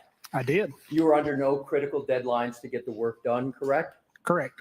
In your initial October 10, 2024 report, you explained that you believed the data acquisition was incomplete because, in your opinion, based on your education, again, your words, training, and experience, the download of the acquisition was less than the chip's storage capacity, correct? That is correct. And converting megabytes, B-Y-T-E-S, to megabits, B-I-T-S, and gigabytes to gigabits is a basic digital forensic concept. And that concept's critical to successful data acquisition and analysis. Fair statement? I would say that's a fair statement. In your initial report, you stated that the December 2023 data acquisition was from the spansion clip, S-P-A-N-S-I-O-N, from the infotainment model was incomplete because the acquisition was only 8 megabytes in size, even though the chip has a storage capacity of 64 megabytes, correct? Yes, that is correct. And that's your October 10, 2024 report, correct? Protocol. I'm sorry, was it proposal or protocol? Protocol. Protocol? It is a protocol. We'll use protocol. And you blame this on the, quote, programmer's inability to fully read the component, close quote, correct? Correct. In point of fact, the manufacturing specifications establish that the total flash memory component of the chips in question is equal to 64 megabits, not 64 megabytes, correct? That is correct. 64 megabits is 8 megabytes, correct? That is correct. That means the spansion chip was not incomplete, correct? Correct. The acquisition was the same data size as the total memory storage capacity of the chip, correct? Correct. Your protocol for data acquisition was based on a misunderstanding of megabits versus megabytes, correct? It was based on a working theory and a misinterpretation, yes. And that was your misinterpretation. Yes, it was. You mentioned Ms. Gaffney in your direct testimony. Do you recall that, sir? Yes, I do. She successfully acquired 8 megabytes of data from that spansion chip during the December 2023 chip-off, correct? Yes, that's correct. And that wasn't your only conversion mistake in your October 10, 2024 report, was it? I'm not aware of any others. You stated in your report that the data acquisition of the Micron JWB57 was incomplete because the acquisition was only 540 MB in size, but the storage capacity was 4 GB, and that's stated in your October 10, 2024 report, correct? Protocol, yes, Protocol. correct. The Micron JWB57 chip is 4 gigabits flash memory component, not a 4 gigabyte flash memory component, as you incorrectly stated in your protocol. That is correct. So contrary to your assertion in the report, 4 gigabits is equal to 50 megabytes, which suggests that all the available data was successfully retrieved from this chip during the first acquisition by Ms. Gaffney, correct? Correct. So Ms. Gaffney was not in error on that. She did not make a mistake on that, correct? Not on that specific thing, yes. Right. It was you that simply misunderstood the difference between gigabits and gigabytes, correct? Misinterpreted, I would not say misunderstood. You misinterpreted the difference between gigabits and gigabytes. Correct, at that You time. got yes. that wrong in layperson's terms. Correct, I did make an error. You stated in your report that micron, and I'm going to have to give an alphanumeric number because I know in digital forensics it's important to be precise and accurate, so bear with me, sir. You stated in your report that the micron 29F2G08 ABAEA is a 2 gigabyte chip, and that the acquisition should have been 2 gigabytes, but was incomplete because it was only 264 MB in size, correct? That is correct. And the micron, and I'm just going to refer back to the number to not repeat it, the long alphanumeric number is a 2 gigabit flash memory component, not a 2 gigabyte flash memory component, as you incorrectly stated in your protocol, correct? Yes, that is correct. So 2 gigabytes is equal to 250 megabytes, correct? Correct. And that suggests that all available data was successfully retrieved during the first acquisition by Ms. Gaffney, correct? From those chips, yes. From those chips. Correct. I'm correct, right? Yes. Your opinion was again incorrect and was based on a misunderstanding of gigabits and gigabytes, correct? A misinterpretation, correct. A misinterpretation in layperson's terms. You got that wrong also. It was an error, yes. Did you have that protocol peer reviewed, sir? No, I did not. Was it peer reviewed by anybody at Aperture? No, it was not. Did you have a supervisor review that protocol before you filed it with the court? No, sir. You submitted your proposal based on your education, background, and experience, correct? Correct. Turns out that the entire foundation of your proposal was based on a fundamental misinterpretation of the difference between a computer bit and a computer byte, correct? No, not the entire thing, no. Well, certainly a part of it was, correct, sir? Correct, partial. You got conversions wrong with respect to analyzing 3 different chips, correct? Correct. And since you wrote that, have you learned the difference between a bit and a byte? I've always known the difference between a bit and a byte, yes. You learned that in this case from reading the affidavit of an expert for the defense who pointed out those errors before you submitted your supplemental report. Isn't that correct? I would have to go back and look at the timing on that. I believe I submitted the supplemental before the protocol from the other expert. Are you certain of that? I'm not certain of that. Isn't it the case that the expert for the defense submitted his affidavit before you submitted your supplemental report? Objection. Do you know that? I do not know that. You don't know one way or another. Correct.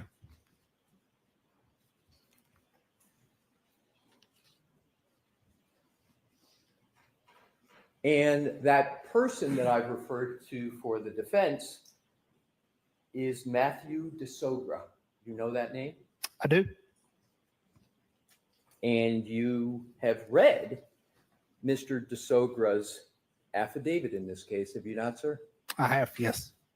And you would agree that he pointed out these misinterpretations of yours in his affidavit, correct? Correct.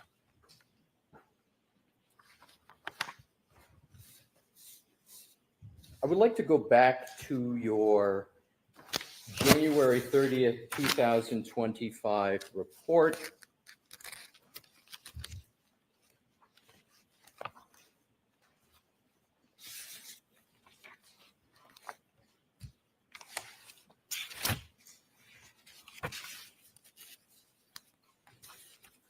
May I have a moment, Your Honor, please? Yes. Thank you.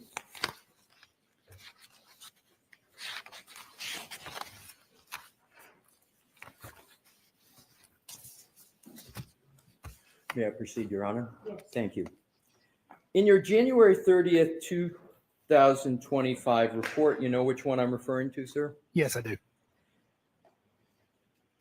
Am I correct that you indicated that at the time of this quote incident, Burla did not offer support for the infotainment and telematics modules removed from the Lexus, but have since released updated software according to similar modules that are supported by in-vehicle acquisition? That is correct. And the infotainment module that was removed from Ms. Reed's Lexus is consistent with the MMU. You know what I'm referring to in the MMU? Right. It's consistent with the MMU documented by Burla and has been identified as containing an internal micro SD card not acquired during the initial chip-off acquisition by Mrs. Gaffney. You remember that statement, the report, sir? I do, yes. You obtained no additional information from the chips that were already analyzed by Ms. Gaffney, did you? Correct. Correct that you obtained no additional information, right? No data of value from those chips, yes. No data of value. So all the data of value Ms. Gaffney had already obtained from those chips, correct? That's kind of a confusing question. So there was no data of value from those chips to begin with. Fair enough. Right. So Ms. Gaffney didn't miss anything of value. Correct. Fair? Correct. Do you know how much the Commonwealth has paid Aperture to date for doing the work in this case? I do not. Do you have any involvement at all in knowing what the contract is between Aperture and the Commonwealth? I do not. Have you ever had any discussions with any colleagues from Aperture with regard to how much Aperture has been paid in this case? No, I have not. Do you have an estimation as to how much Aperture has been paid in this case? Not off the top of my head, I do not. You've never had any discussion with anybody at Aperture about the fees Aperture has charged the Commonwealth in this case? No, I have not. Who in Aperture is in charge of knowing how much fees Aperture has charged the Commonwealth? That would be the accounting department. Would Dr. Judson Welcher know? Potentially.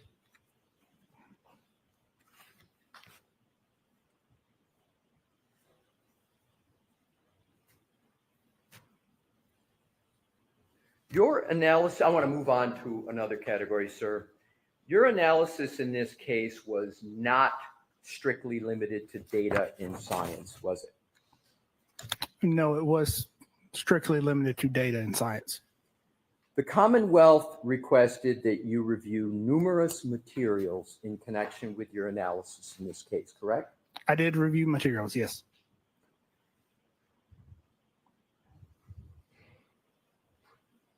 You did not review the January 29, 2022 CARS report by, well, let me put it this way. Did you review the January 29, 2022 CARS report prepared by Trooper Paul? No, I did not. Do you know what a CARS report is? I do not.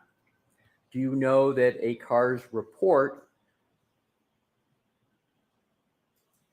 was prepared by Trooper Paul for this case? No, I do not.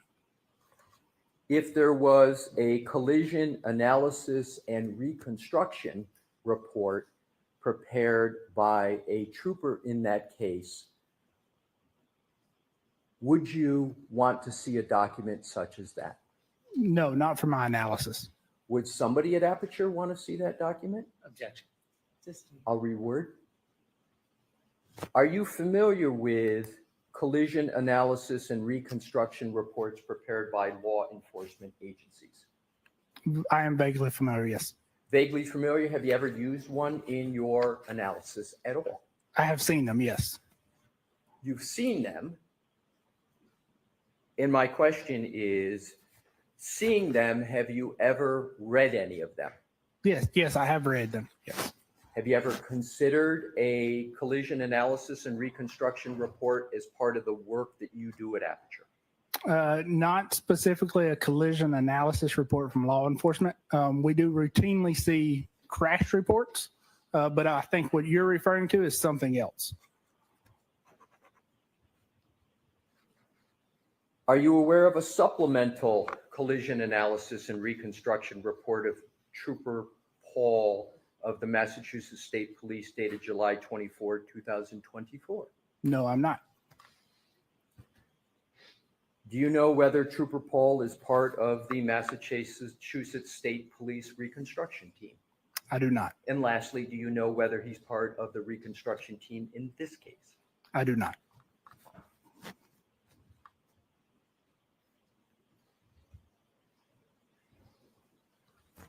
Did anybody tell you to avoid reviewing a collision analysis and reconstruction report in this case? No, they did not. You did, however, review the 2024 testimony of Trooper Nicholas Garino in the proceeding of last year, didn't you? I did for specific data, yes. So that's not really science and data, is it? It's testimony. Yes, it is testimony. So you did review materials in this case beyond science and data, correct? You reviewed testimony. Sure, that is common, yes.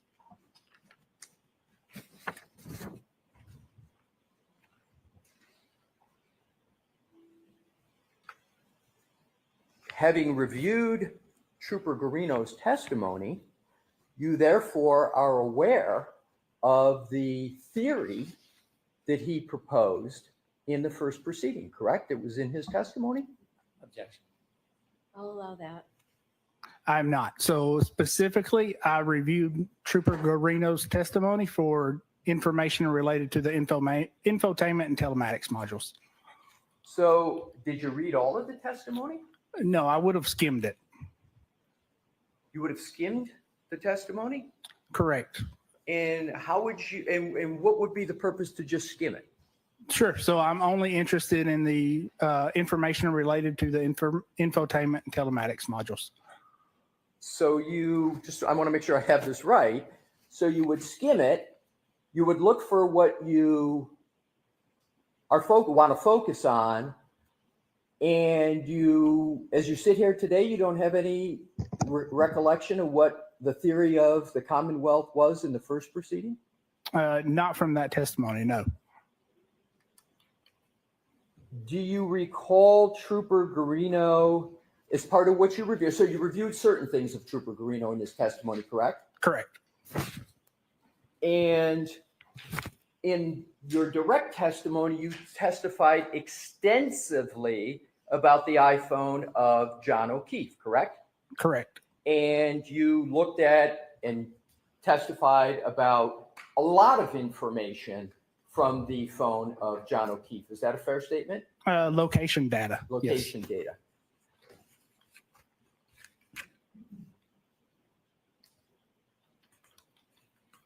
Did you read, therefore, Trooper Garino's claim that the last... Objection. So why don't I see it sidebar and find out what's going on? Sure.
Jurors, we're just waiting a minute for something before we can proceed. Feel free to stand up and stretch if you'd like. I'm trying to do this without having to step out of the courtroom.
Mr. Alessi, is there anything we can go to and come back? If there's not, there's not.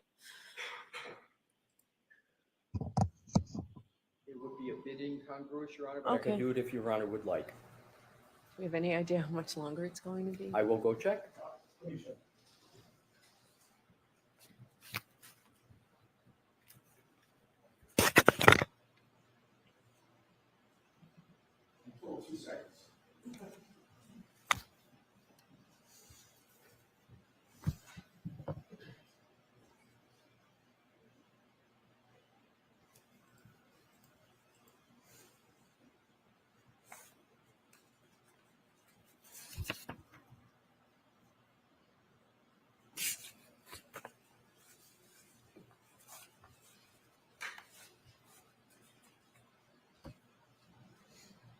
Thank you very much. Pardon me? It's the second copy. May I approach, Your Honor? Yes. I will show this to Mr. Brennan first, and then if the court would like to see it, we've got another. That's, thank you. Brennan.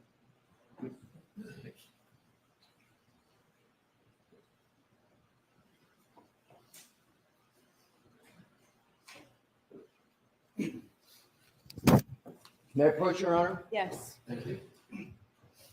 May I have this marked as the next exhibit for identification, please, Your Honor? Yes. No worries. Easy, Friday.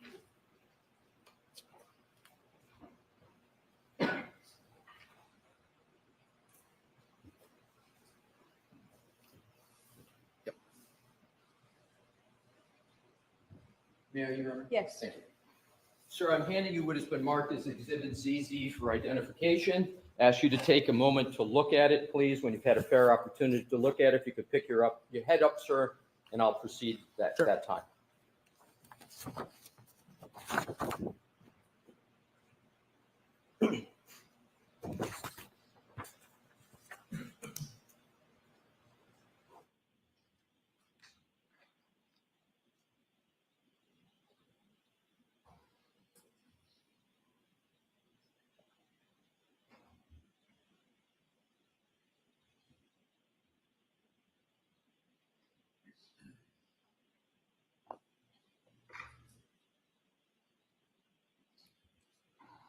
Okay. So I'm going to just ask one predicate question and then ask you another question. Sure. Does Exhibit ZZ contain, and if you just answer this yes or no, that would be great. Does it contain location, data, information? Okay. I'll allow that without pursuing it. That's the only one I have for that purpose. Okay. Does it, sir? Yes, it does. Did you consider this part of Trooper Garino's testimony in any review that you've done in this case? No, I did not. Thank you, sir. Yep.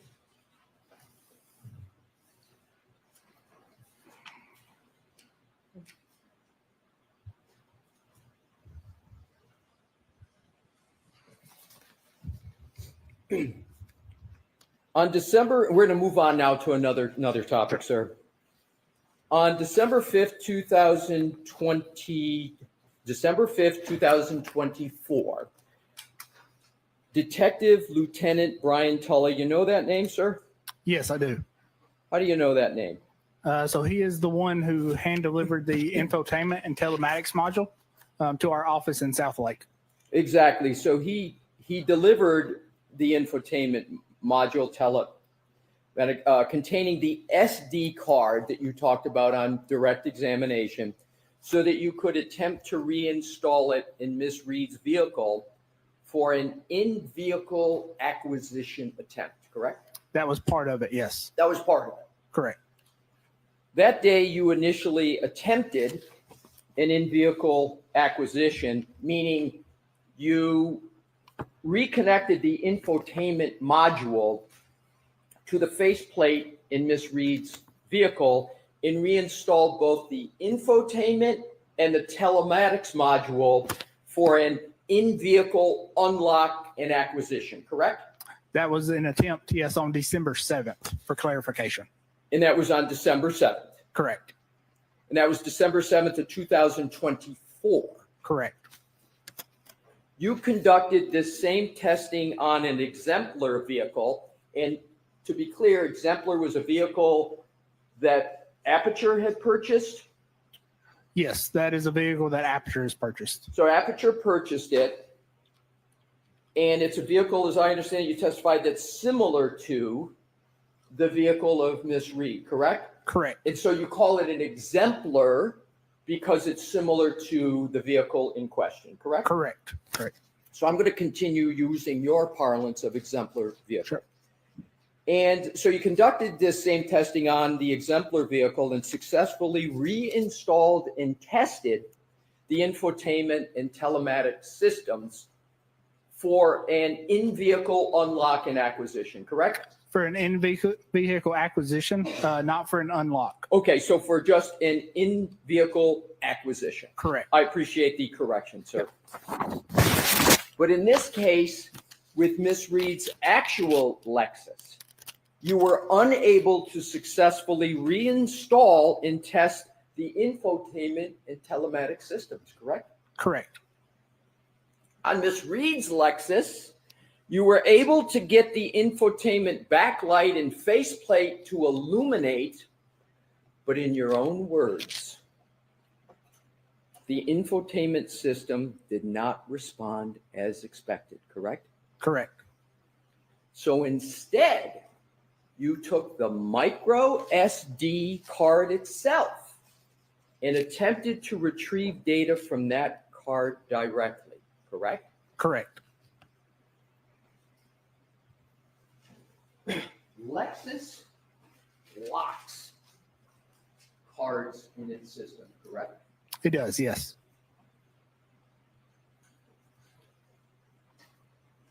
If Lexus thought it was appropriate to access those cards, do you know whether or not they would have them unlocked? Do you know? I do not know.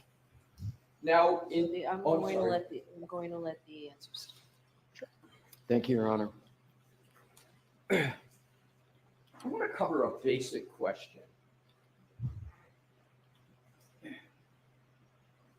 you have any citation to any scientific literature where specifically what you did on this Lexus model has ever done before? Has it ever been done before, do you know? No, not on this specific model, which is why we did the exemplar testing. Right. So there's no scientific literature that states that the methodology that you used with this Lexus model is an appropriate methodology at all, correct? There's literature that addresses the methodology in other ways, but not specific to this Lexis, correct? There's no literature at all stating that the methodology that you used for this Lexis is the appropriate methodology to use for this Lexis model, correct? There's no literature about this appropriate Lexis model, correct?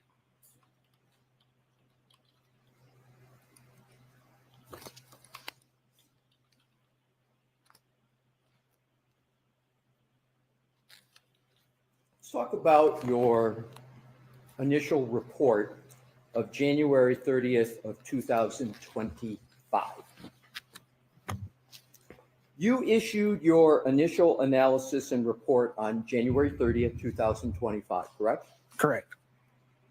Your report included a general timeline analysis. You used that phrase, timeline analysis, that you stated could impact, quote, event reconstruction.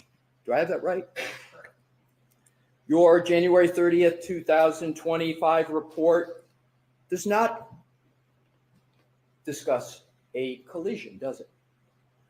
No, not in my report, no. As a matter of fact, your January 30th, 2025 report doesn't even use the word collision, does it? Correct, because I'm looking at data from the infotainment and telematics module. But the report of January 30th, 2025 does not even contain the word collision in it, correct? I believe it does in the background portion, which would be on page 2 or 3, which would just be restating the, if you mind if I can look at my report? Oh, please. Sure. Go ahead.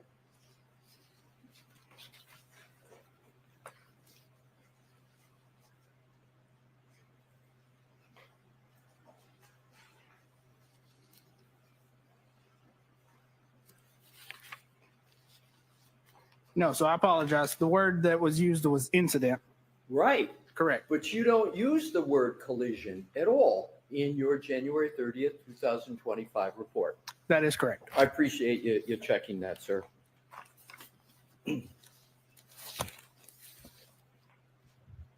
Also, and please keep your report handy. Sure. Your January 30th, 2025 report does not in any way detail the timing of what you now call a text stream event at all, correct? No, it does not. So in your January 30th, 2025 report, you refer to it as an incident, and in your May 8th report, you refer to it as a text stream event, correct? That would be referring to two different things. Right, right. But did you use the parlance text stream event at all in your January 30th, 2025 report? No, I did not. But you're using it now, correct? Correct. And we're talking about the same event, right? Correct. In fact, your analysis and conclusions were limited in your January 30th, 2025 report to generally identifying a clock skew between Mr. O'Keefe's phone and Miss Reed's infotainment system, correct? That is correct. On January 30th, 2025, you engaged in no further analysis to determine whether precisely the 1162.2 text stream event that you now call it occurred, correct? Correct. Why not? I was not asked to at that time. I was just asked to look at the general timeline and consistency of the timestamps. So back in January 30th, 2025, you were not asked to engage in analysis to determine when precisely the 1162.2 text stream event occurred. Is that fair?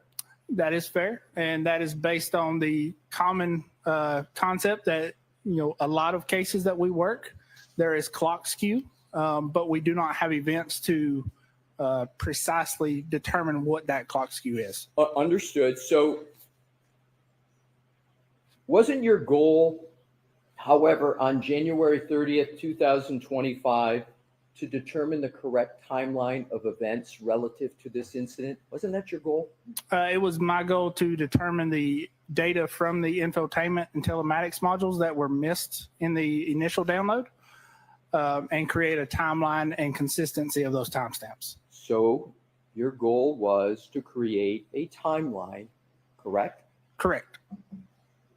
And that timeline, among other uses, was to be for your colleague, Dr. Judson Welcher, to use that in his analysis, correct?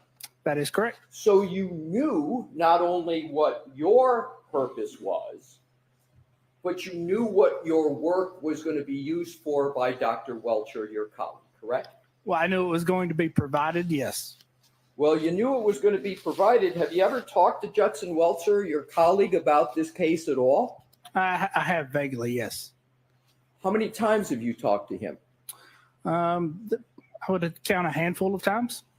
And just give me a general idea of the nature of the discussions between you and Dr. Welcher. You're both working on the same, quote, incident, right? Sure, yes. What would have been the nature of those discussions? So those discussions would have been identifying what I found on the infotainment and telematics modules, and discussing, explaining that data to Dr. Welcher. So did Dr. Welcher ever tell you, your colleague, why he wanted to use that data for his purposes? For reconstructing a timeline. And for reconstructing a timeline and picking a time for what you now call a text stream event, correct? You knew that's what he was doing. Correct, for a timeline, yes. Right, so you knew that for the 1162.2 text stream event, he was going to use your analysis back in January of 2025 to try to pinpoint that text stream event 1162.2, correct? That is correct. You knew that. Yes. And you know that he used that data to select a specific range for that text stream 1162.2 text stream event, correct? I don't know if select would be the right word. I understand what you're saying, yes. What term would you use? Sure. So based on the data, he's identifying the time approximately when that event would have occurred. And that text stream event, that 1162.2, is what Aperture is contending is a time of a collision. Is that correct, to your knowledge? That's sustained on that. Ask it differently, Mr. Mason. Do you know the purpose of the 1162.2 text stream event in the analysis performed by your firm? No, Dr. Welcher, I do not. So you performed your analysis in all these timelines that you talked about on direct without knowing what Dr. Welcher was going to do with that data? No, so sorry, I misspoke. So it would be to timeline the time and date, or to put a time and date with when that text stream trigger would have occurred. Exactly. Right. So you knew what the purpose was of your work. Correct. With regard to Dr. Welcher's work. Correct. And isn't Dr. Welcher's work on the 1162.1 and the 1162.2 text stream event an important aspect of the work of Aperture in this case? Yes, it is.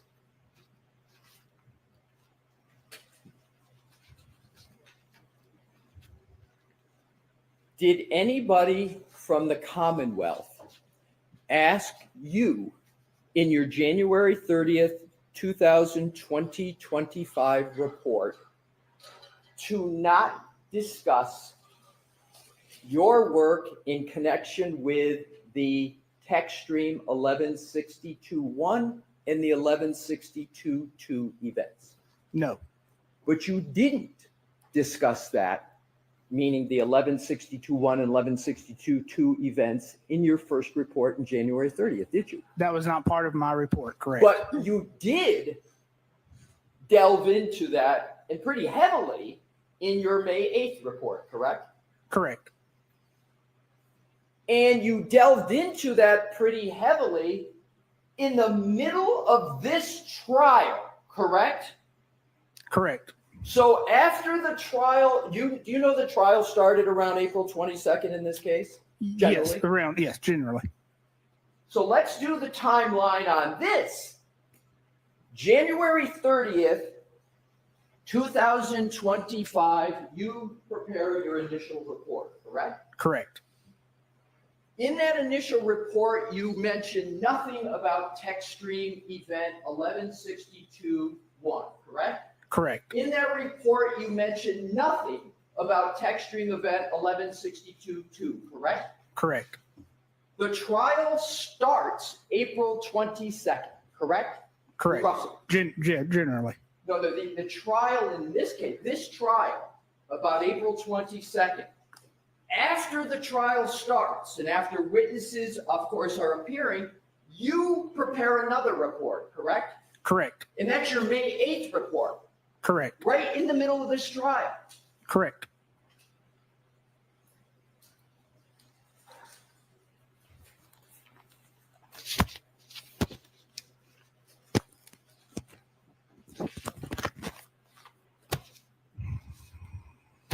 And right in the middle of this trial, you enlarge the number for the 21 to 29 range. That's bigger than what was in your first report, correct?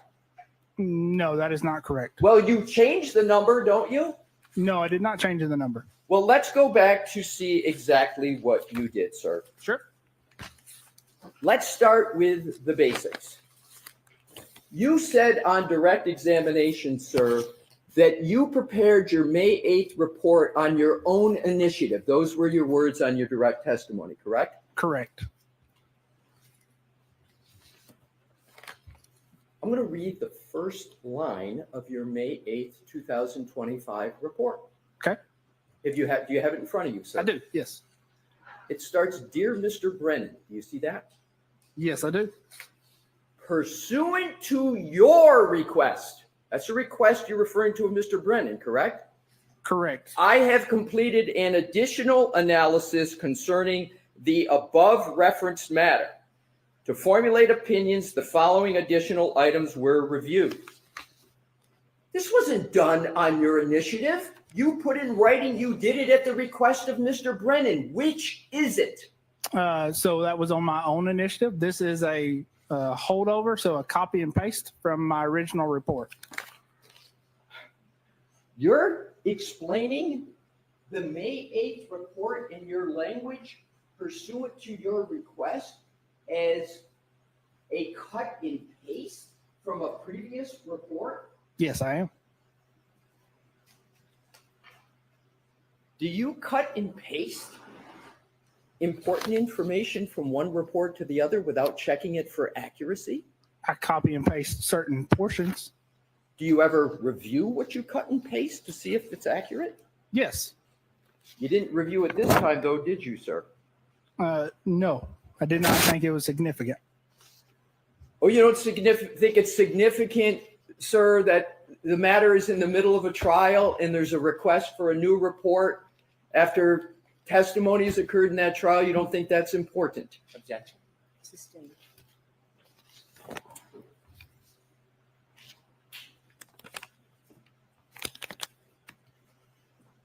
Why did you prepare the new report then?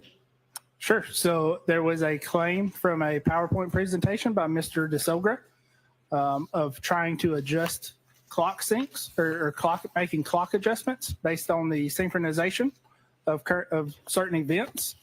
That was produced in March. Upon reviewing that, my initial thoughts were to address that in testimony. But as I was preparing for trial, I made the decision that it needed to be better addressed in a supplemental report. But you understand that the report that you're referring to, that's the report of Mr. Soger, correct? It is a presentation of Mr. DeSogra. It's correct. a presentation. You understand his presentation merely was responding to the work that you did, correct? No, that's not correct. So your belief is that Mr. DeSoger's report didn't address at all what you had done? Partially, yes, but no. Okay, but let's cover the basics. You Sure. agree that Mr. DeSogra addressed at least in part, the work that you had done. He tried to address, yes. Right. So do you know the date of Mr. DeSogra's report as March 5th? Does that sound right to you? Yes, that's what I So said. you had Mr. DeSogra's report that you claim was the basis for you on your own in the middle of this trial, creating and submitting a new report. You claim that the basis for that was Mr. DeSogra's report of March 5th of 2025. That is correct. You waited 2 months to do that? Again, my initial thoughts were to address it on My testimony. question, sir, is not your thoughts, just did you wait 2 months? Just let him finish the answer. My question, sir, finish it how you like. Sure. So 2 months, was it 2 months between March 5th and when you submitted your report on May 8th? Was that 2 months? yes, it is. So did you know when this trial was going to start, sir? Generally? Yes.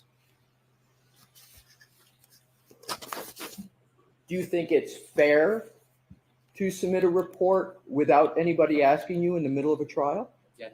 Sustained.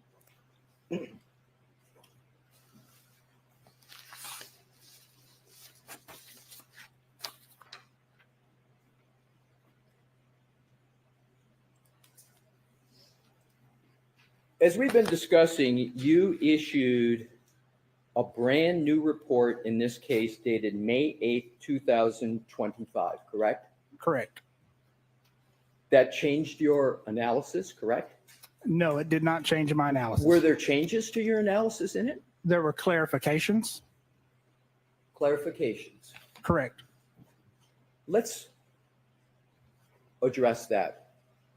In your January 30th, 2025 report, you did not mention text stream event at all, did you? No, I did not. And you didn't mention collision at all, correct? No, I did not. And you mentioned both of those now in your May 8th, 2025 report, correct? I don't know if I mentioned collision. I'd have to go to my report and look. But you certainly do mention text stream events, correct? Yes, that's and correct. You labeled them 1162.1 and 1162.2, correct? Correct. That's a change from your first report, isn't it, sir? No, it's not a change. It's a supplement. Oh, so your definition is that when you add something to a report, it's not a change, it's a supplement? That is what it is, yes.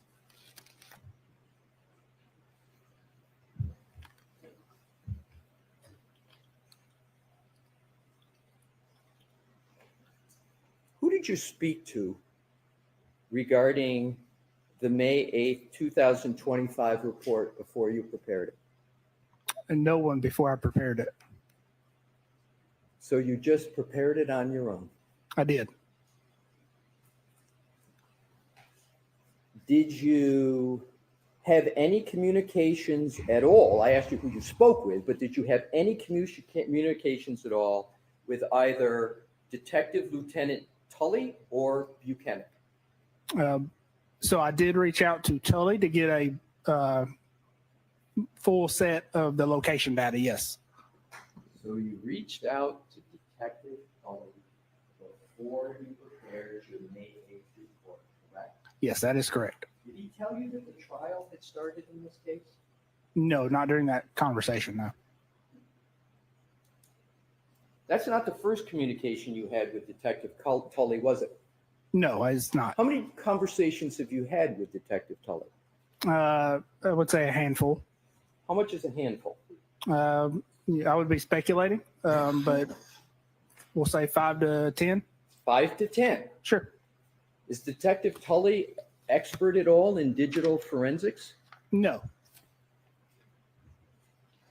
But you've had 5 to 10 conversations with him. Correct, to get provided information.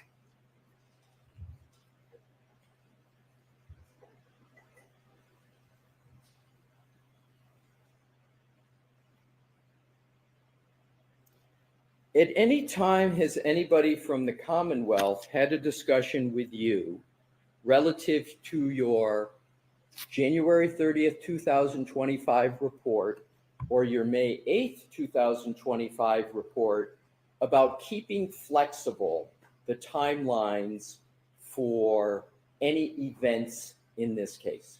No, sir.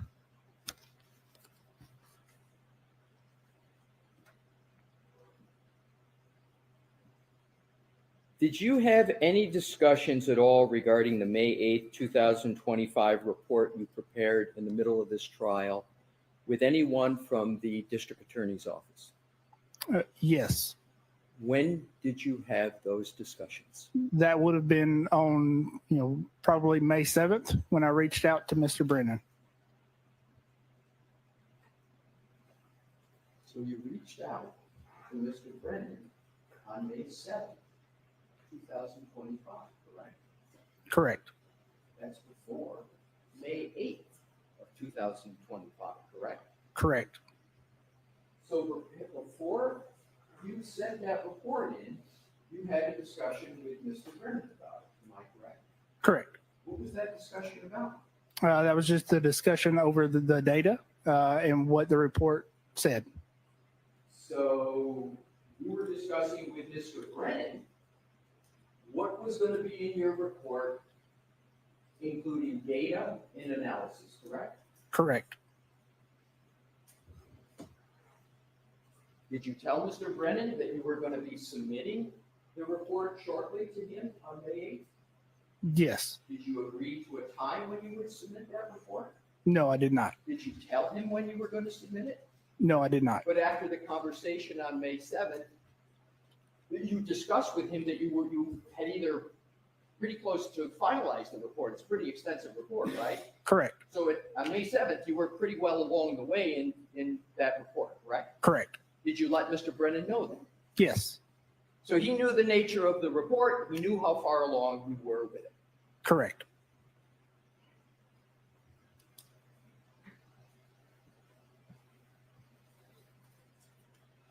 Did you have any other calls with anybody from the prosecution's office other than that about your May 8th report? No, I don't believe so. Do you have any texts with anybody about your May 8th report? No. Did you communicate with anybody else about your upcoming May 8th report?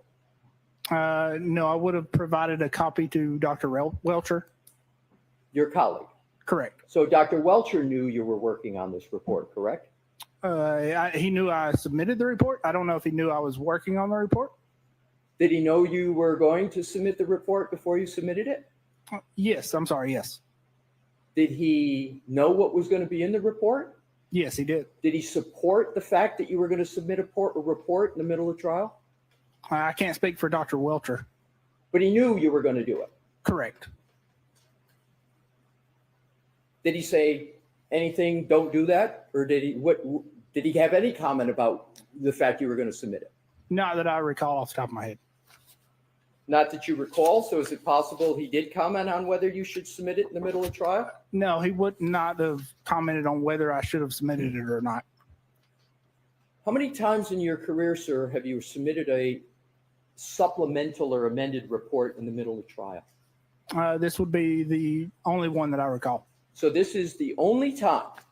How many years have you been doing this? Approximately 10 years. And so approximately 10 years, this is the first time you've submitted a amended supplemental report in the middle of a trial. A supplemental report, correct.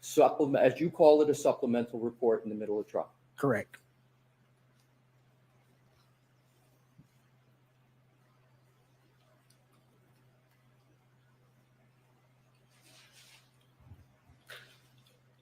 Do you know a person by the name of Ian Whiffen?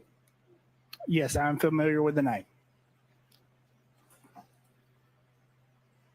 You say you're familiar with the name. Are you more than familiar with his name? Are you familiar with his work?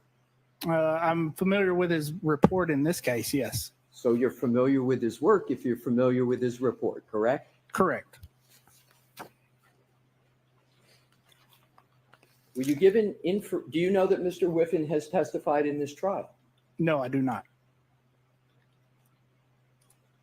And with regard to Mr. Whiffin's report, did you read it?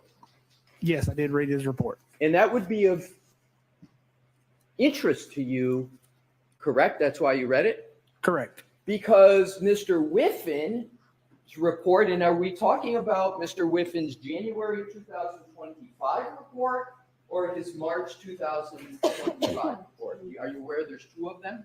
No, I'm not. Do you know which one you're referring to? That would be the January report.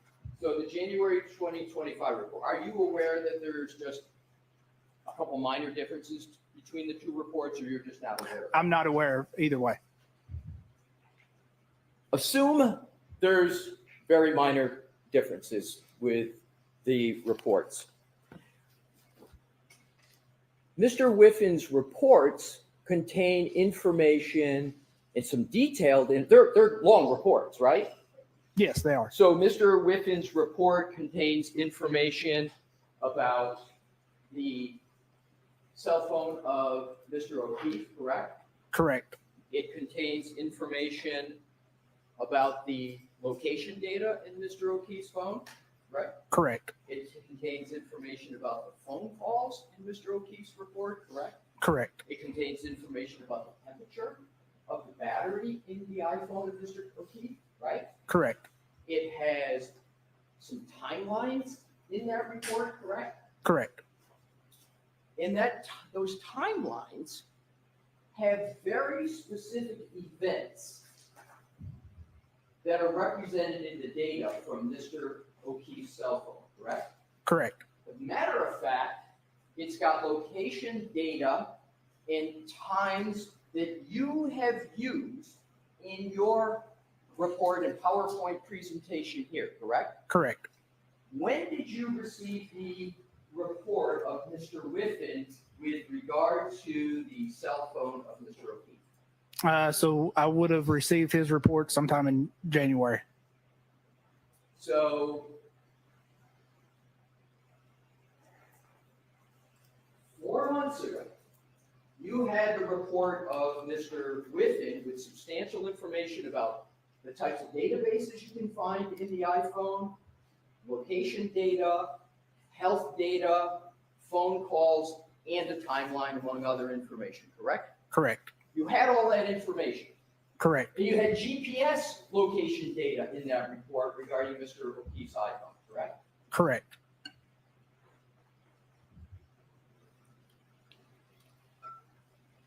You know what an SQLite database is? SQLite? Yes. SQLite, yeah. Yes.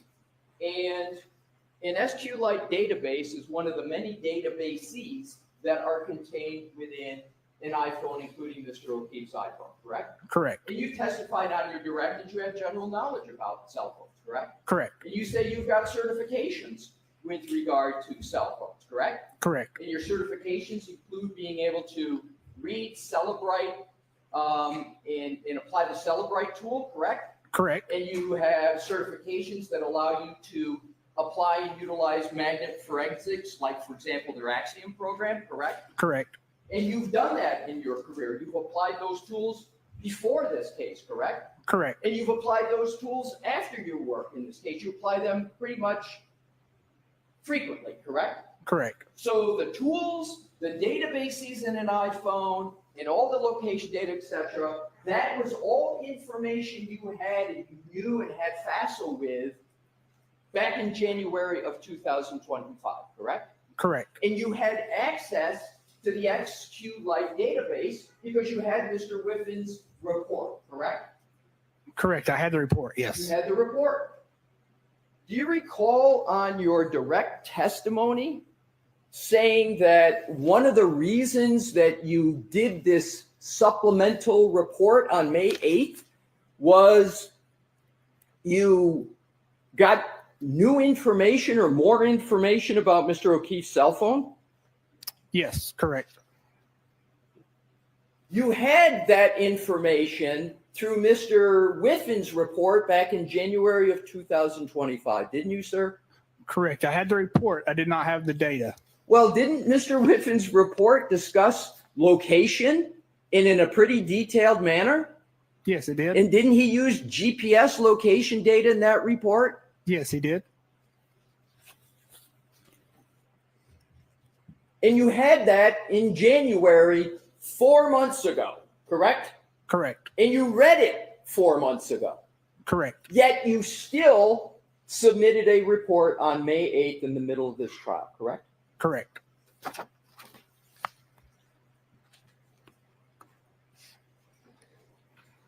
Are you familiar with a digital forensic analyst named Jessica Hyde?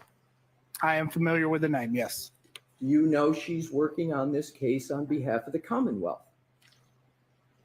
Yes, I think I have heard that in conversations. Have you read any of her reports? No, I have not. So you're aware she's working on the case, but you're not aware of whether she's issued reports in this case. Correct. So you're not aware whether she has issued reports that mention about GPS location data, correct? Correct. Did you ever ask for her reports? No, I did not. Did anybody ever tell you or comment to you whether your analysis is consistent or inconsistent with the reports of Mr. Whiffen or Ms. Hyde? No. Did you watch their testimony in this trial? No, I did not. Did you learn of their testimony in this trial? No, I did not. Did anyone from law enforcement or any other aspect of the Commonwealth provide you with any summary of their testimony? No, they did not. But you had access to Mr. Whiffen's report with regard to his analysis and the data from Mr. O'Keefe's cell phone back in January of 2025, correct? Correct.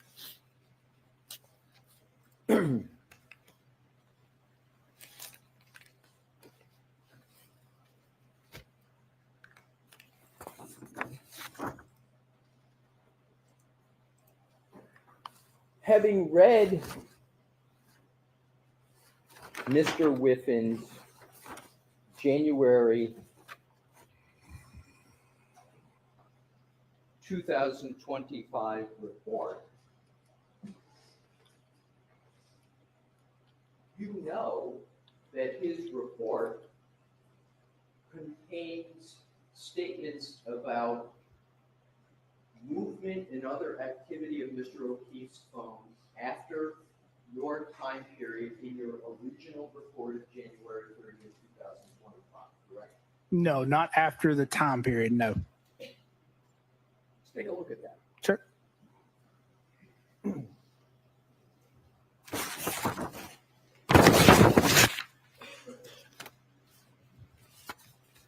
Let's take a look at your January 30th, 2025 report.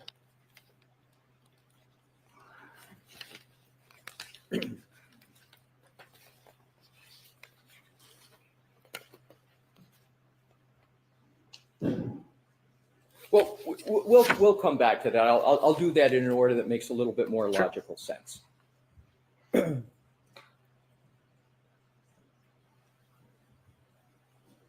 You've mentioned, and just to cover the foundational parts, that you're not the only employee of Aperture that's been hired to testify as a witness on behalf of the Commonwealth in this trial, correct? Correct. Your colleague, Judson Welcher, Dr. Judson Welcher, has also been retained by the Commonwealth through Aperture, correct? That is correct. Justin Welcher, Dr. Welcher is a biomechanical engineer, correct? Correct. Do you know whether Dr. Welcher holds any professional certifications? I do not know. Does Dr. Welcher's expertise extend beyond your own? It is a different discipline than my own, yes. So it's a different discipline. So it could be horizontally extended and it also can be vertically extended depending upon the subject matter? Sure. That's a fair statement? Sure. Your colleague, Dr. Welcher, who is an engineer, did opine on the timing of the tech stream event 1162-2 in his report of January 30th, 2025, correct? Objection. Is this, the objection sustained? I'll reword it, Your Honor. Do you know whether Dr. Welcher opined on the timing of TechStream event 1162-2 in his January 30th, 225 report? Yes. So you do know. Yes. What is the timing of the TechStream event 1162-2 in the January 30th report of Dr. Welcher, your colleague? Objection. So why don't I see you at sidebars?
May I proceed, Your Honor? Yes. Thank you.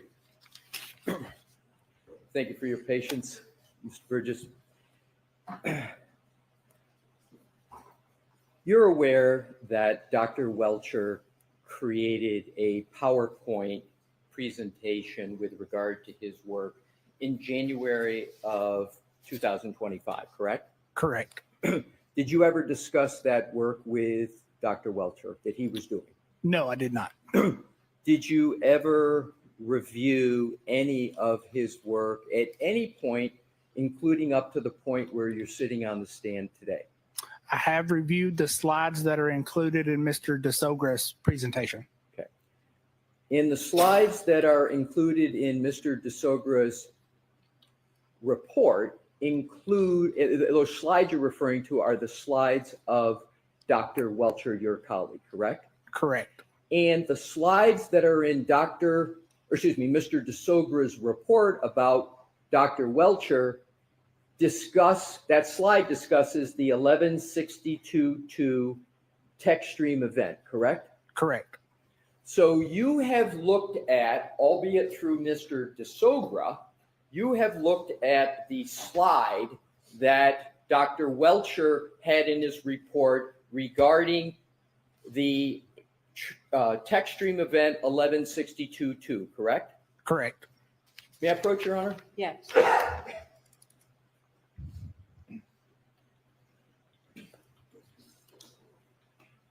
Welcome. May I have this marked as the next exhibit for identification, Your Honor? Yes. Thank you. AAA A for identification. Thank you. May I present it to the witness? Yes. Thank you. May I remain here for a few questions? Sure. Thank you, Your Honor. Mr. Burgess, if Yes. you could take a look at what has been marked for identification is AAA, and tell me, once you've had a fair opportunity to look at it, whether you recognize that slide. Yes, I do recognize that slide. And sir, what do you recognize that slide as? So it is a slide that states a number of times associated with text stream event 1162-2, which would be the second event. And did you consider this exhibit AAA in your preparation of a response to Mr. DeSogra's March 5th, 2025 presentation? Yes, I did. I offer this into evidence, Your Honor, AAA for identification. Okay. I'd like to put the whole report in. Your Honor, I have no need to put the report's 143 pages. So I'm going to let this in, and I haven't decided yet about the whole 143 pages. Okay? Fair enough, Your Honor. And I re-offer it into evidence, Your Honor. Yes. Exhibit 188. Could someone provide me with that 143 page today, please? Sorry, what you're asking for?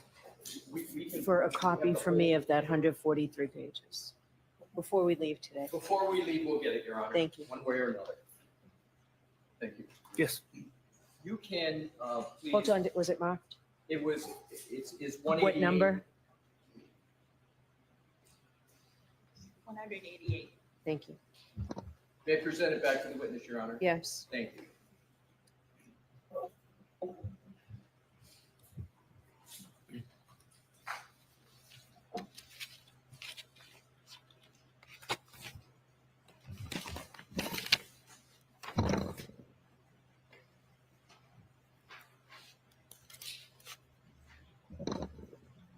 Sir, you now have what is in evidence as Exhibit 188 for identification. I draw your attention, and this is the slide that you considered in responding to Mr. DeSogra, correct? In response to Mr. DeSogra's analysis of this slide, yes, correct. And this slide, to be clear, is a slide prepared by your colleague at Aperture, Dr. Judson Welcher, correct? Yes, that is correct. Sir, could you please read the time that Dr. Welcher states for the when infotainment trigger 1162-2 occurred? So that would be text stream trigger, just for clarification, but yes, I can. Well, let's go to that. You use the parlance text stream trigger. Dr. Welcher uses infotainment trigger, but it's 1162-2. You both use 1162-2, correct? Correct. And I think that may be a misunderstanding of how he's worded it. Well, Your Honor, I'd actually move to strike that about what Dr. Welcher, I'm just going to what the document says. I'm just going to leave it, but go on. Thank you, Your Honor. So the document says that the infotainment trigger 1162-2 occurred at approximately 12:31:38, correct? Correct. And that it ended at 12:31:43, correct? Correct. So we've got the trigger, according to Dr. Welcher, as of recently as January 30th, 2025, starting at 12:31:38 and ending at 12:31:43, correct? Correct. According to the Lexus clock. Right. Yes. So now let's go down to what says below. Per report from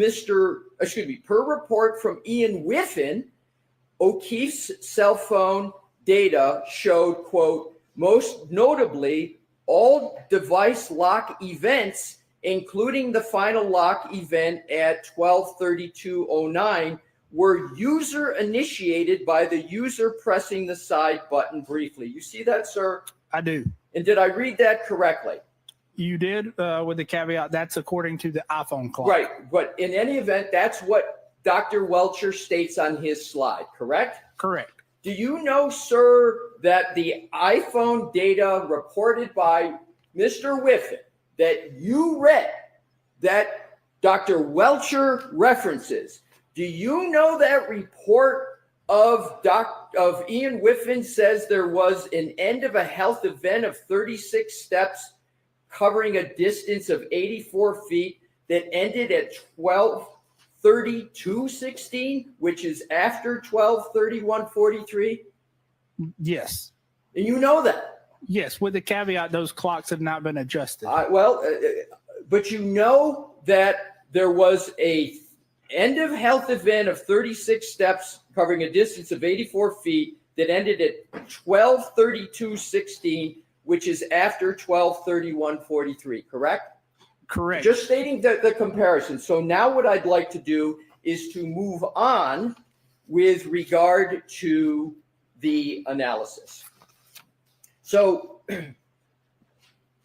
in Dr. Welcher wrote this, the slide he presented is dated January 30th of 2025, correct? It's not dated here. It's not dated, yes. but do you know that Dr. Welcher created a report of January 30th, 2025? I do know he created a report. Correct. Right, and that's the same date as your report, correct? Your Correct. first report. Correct. So you both submitted your reports on the same date. They're both dated the same at least, correct? Yes, if they're both dated the same, yes. Yes. Are you familiar with the concept of pocket state in iPhones? I am familiar through Mr. Whiffen's report. Okay. You said you've read Mr. Whiffen's report, correct? Correct. So you know that Mr. Whiffen states that there was a pocket state detected on the iPhone of Mr. O'Keefe at 12:33:14, correct? Objection. So the same, I'm going to strike it, do it the same way, Mr. Alexi, okay? I will, Your Honor. Thank you. Are you aware of whether Mr. Whiffen has put in the report you read a timestamp for detecting pocket states of Mr. O'Keefe? Are you aware of that in the report at all? I am aware of that in the report, yes. Do you know when Mr. Whiffen has noted a pocket state detected of Mr. O'Keefe's phone? Do you know? So, Mr. Alexi, why don't you show it? That's what I was going to do. I will, Your Honor. And Do if that. we could put it up, we've got it. That's already in evidence on the screen. Okay. It's already in evidence in screen. So are you talking about Mr. Whiffen's report or? You? Correct. But well, you know what? I'm going to show him the report, Your Honor. Thank I'll you. do it the way you suggest.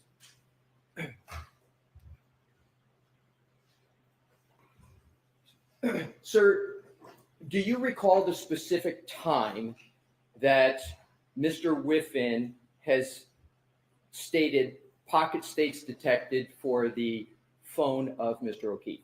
No, I have not. If I showed you a report of Mr. Whiffen, might that refresh your recollection as to when Mr. Whiffen has stated pocket state detected? Would that help your Yes. record? Okay, sir, I'm going to endeavor to do that.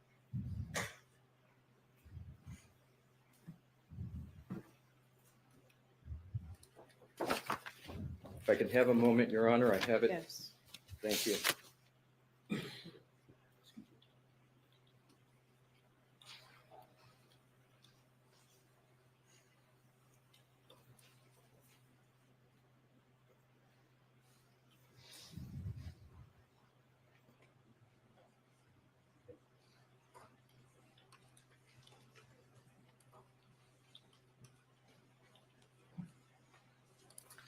I have it, Your Honor, if I could have a moment.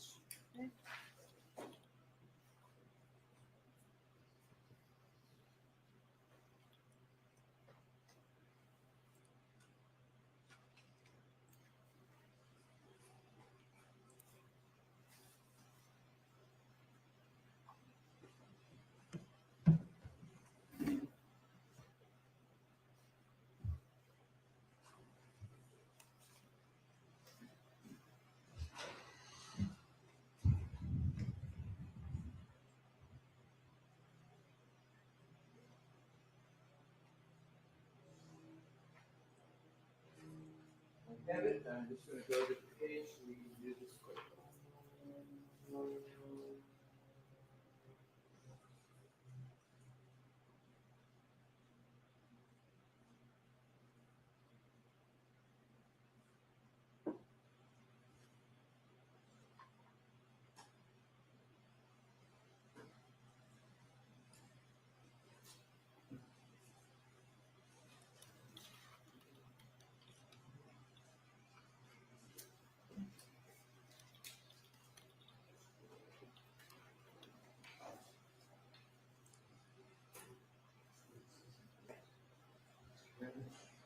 This is heavily highlighted. These are the 2 pages.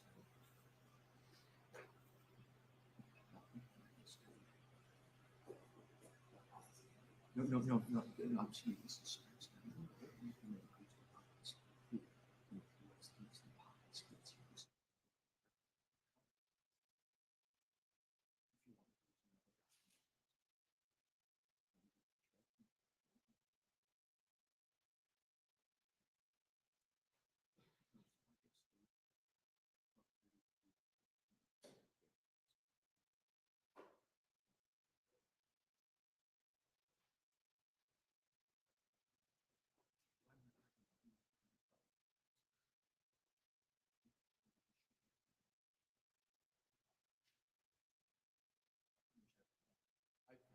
Got an agreement of sorts with Mr. Brennan. Could I proceed, Your Honor? Yes. Thank you.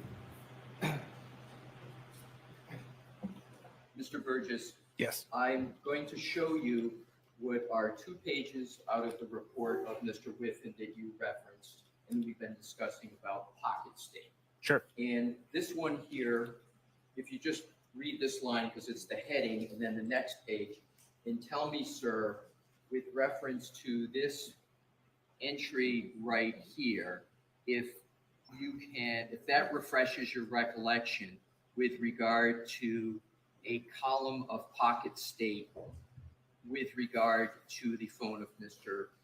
and whether it refreshes your recollection on any comments Mr. Whiffen made about pocket state. Objection.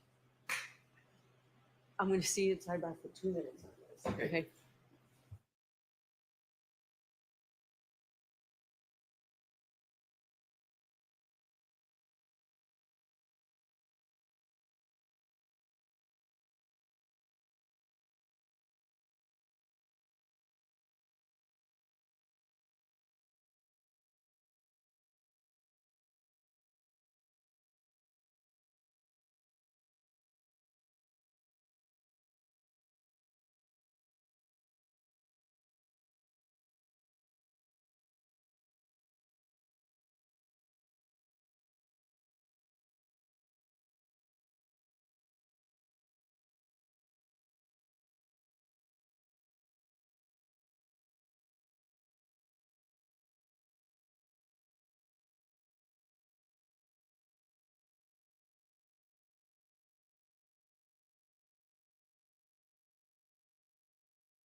Jurors, this seems like a good place to break. We thought maybe we'd get a few more minutes, but I understand. So, for the same cautions, please do not discuss this case with anyone. Don't do any independent research or investigation into this case. If you happen to see, hear, or read anything about this case, please disregard it and let us know. And please be careful with your social media use. We will see you tomorrow night. Thank you very much. All rise. Close your notebooks and follow me, please.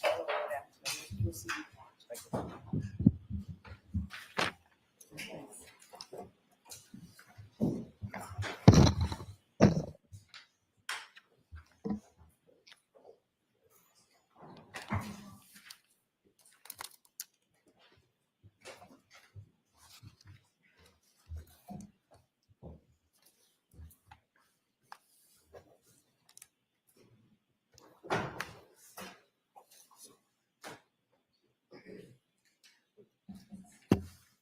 Jury's left your room. Please proceed. All right. So are we all set, Mr. Alessi, on this issue and for each time that might occur? Understood, Your Honor. Okay. All right. So we'll see you tomorrow. What?